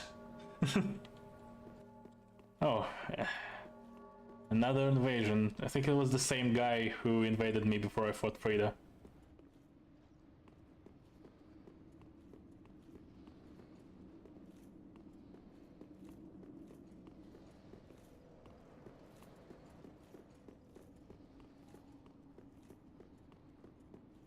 Well, thanks to him I beat Friede with no Estus.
Many Estus.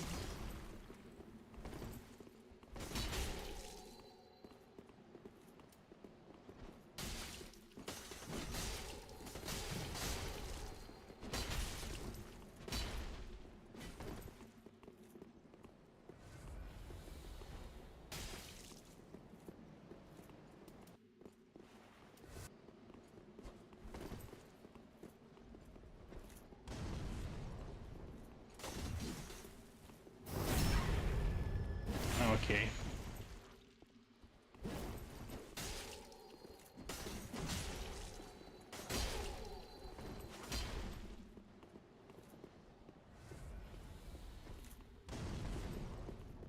Seriously?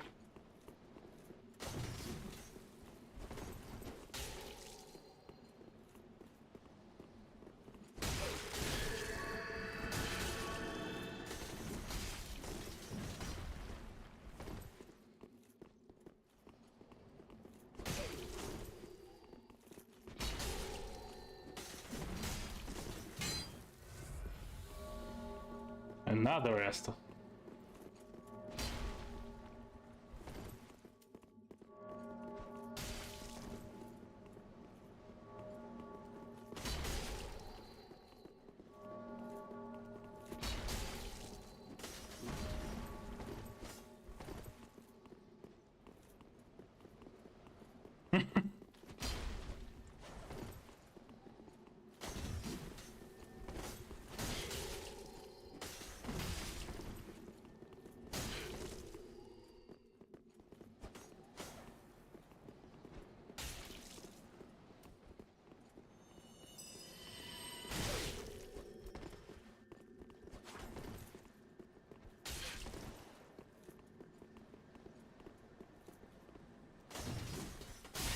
Okay. How many Estuses did he have? I don't think he can have that many as an invader. There was probably some Sigrals.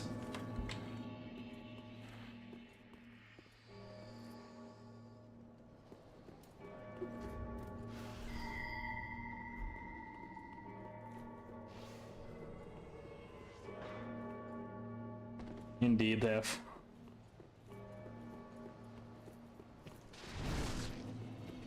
very passive player. Not very fun to fight.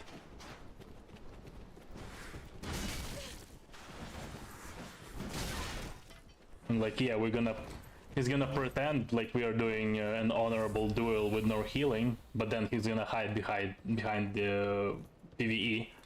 So when I inevitably heal because I have to fight PvE, then he starts healing as well.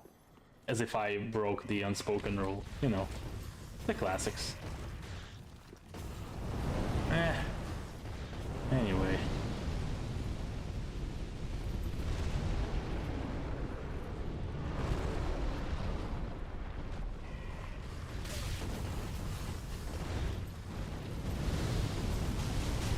I mean, he might as well be an NPC.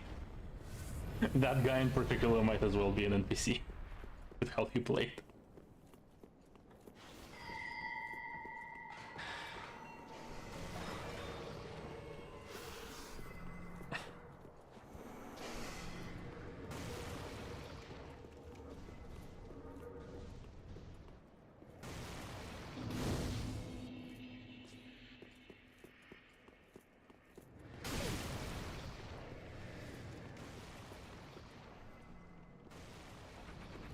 Yeah, that is true, Schism. That is definitely true. He did say that. He definitely said that.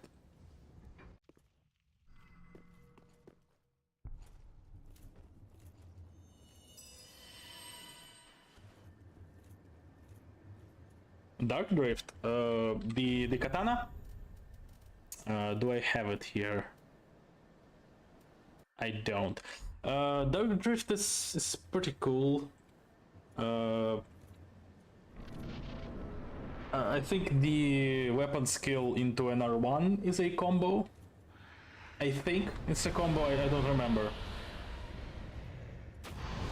And being able to pass through shields is obviously nice.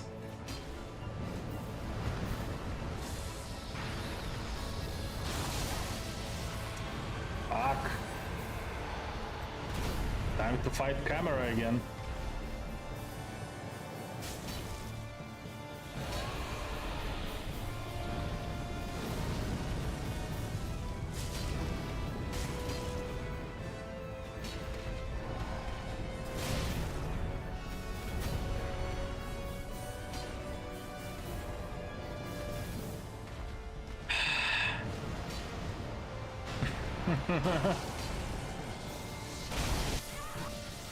Oh, right. Right.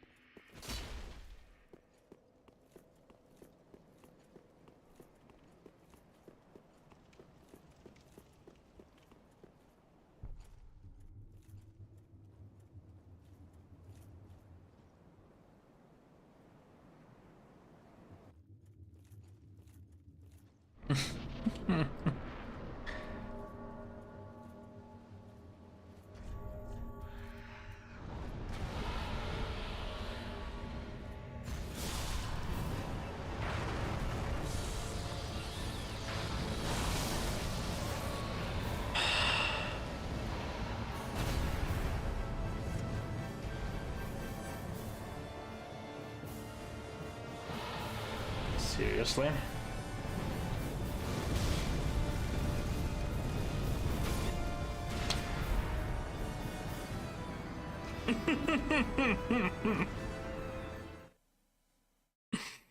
Yeah, the first phase of Nameless King is trash.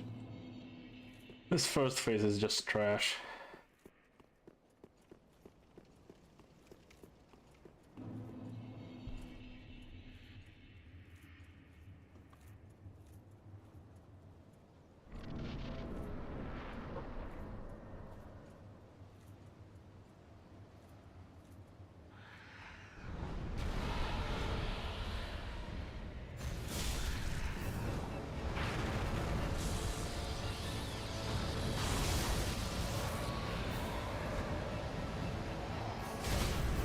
Are you serious?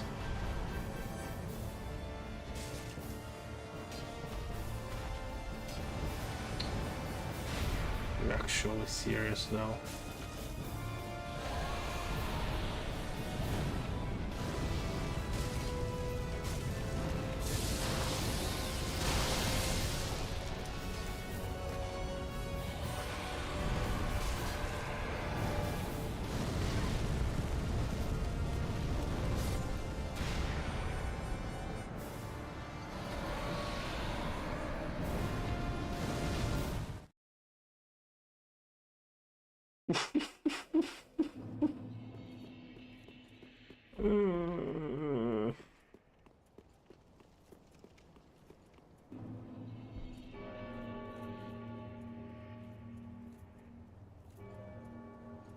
Yeah, Lanciax is not a fun fight.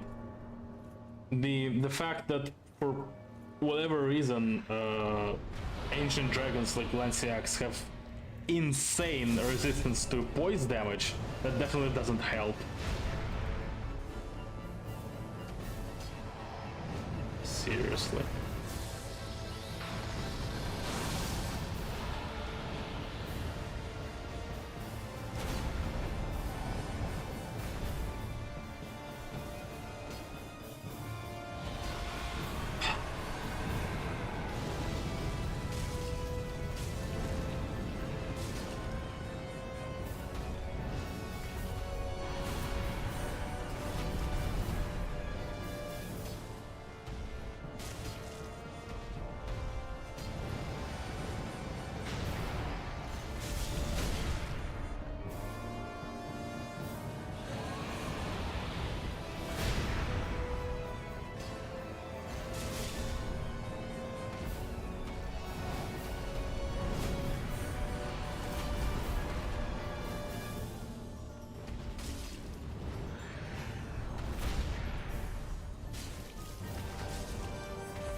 I mean, switching between the bird and the dude doesn't really help you.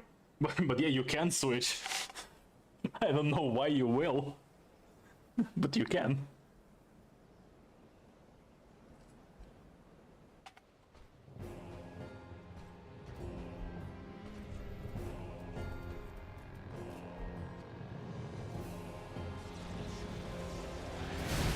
Ow.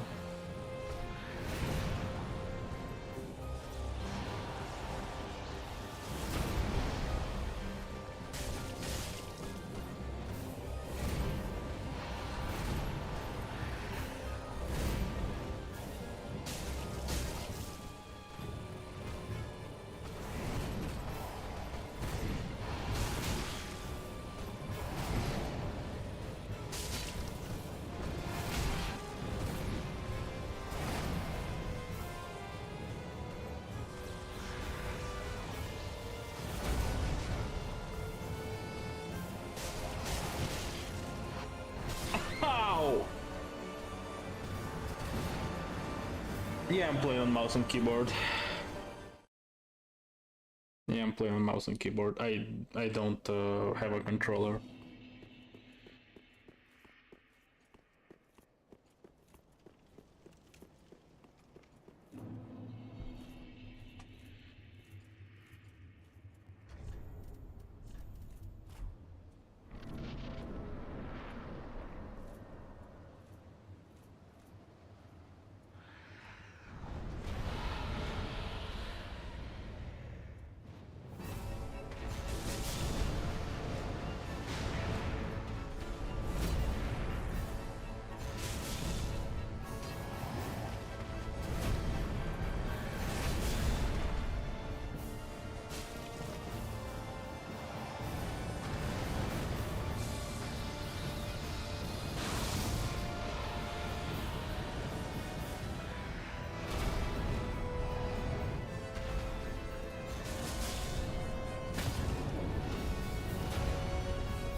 serious.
What?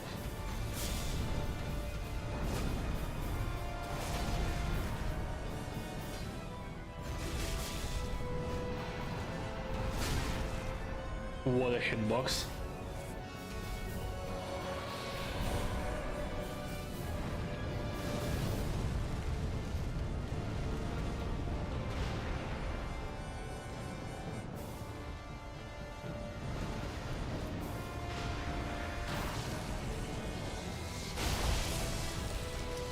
What a hitbox.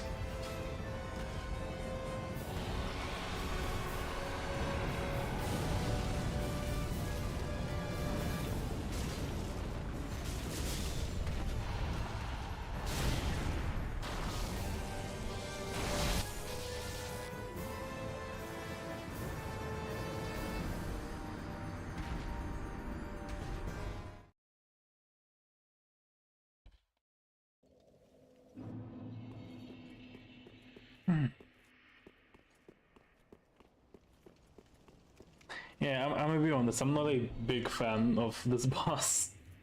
Kind of either phase. Yeah, but the first phase is especially.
Seriously?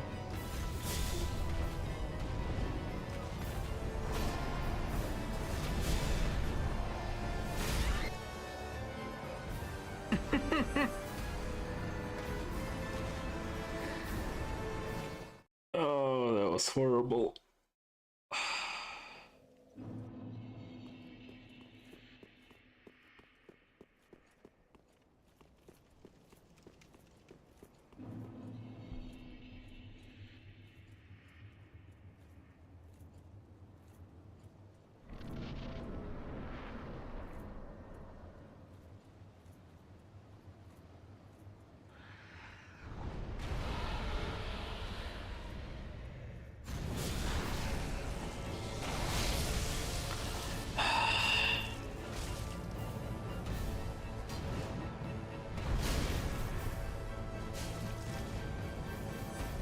Man, the hitboxes on that.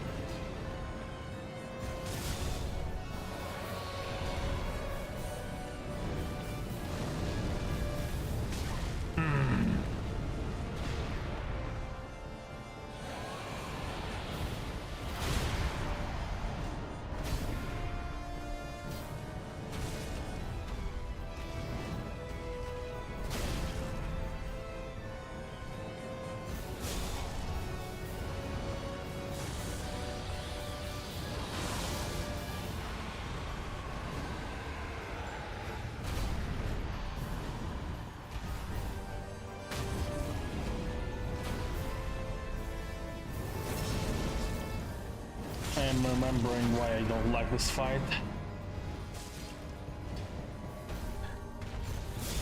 Seriously.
Yeah, it's been a while since I fought Nameless King. I think this might be the most Elden Ring boss in DS3, if that makes sense.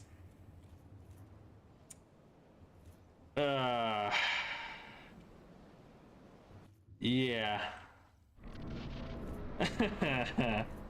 I think you might be. I think this might be where Elden Ring boss design kind of not really originated, but you know, solidified, I guess.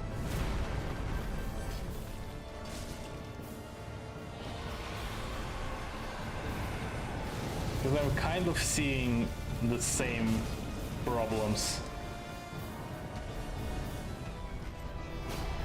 I never was a fan of this fight, but yeah. Playing it now after Elden Ring, it's a very interesting comparison.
Frayed Blade.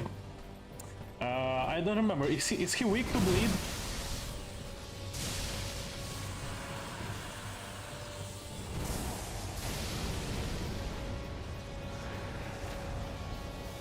Is he weak to bleed actually? Because I might.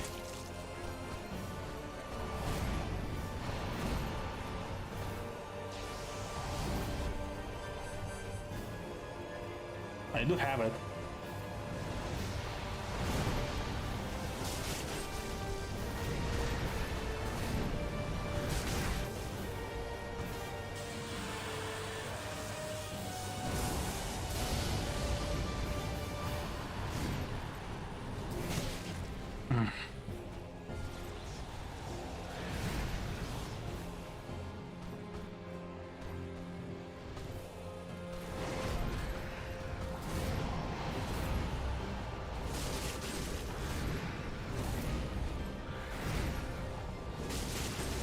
Ooh.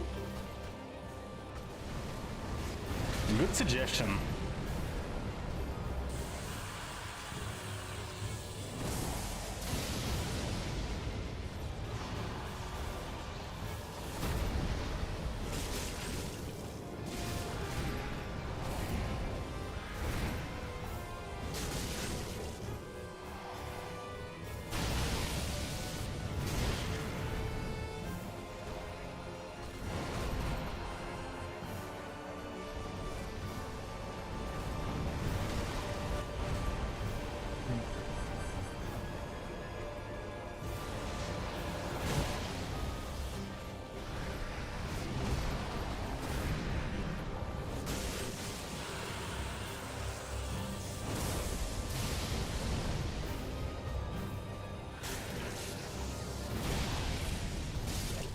Nice. Yeah, I actually forgot that he's also weak to dark. So it's dark and bleed. So good suggestion actually about Frayed Blade.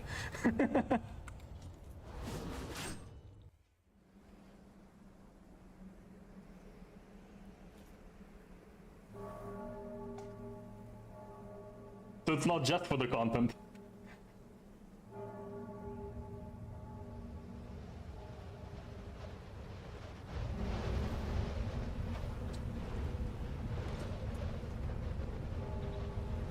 Anime.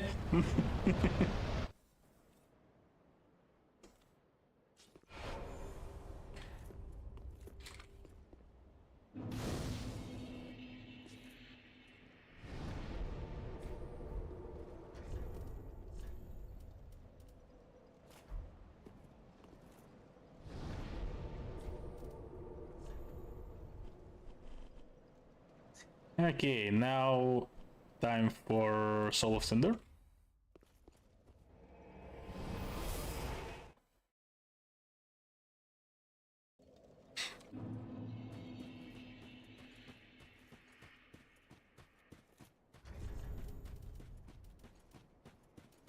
What do I want to fight him with? Yeah, I think I'll do this.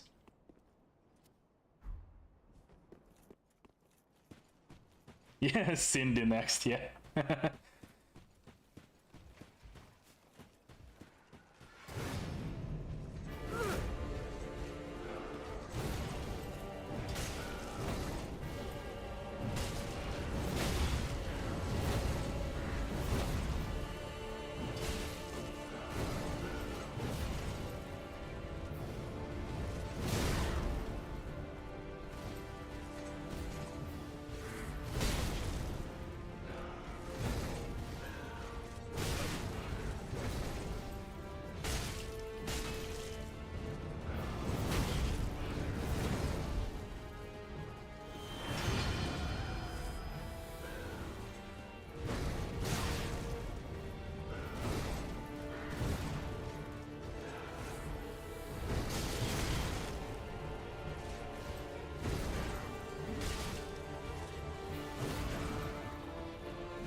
Stagger?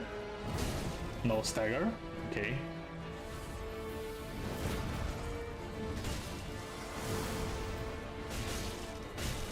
Stagger, no heal.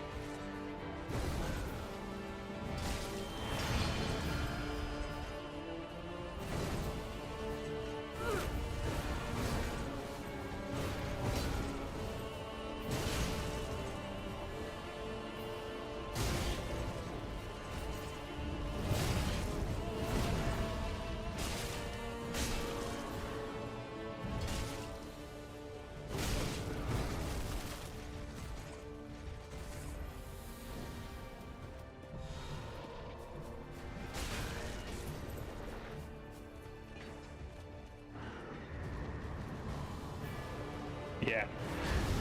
And now for the mechanic breaking combo. Time to dodge and not dodge. Well, okay. It's a horrible demonstration because I actually failed the timing, but... you know what I'm talking about. You've seen my videos.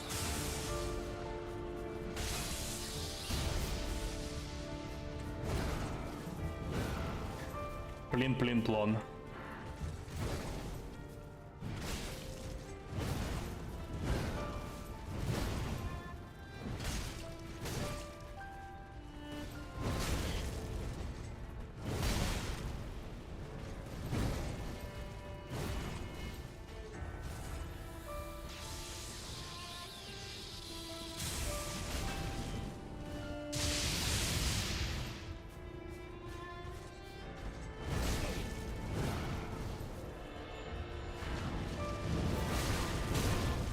This might be death. This is death.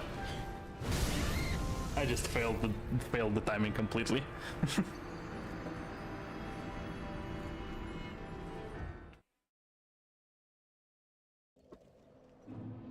No, this one was no lie. I just straight up failed the timing. That was a straight up skill issue, nothing else.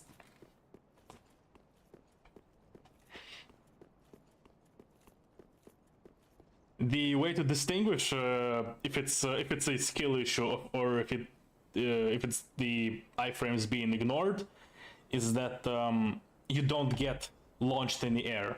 You just take damage through the iframes, but you don't get launched. And I got launched, so I just messed up the timing.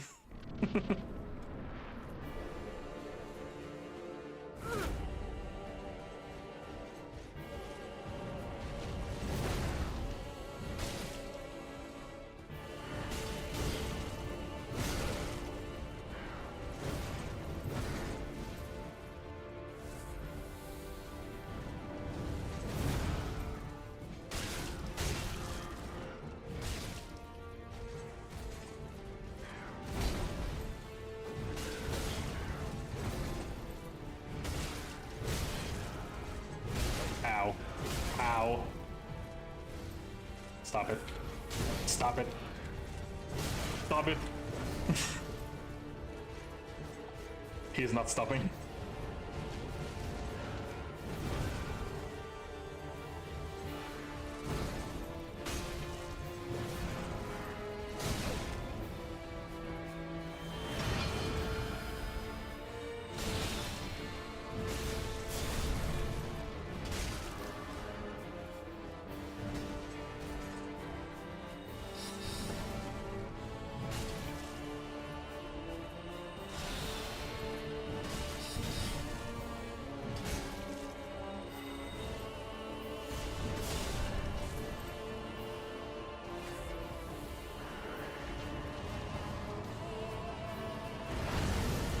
Yeah, but the thing is, you can dodge Artorias' front flip sideways, but you still can get messed up with. Yep.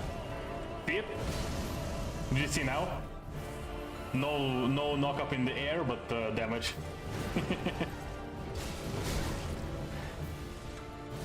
Yeah, with Artorias, you can dodge sideways and still get clipped by it. Ow.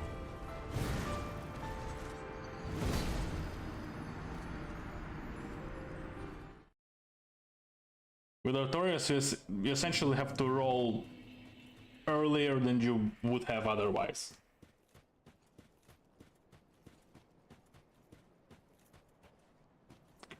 But yeah, I haven't actually tested it myself, but Manus is the same thing as Soul of Cinder. I have heard this from challenge runners, that is, he does the same thing.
Now.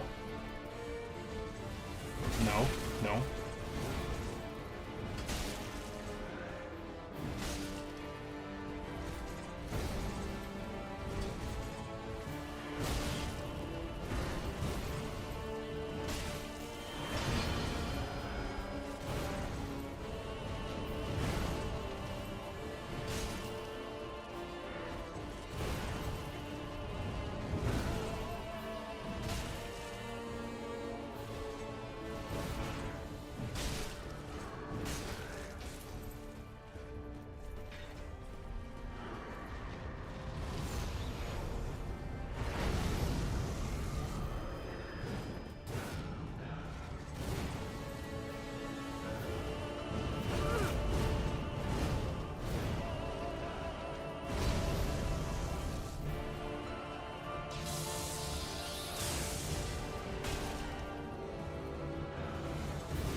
Plin plon.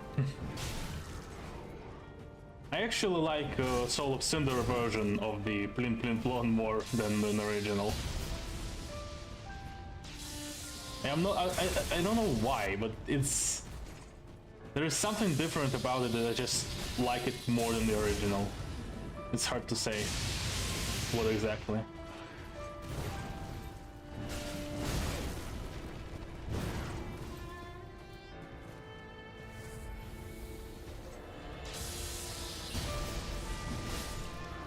Goodbye.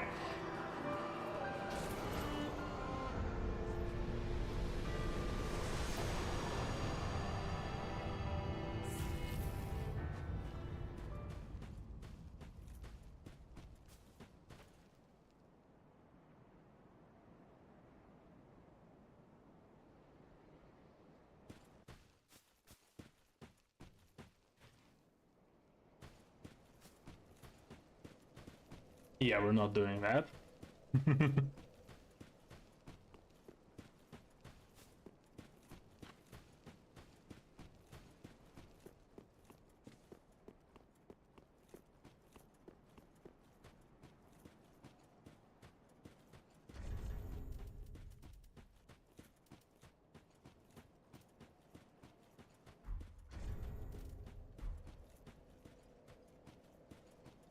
Now time for the second DLC.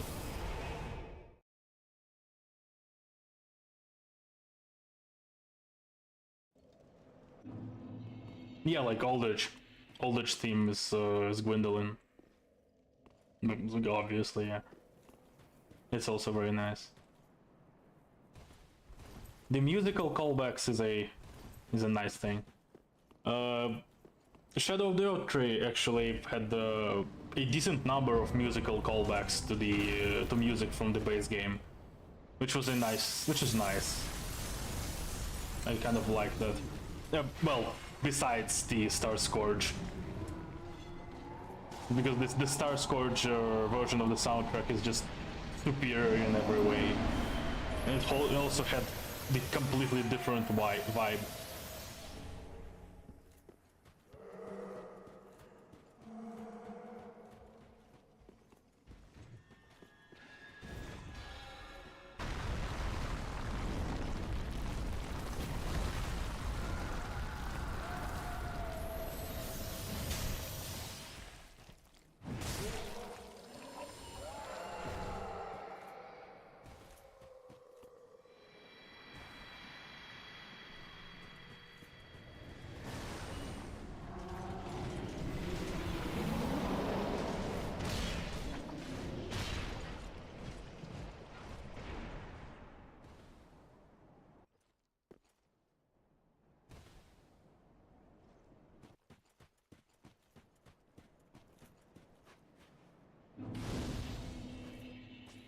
The question is, do I remember the short path?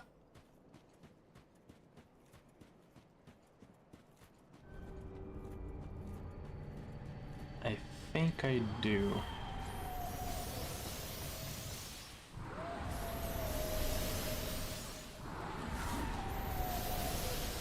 I think it's there.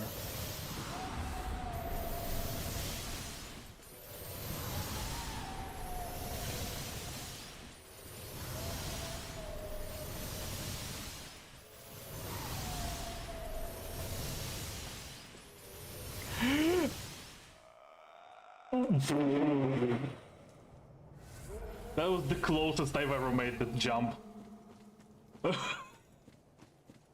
That was very close to being dead.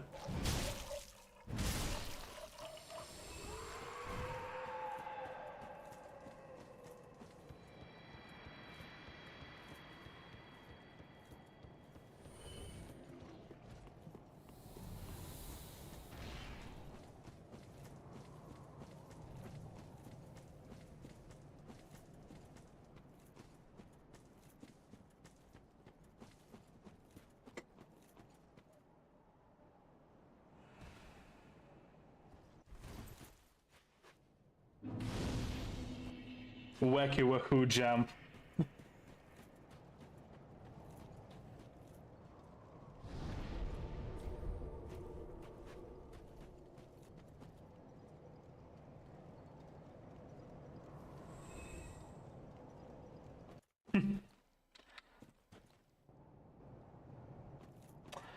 Also, before I go fight the boss, I want to show you the absolute comedic, the peak of my comedic genius.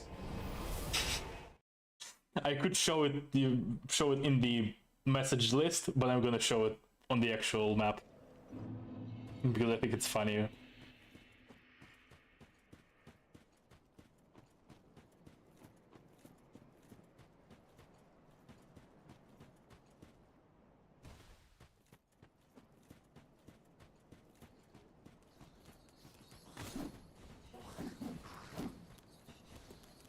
I think I left it here.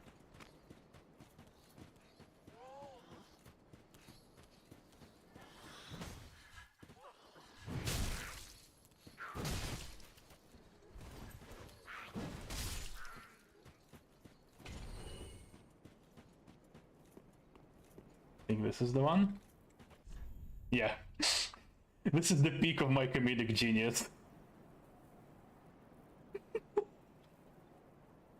This right here.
Ow. Ow.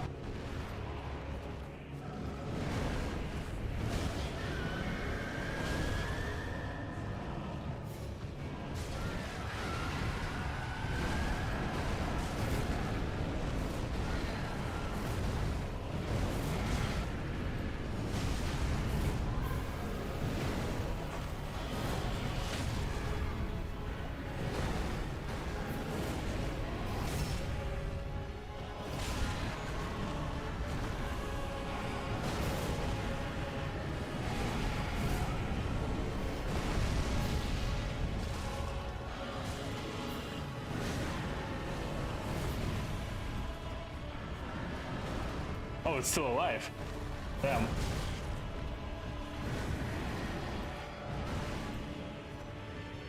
Die.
man doing?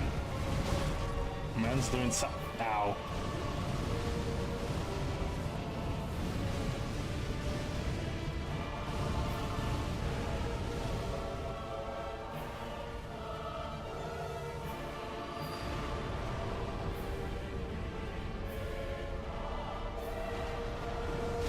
Ow, spicy meatballs.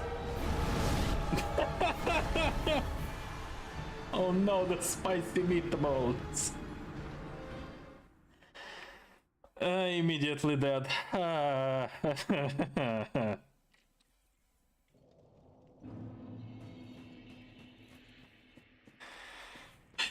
I think I would want the laser one. I think I want the laser one more.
Goodbye.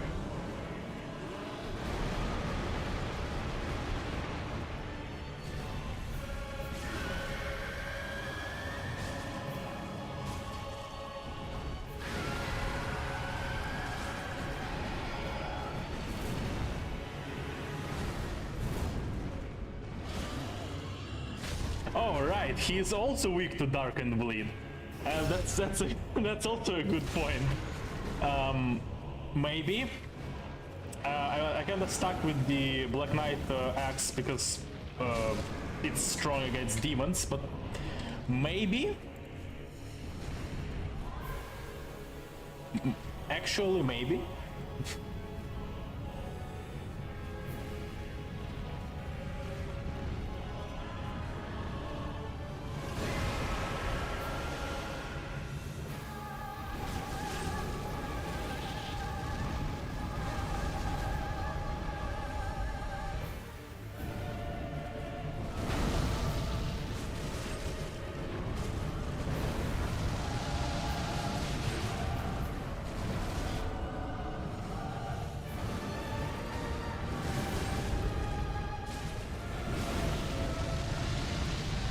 Insane positioning. Laser. Oh, ha! Ha, ha!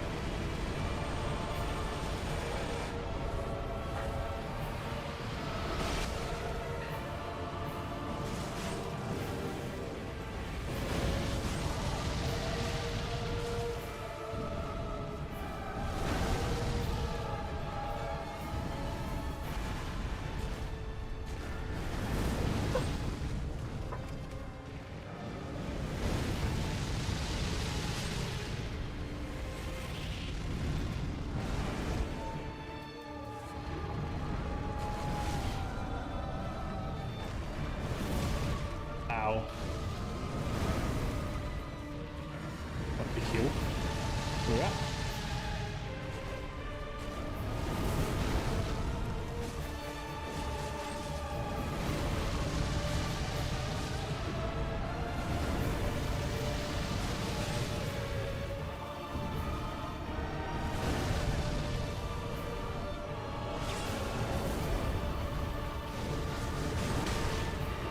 Ow.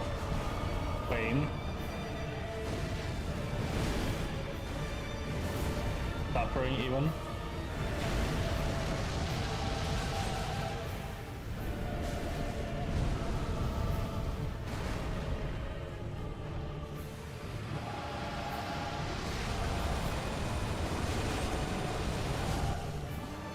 unironically clutch Friede blade again.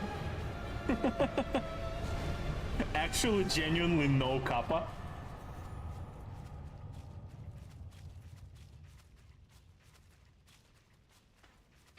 Another boss weak to bleed and dark. Don't mind if I do.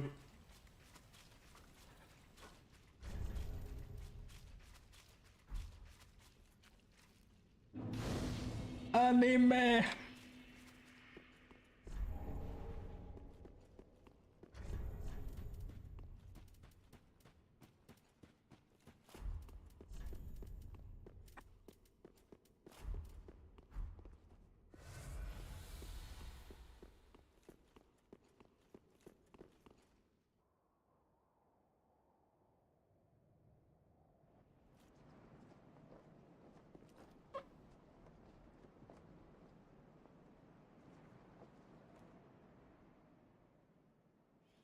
Oh, if those demons were in Elden Ring, the toxic trail would deal damage to you before it explodes, like the gargoyles.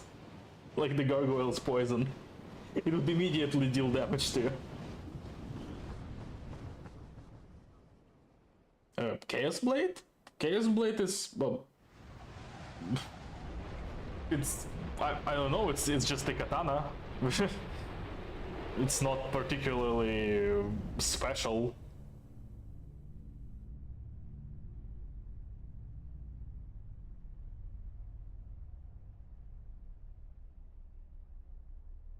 And Chaos Blade exists, it has good stats, but it's nothing really spectacular.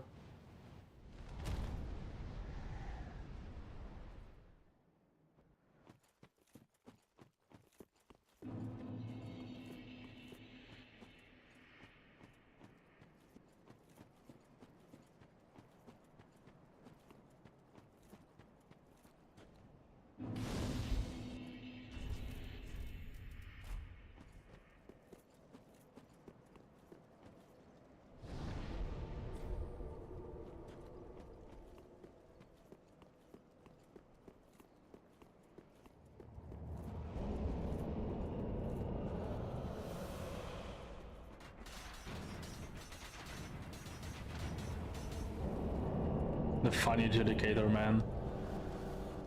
Oh, it's not here. Damn. Wait, it's not here. Where do I jump? Oh, it is here. Damn. I remembered correctly and then didn't notice that I remembered correctly.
By the way, did you know that Meteor actually sits there before he starts flying over the bridge?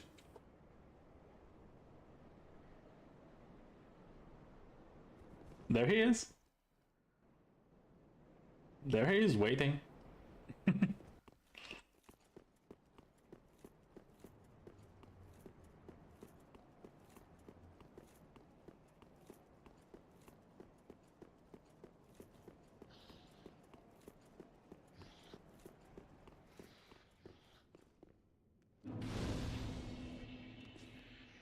Video campaign, yeah.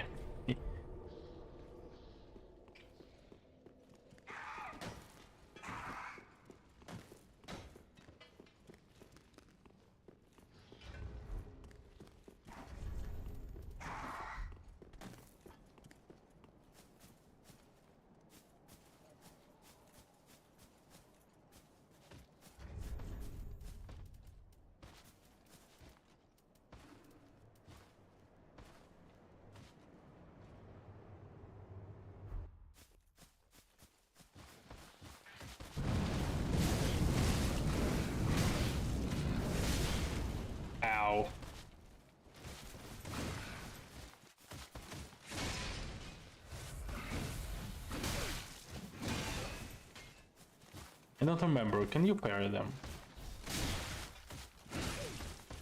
Right, maybe you can, but I'm just messing up the timing.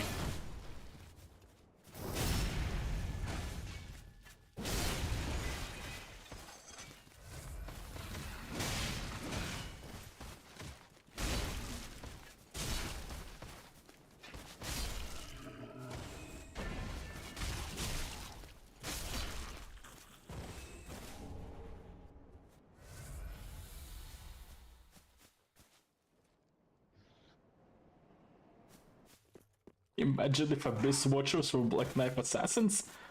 No, thank you.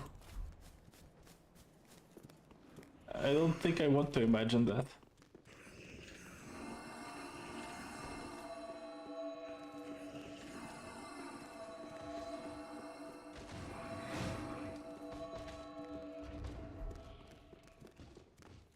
Oh, there he is. Don't mind me. I don't think he saw me. Oh, no, he did.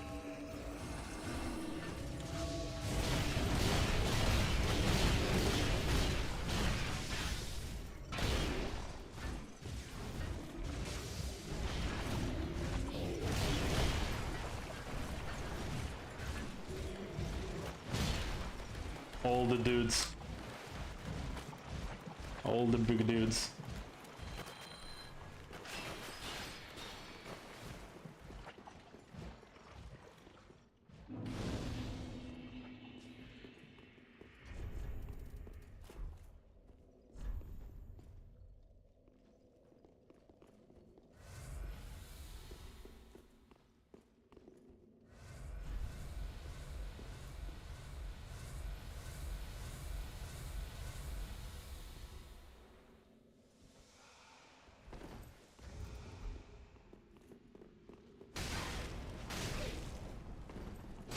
Oh.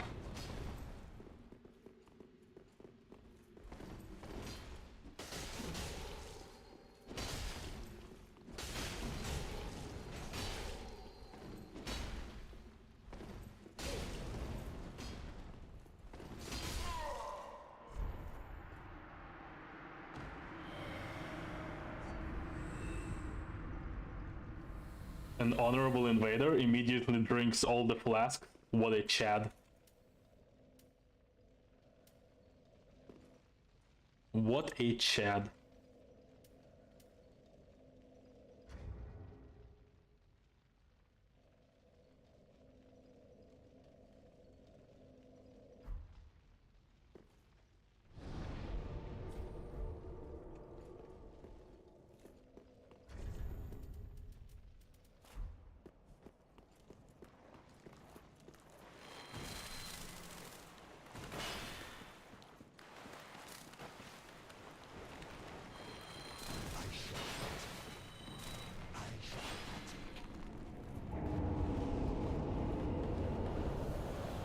Yeah. No, no, no, no, no.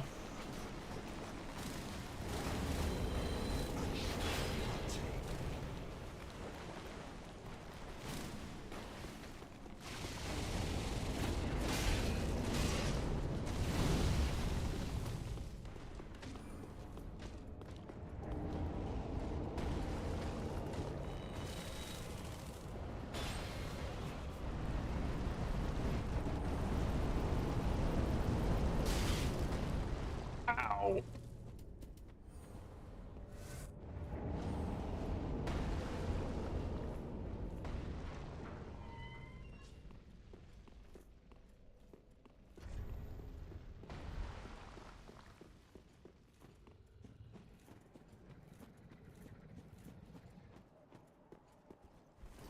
Time to get one shot.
Am I going the right way? I think I am. Yes, I'm going the right way. Nice.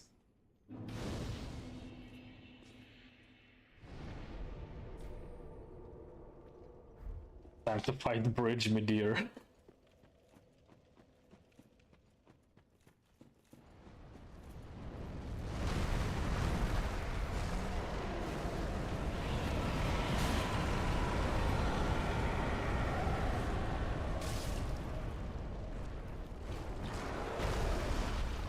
Is this the spot? I think this is the spot. Right?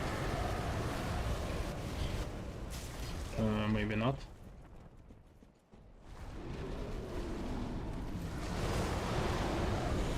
Where was the funniest spot?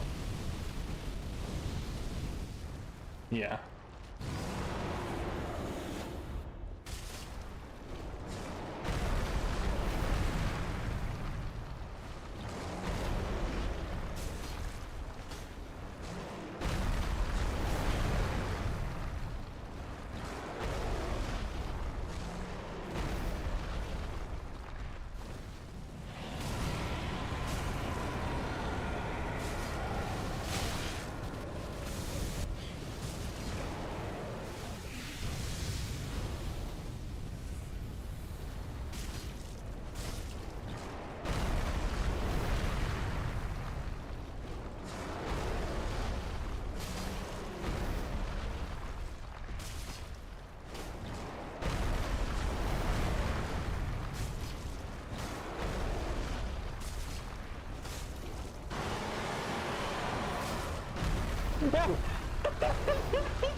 That's the second gravity death.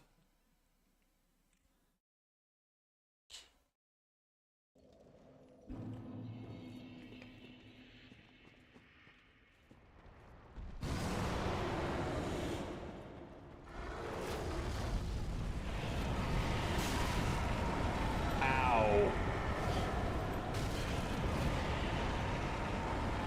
That's why I said time to get one shot. It's because of that damage.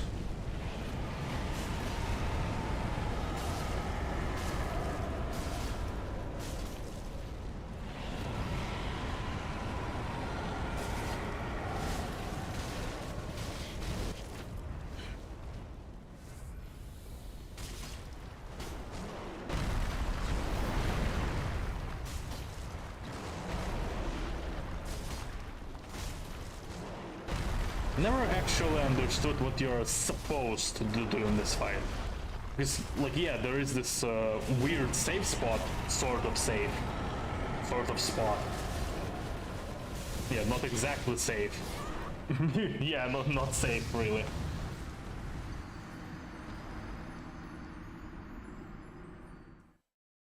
Other arm.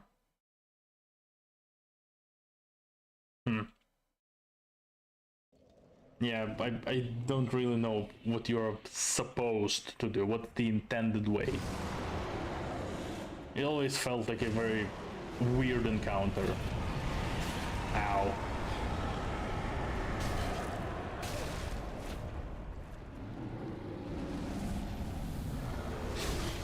Seriously? Behind the rock? Really? Can do that?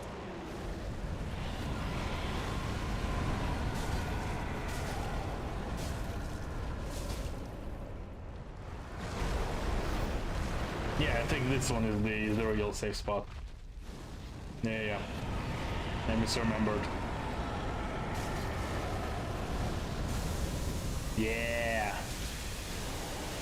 Yeah, this is the one.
my face.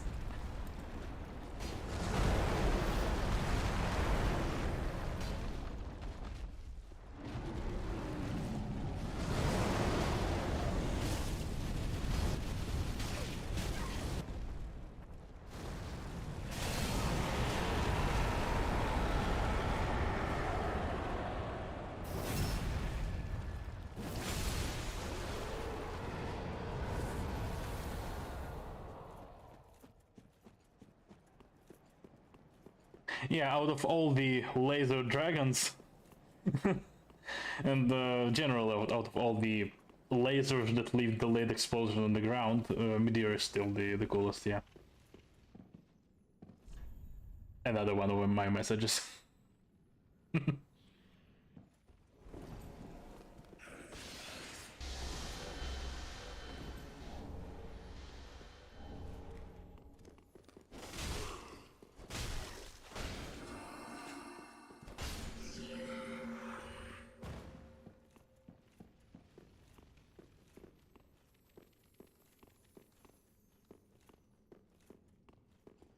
Yeah, but if you run away, you don't get to fight Meteor. So that can't be right.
I love the sound of those swords hitting the ground.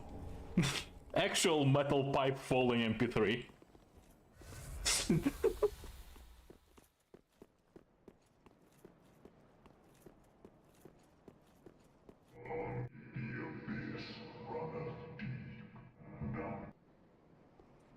Make haste.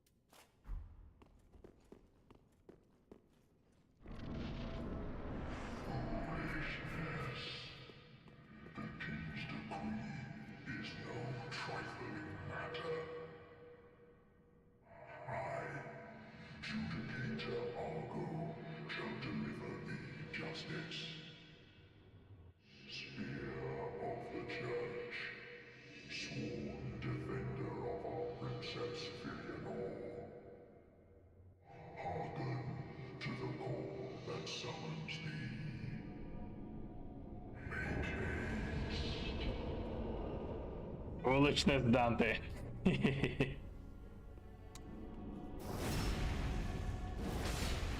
Is backstabbing NPCs all you can do?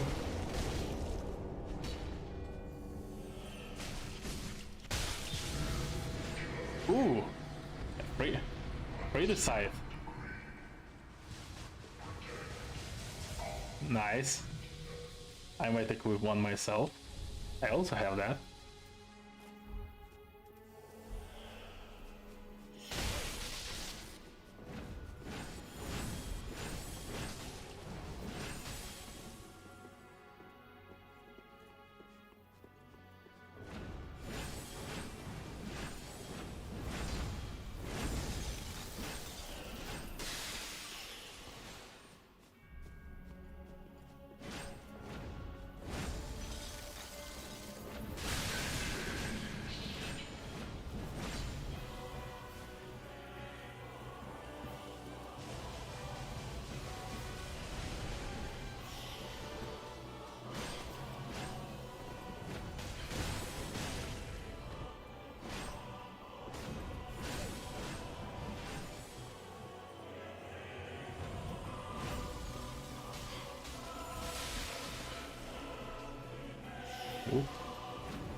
Nice.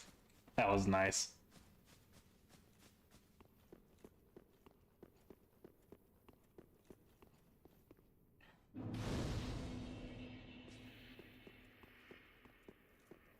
So, who should I do first?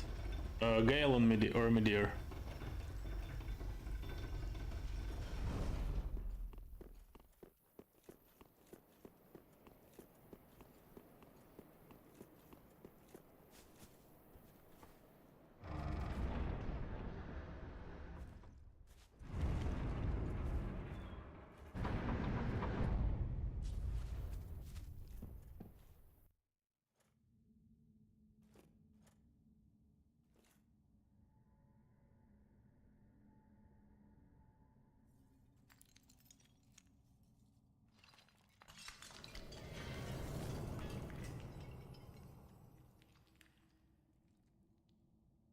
Good night, Yoshi. Yeah, finishing on Gale feels right. It just feels correct, right?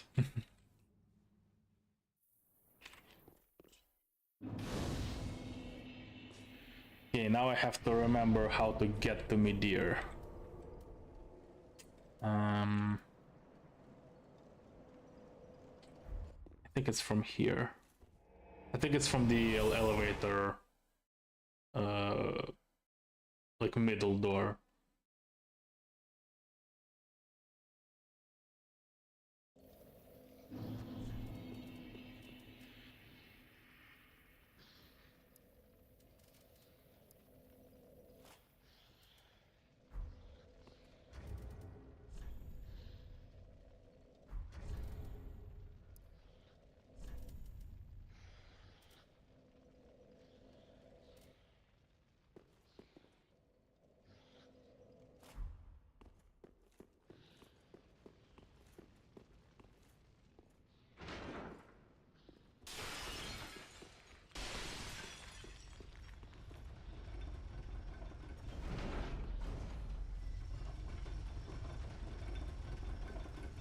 Oh.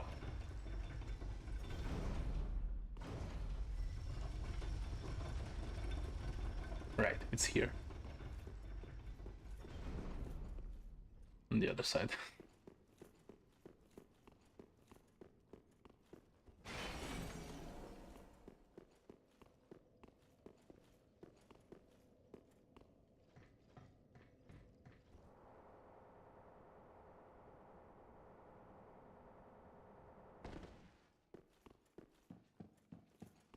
Wee.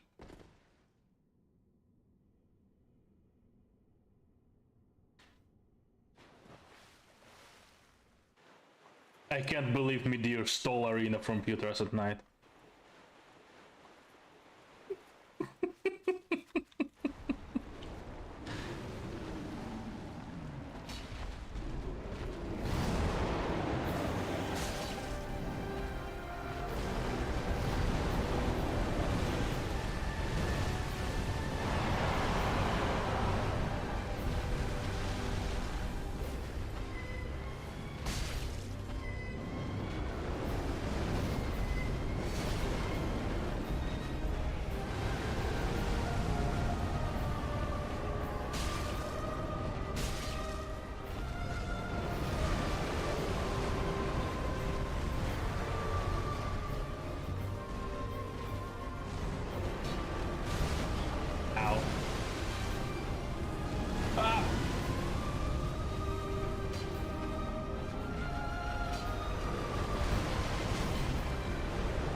Man, this flying attack, it has caused me fucking nightmares with the Elden Ring version of it.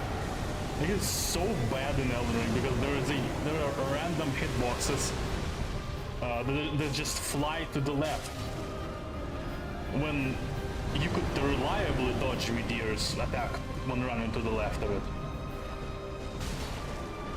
It is so stupid.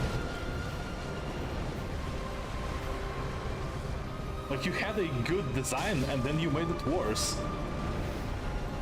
You literally copied the animation and made it worse. Why?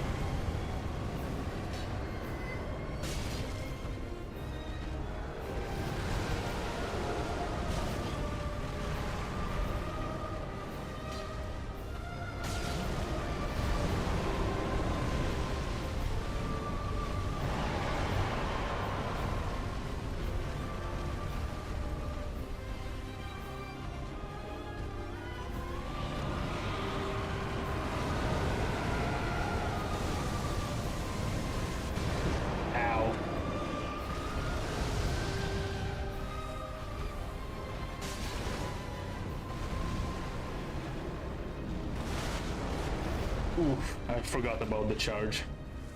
I forgot he has that.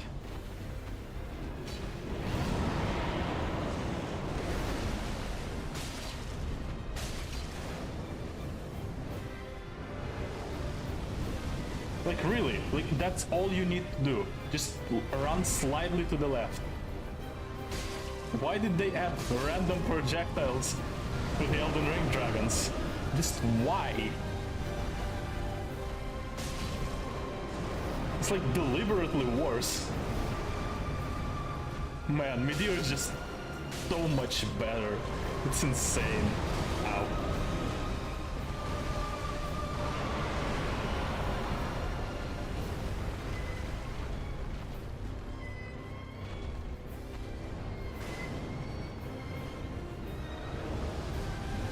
Yeah, and that's it. And you have dodged it. That's it. It's that easy.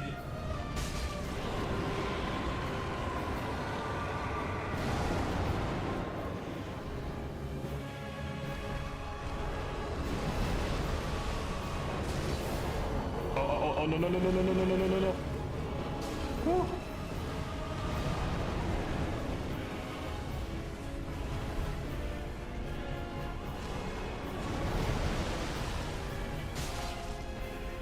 Imagine the dragon fight presenting his head after each attack.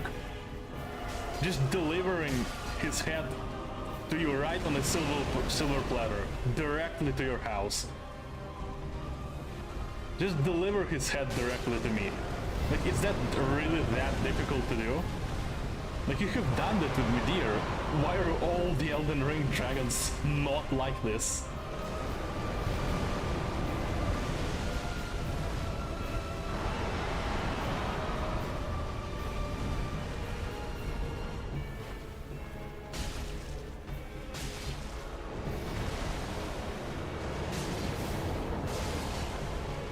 No way.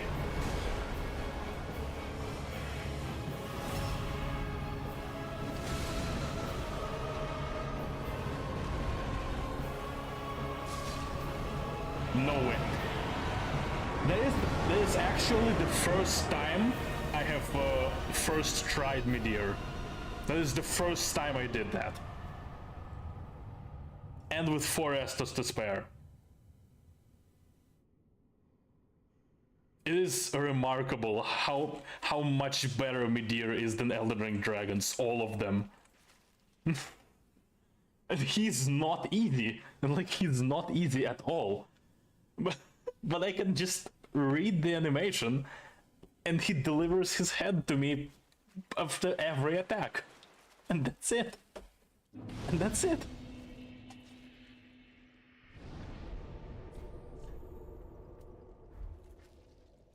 Incredible. Actually incredible.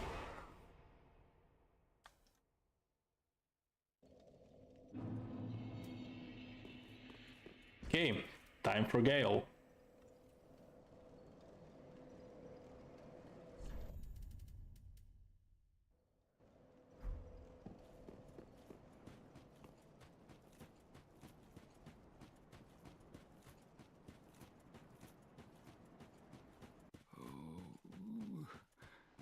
no. Shut up. Filian.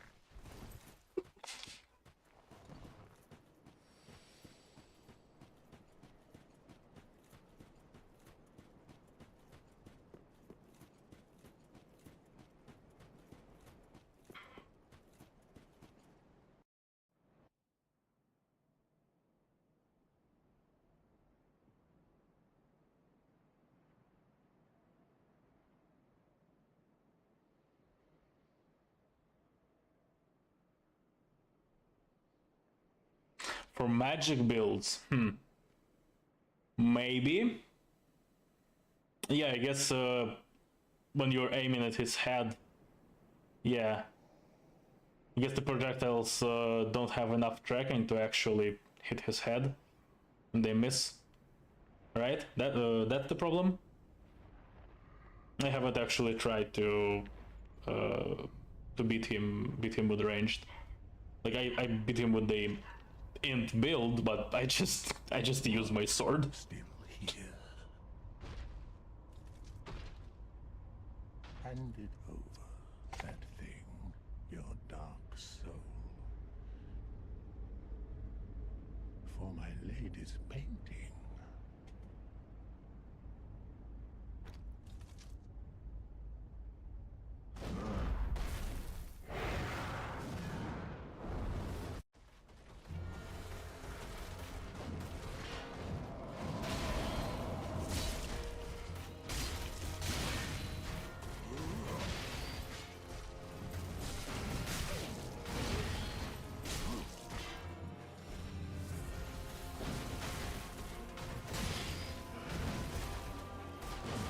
That's quite low.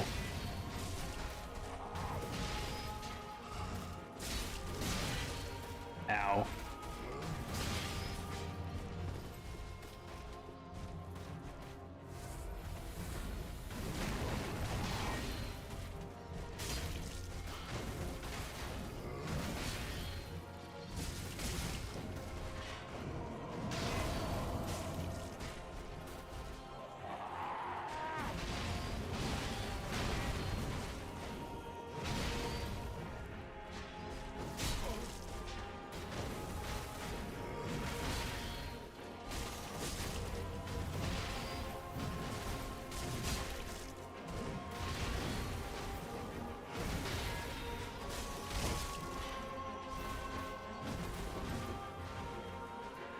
The music though.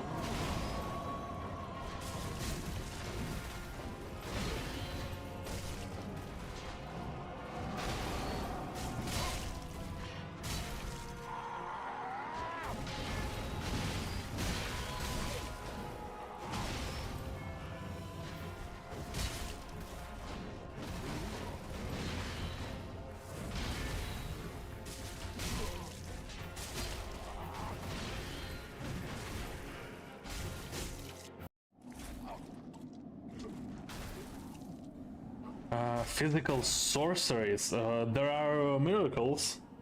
Emit Force and Wrath of the Gods. I don't think there is physical sorcery. Is this the blood? Dark Edge is obviously dark, so Blood of the the rest I don't know. Physical pyromancy, the boulder heave. Naturally. No, I don't think there are any sorceries with physical.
phase 3 already. Yeah, that's a kind of early phase 3. Okay. Oh, no, lightning.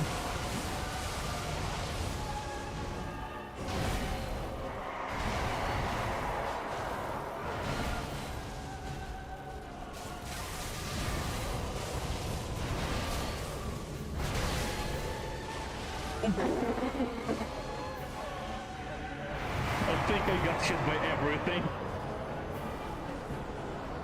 I think I got hit by literally everything.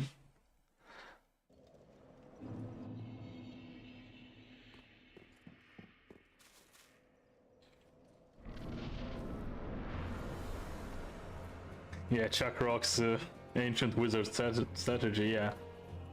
I cast magic missile. I cast non-magic missile.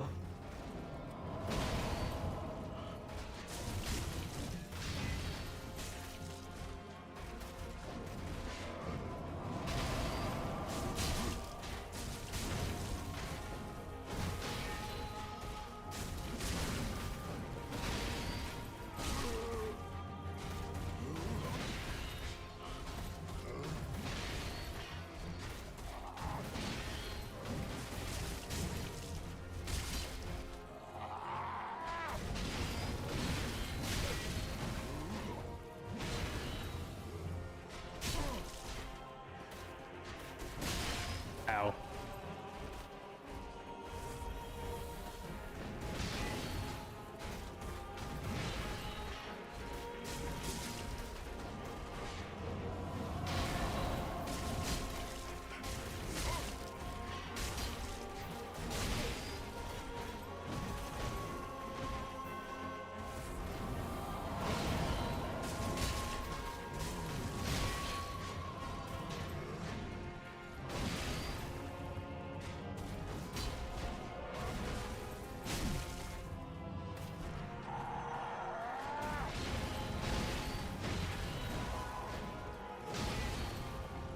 Damn.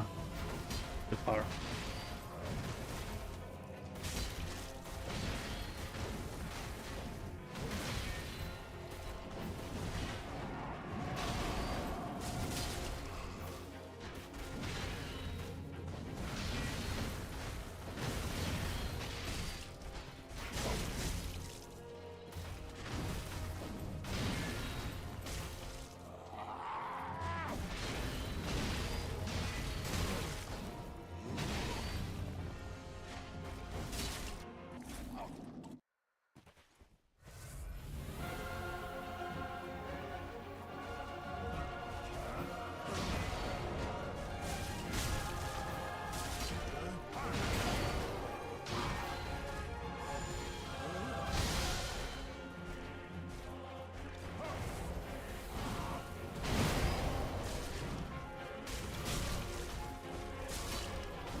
Ow.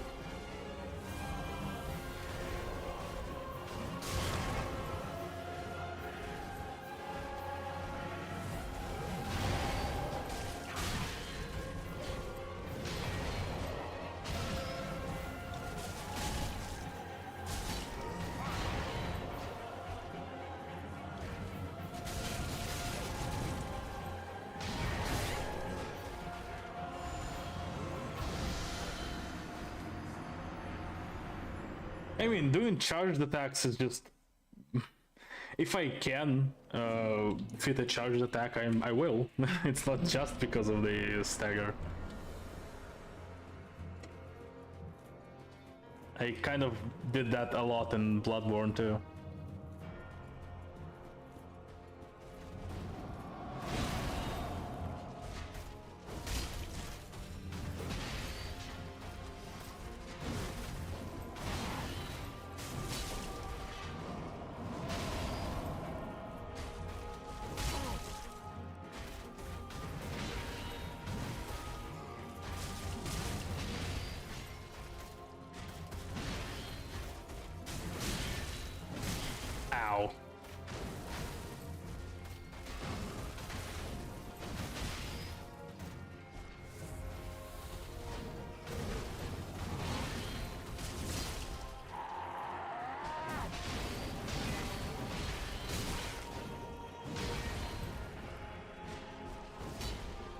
Okay. Not doing that again.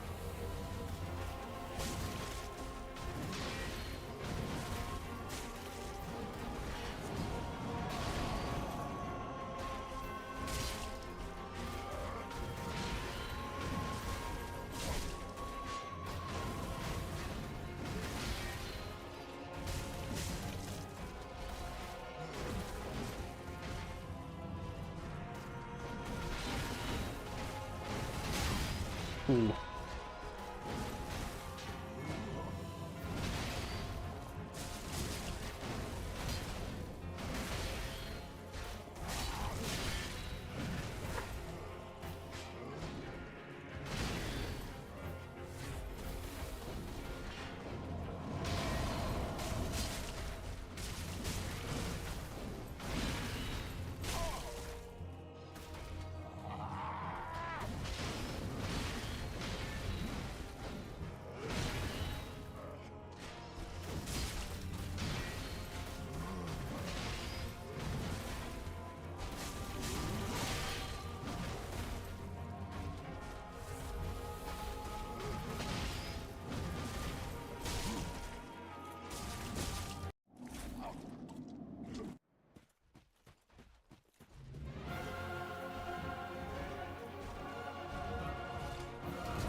Ow.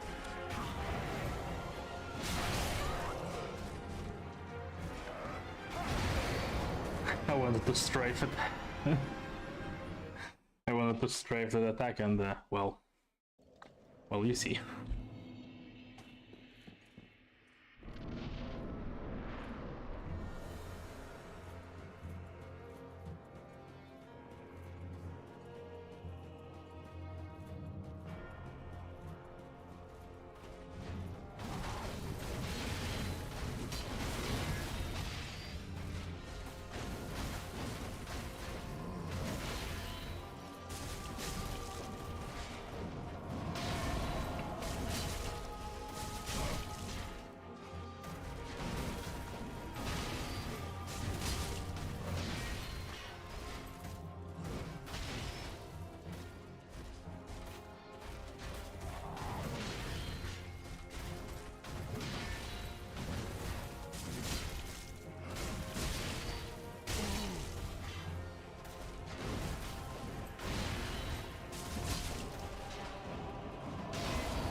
Oh no.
Imagine having all of this anime attacks and those attacks still being readable. Imagine.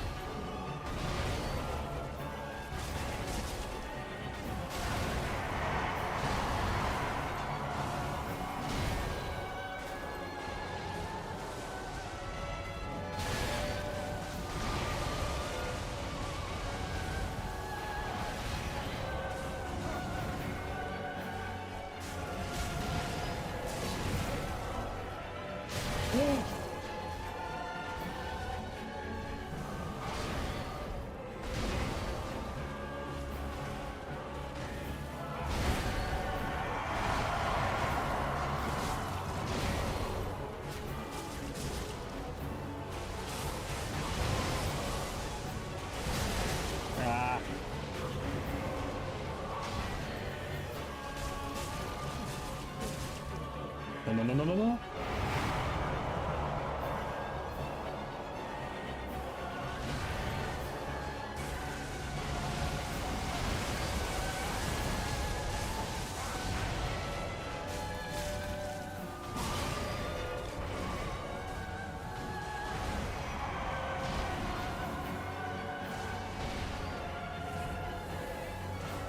No estas.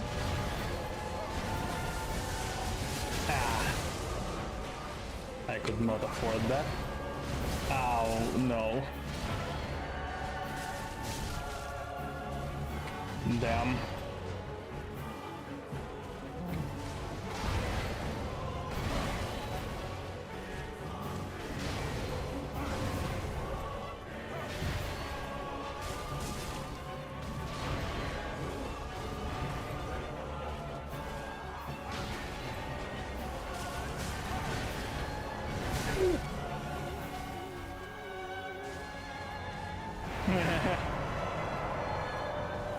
Can I survive this? That's the question.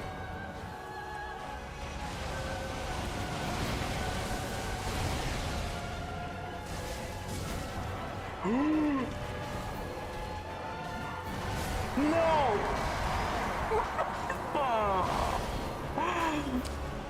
I actually managed to dodge under his sword. God damn it.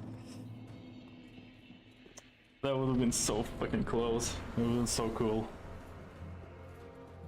Aw.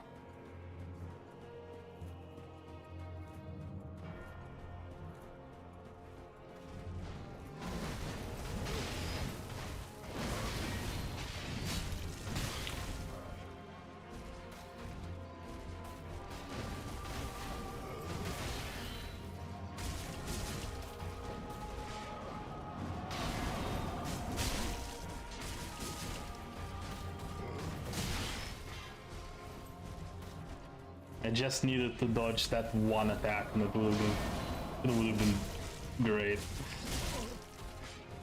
It was literally one attack dodge. Got hit by a cape because I panicked.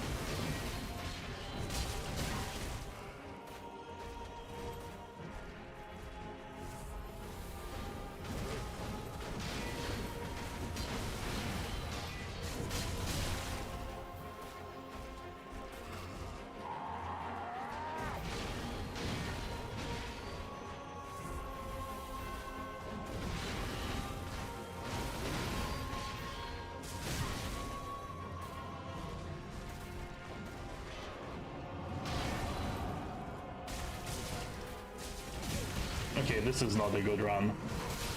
This was not a good run. I got hit by the same attack 4 times in a row.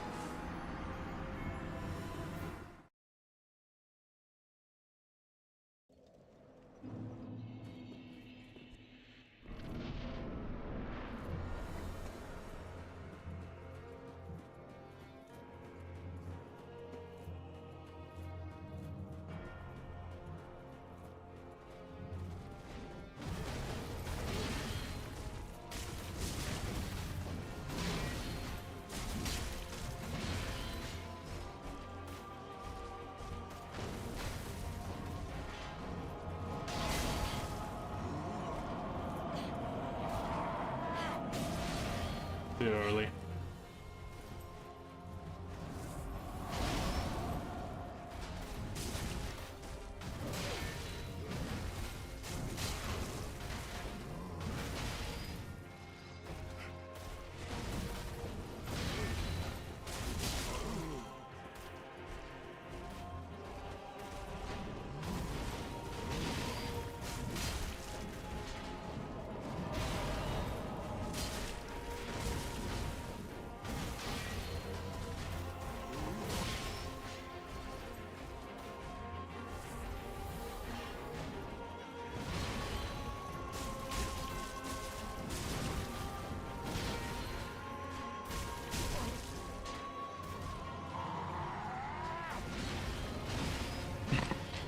Gideon the old spamming.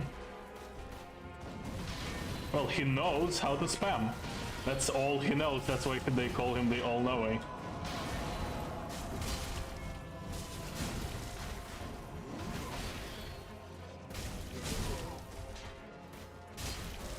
Ow.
Ow.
I do that?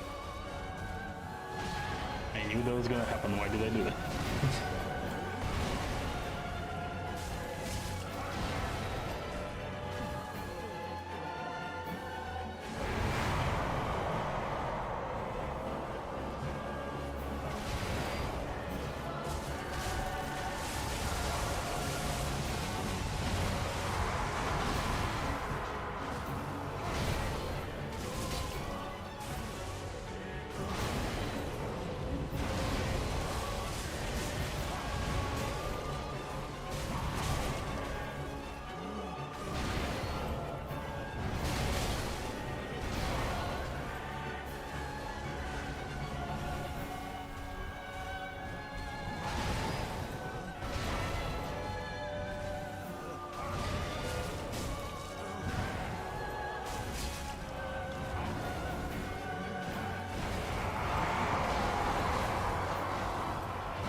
And there it is.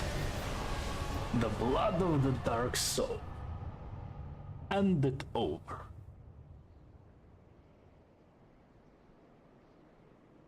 And that's it.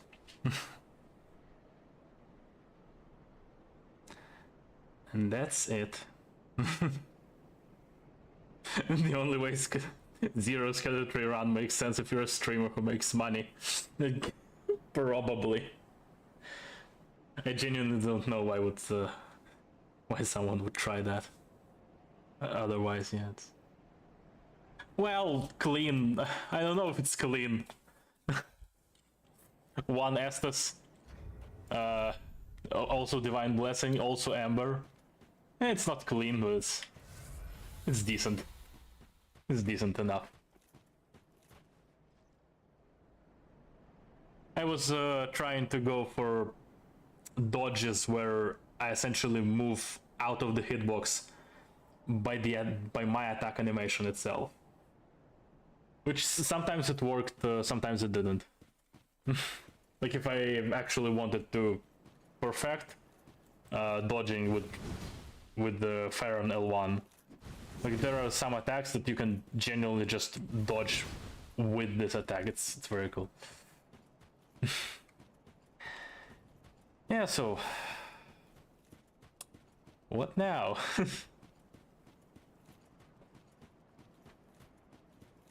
What now, I guess? I guess that's it, probably. What else can we do? I mean, I have been sitting here for 7 hours, 20 minutes, so what to do is probably go to sleep. It'll probably be a good idea.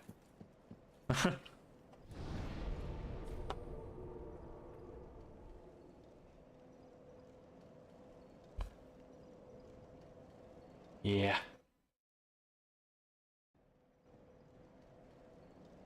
Try to play DS2. No. No, I don't think I will. I don't think I will. I have seen the gameplay, I have seen enough to know that I am not gonna enjoy it.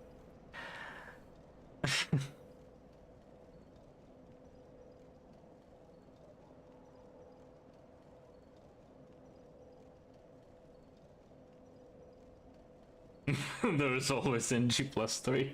There is. There is, but yeah, not now. That's for sure.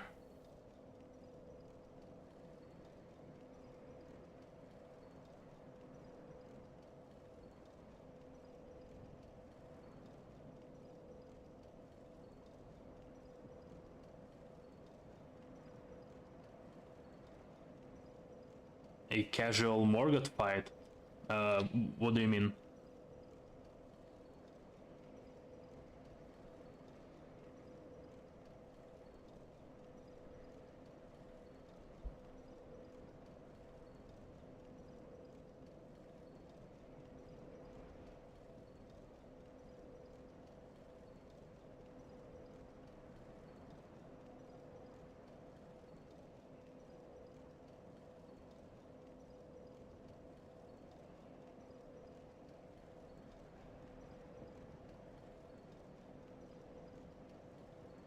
Okay.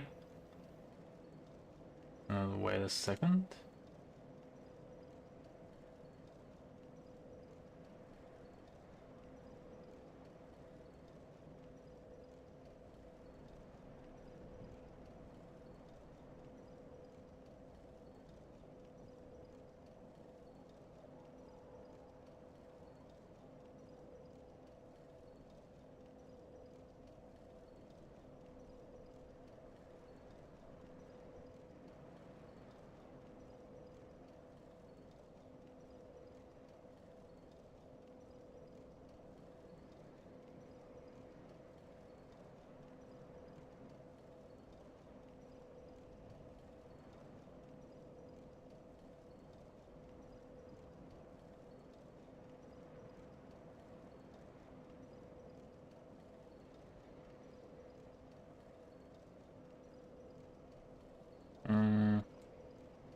Okay.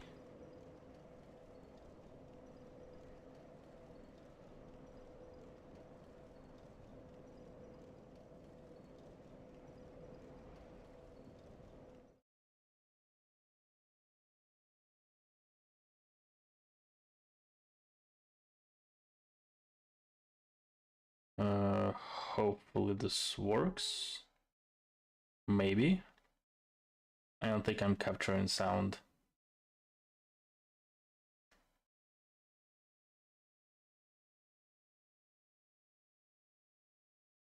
Skip to 145, you say? Nah, yeah, the cutscene. Yeah.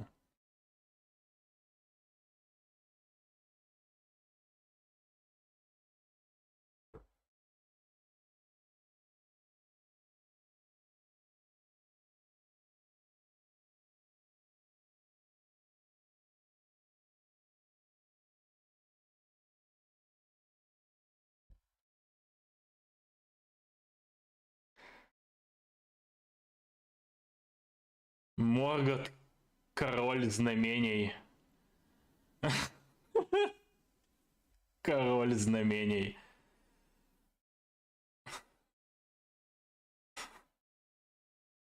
It's not a good translation. I mean, it is a... Omen does translate to знамение, but yeah, that's not good. I don't think it works in this case.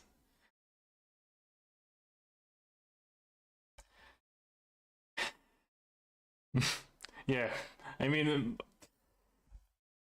casual fight in the sense that it's Morgott gets annihilated. Morgott gets annihilated just generally.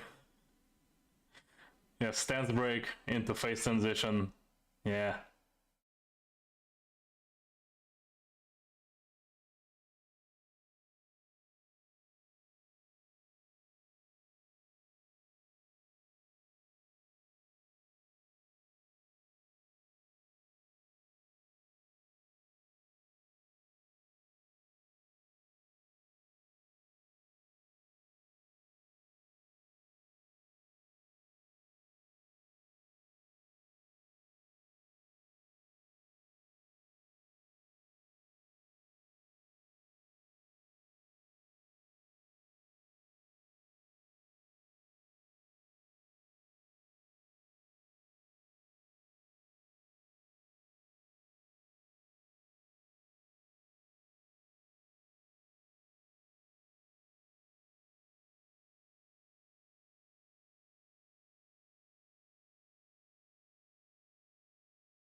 Yeah, I guess that's kind of it. I don't know when I'm gonna stream next time. I would need to come up with an idea for the first stream. So we'll see. In general, I'm not done with Elden Ring. How would I translate Omen King?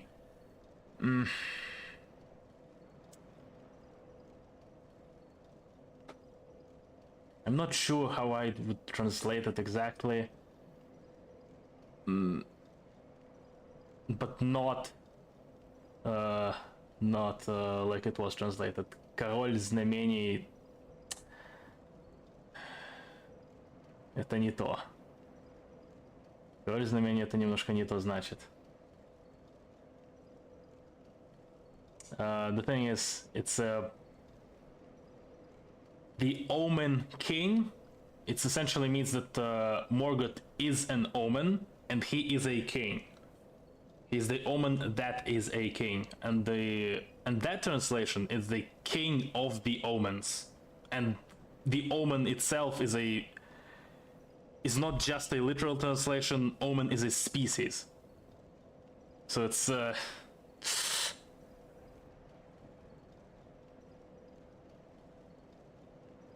it's not a great translation. Yeah.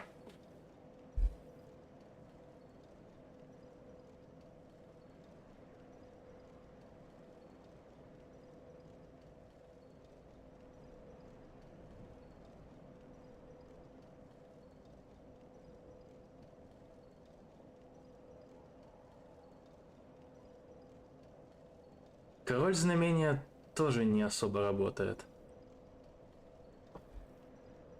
Сама проблема со словом знамение. Что омен... Омен это просто конкретный тип существ. Я не думаю, что это можно перевести просто как знамение, чтобы это имело смысл.